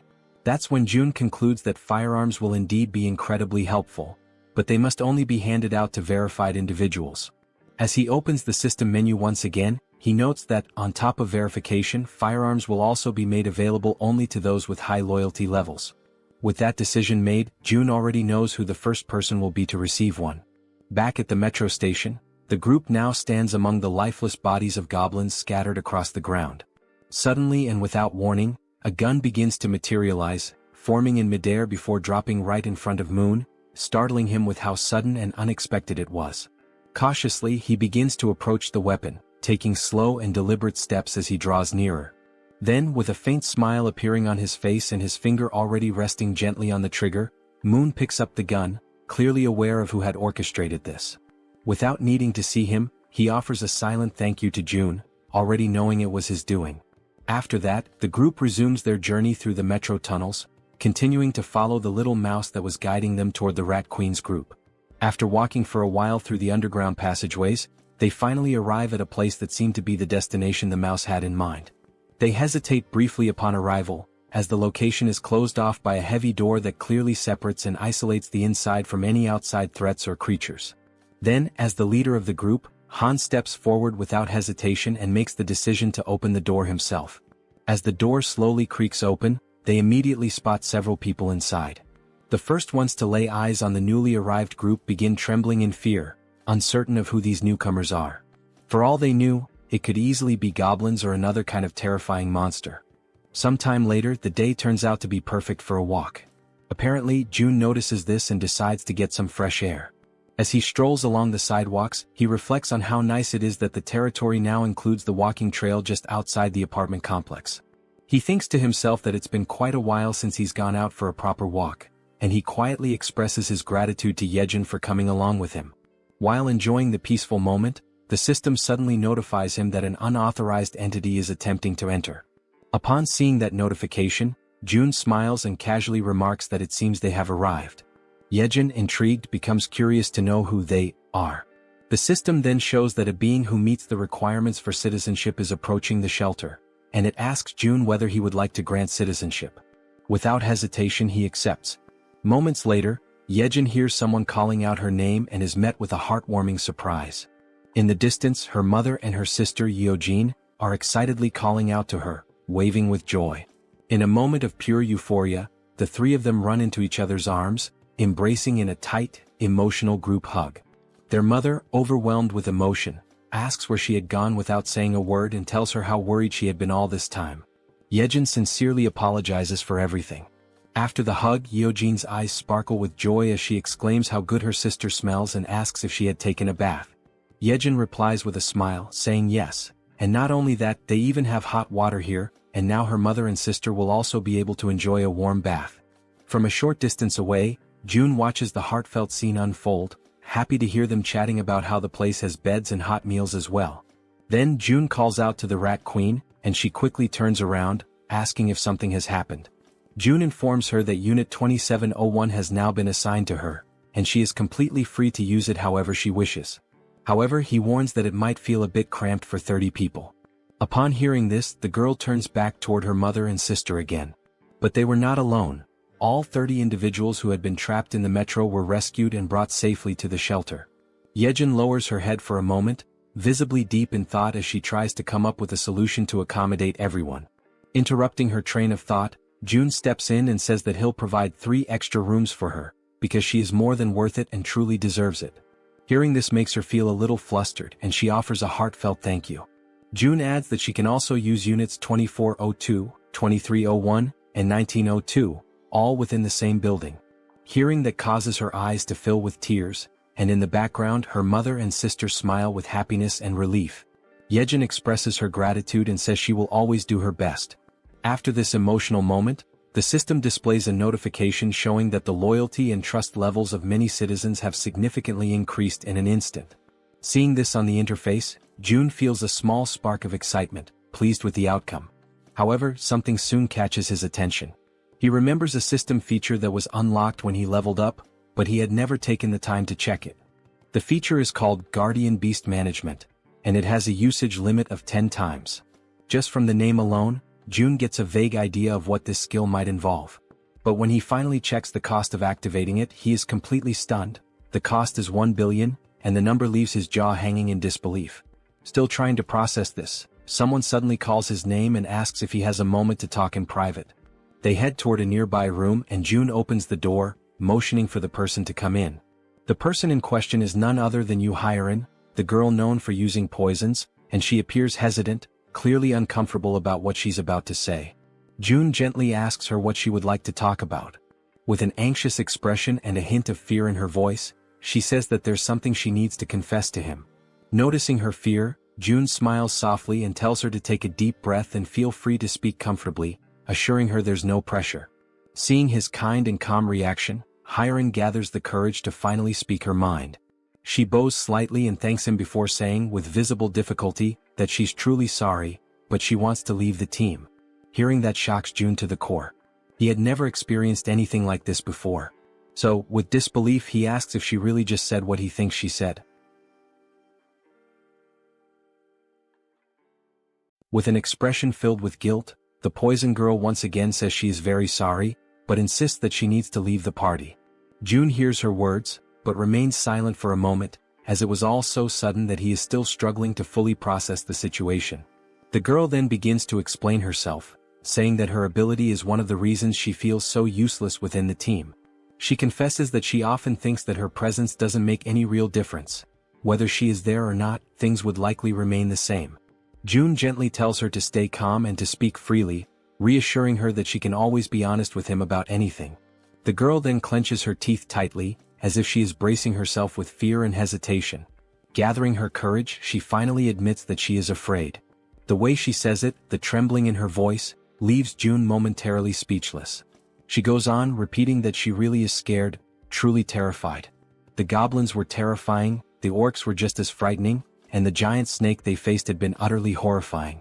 She even recalls the terrifying moment when they were being chased by that red tiger. There were so many instances when she could have lost her life, that just thinking about it brings tears to her eyes and she starts to cry. Once again she apologizes to June, saying she knows he saved her many times, while she could only watch helplessly, remaining silent.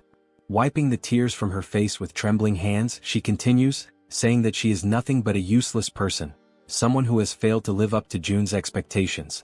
June, quietly listening, reflects that deep down, he had already started to notice this before. He remembers the time when they went to rescue Moon's grandmother. She had been clearly afraid then. He also recalls how fearful she was when they were hunting orcs, and especially during the confrontation with the giant snake.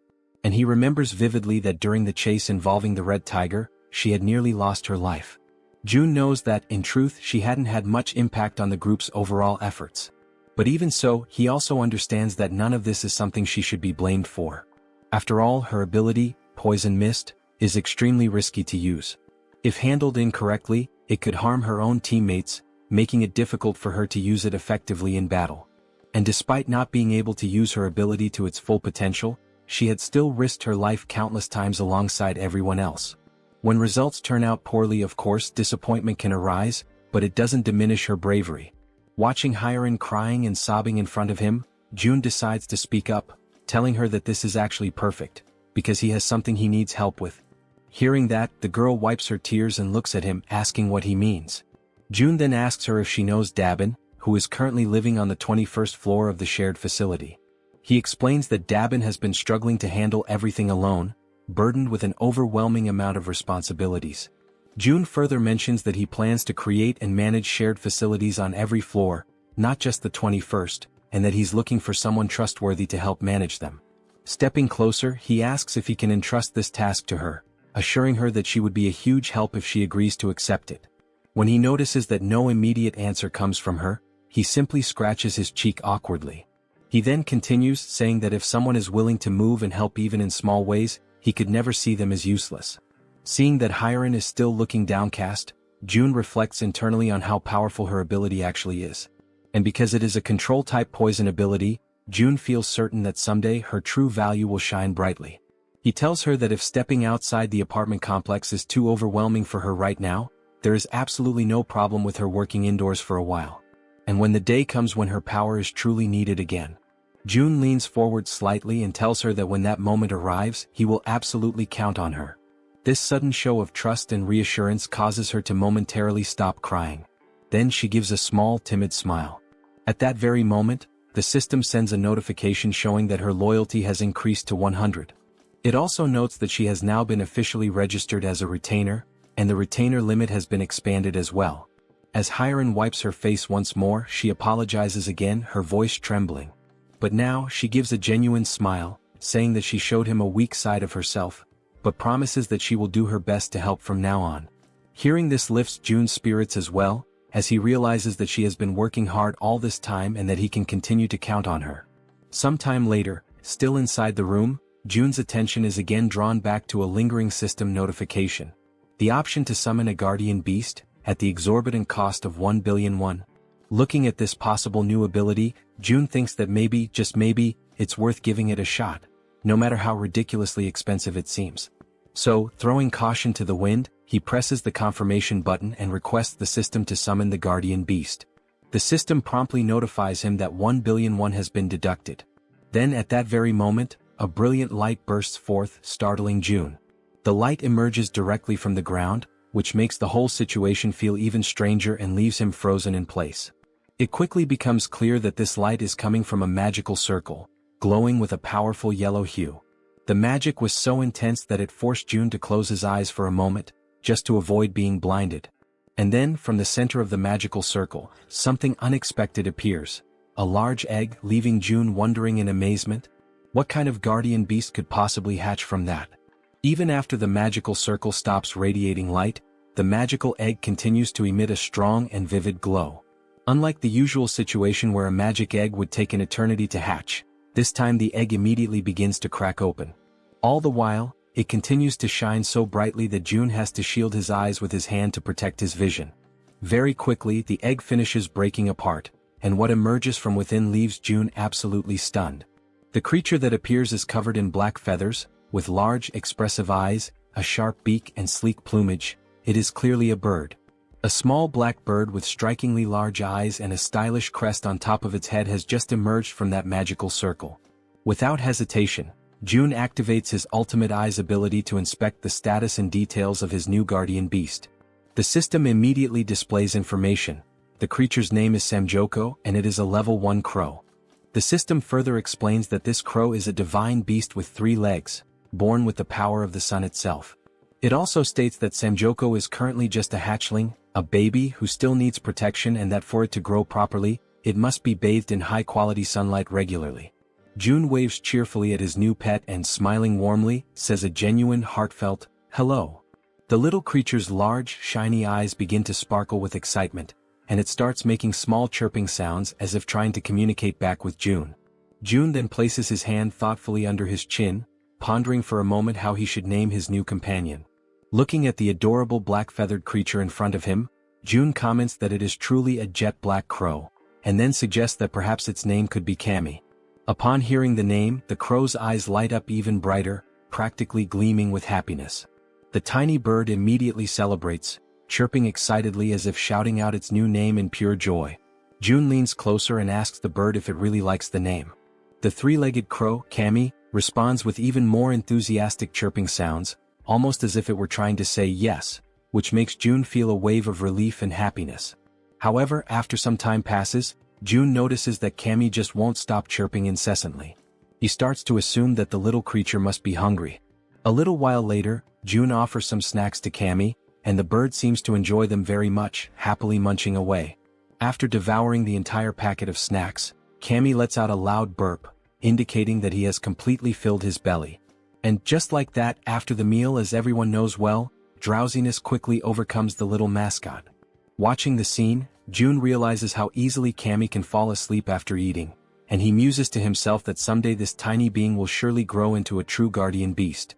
Crouching down beside him, June says aloud that he wishes he could also fall asleep as easily as Kami does after eating. Just then, something suddenly appears in front of June, a system notification. It shows that Kami's level has increased, and that the efficiency of the solar generator has also increased by 100%.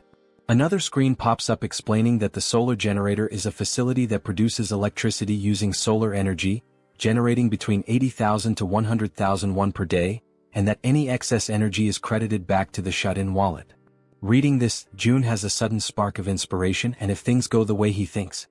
He recalls that the 10 new buildings he recently acquired still do not have any solar generators installed. He had already used most of the financing for other projects, and at the time he thought it would be a waste to invest 130 million won for just a 30 million won annual return. But now he chuckles quietly to himself, realizing that with this new change the situation is completely different. As more time passes, the system continues to notify him that Kami's level keeps increasing, and along with it, the efficiency of the solar generator continues to rise. Reading the latest notification, June realizes that the generator's efficiency has tripled almost instantly, going from a 30 million won annual return to 90 million won per year. With a broad smile spreading across his face, June understands that there is no reason to hesitate any longer. Without wasting a second, he gives the command to the system to install solar generators in all 10 of the new buildings. The system promptly displays that the installation will be completed within 24 hours. Sometime later in room 3001, someone rings the doorbell of that room. It is June. From inside, the occupant asks who it is and June calmly replies that it's him. The door swings open quickly and Fatty appears, asking if something is wrong. June replies with a serious expression that he needs to ask a favor. Still looking surprised, Fatty asks what kind of favor June could possibly need. With a stern, resolute face, June explains that he needs Fatty to safeguard his money. They exchange a few words that the narration doesn't reveal to us, and shortly after that, Fatty is left standing there, completely in shock by what he has just heard. If you enjoyed this video, don't forget to give it a thumbs up, it really helps. And for more content like this, make sure to subscribe and hit the notification bell so you don't miss any updates. Let me know in the comments if you'd like to see another part. I'd love to hear your thoughts. See you next time. Bye-bye.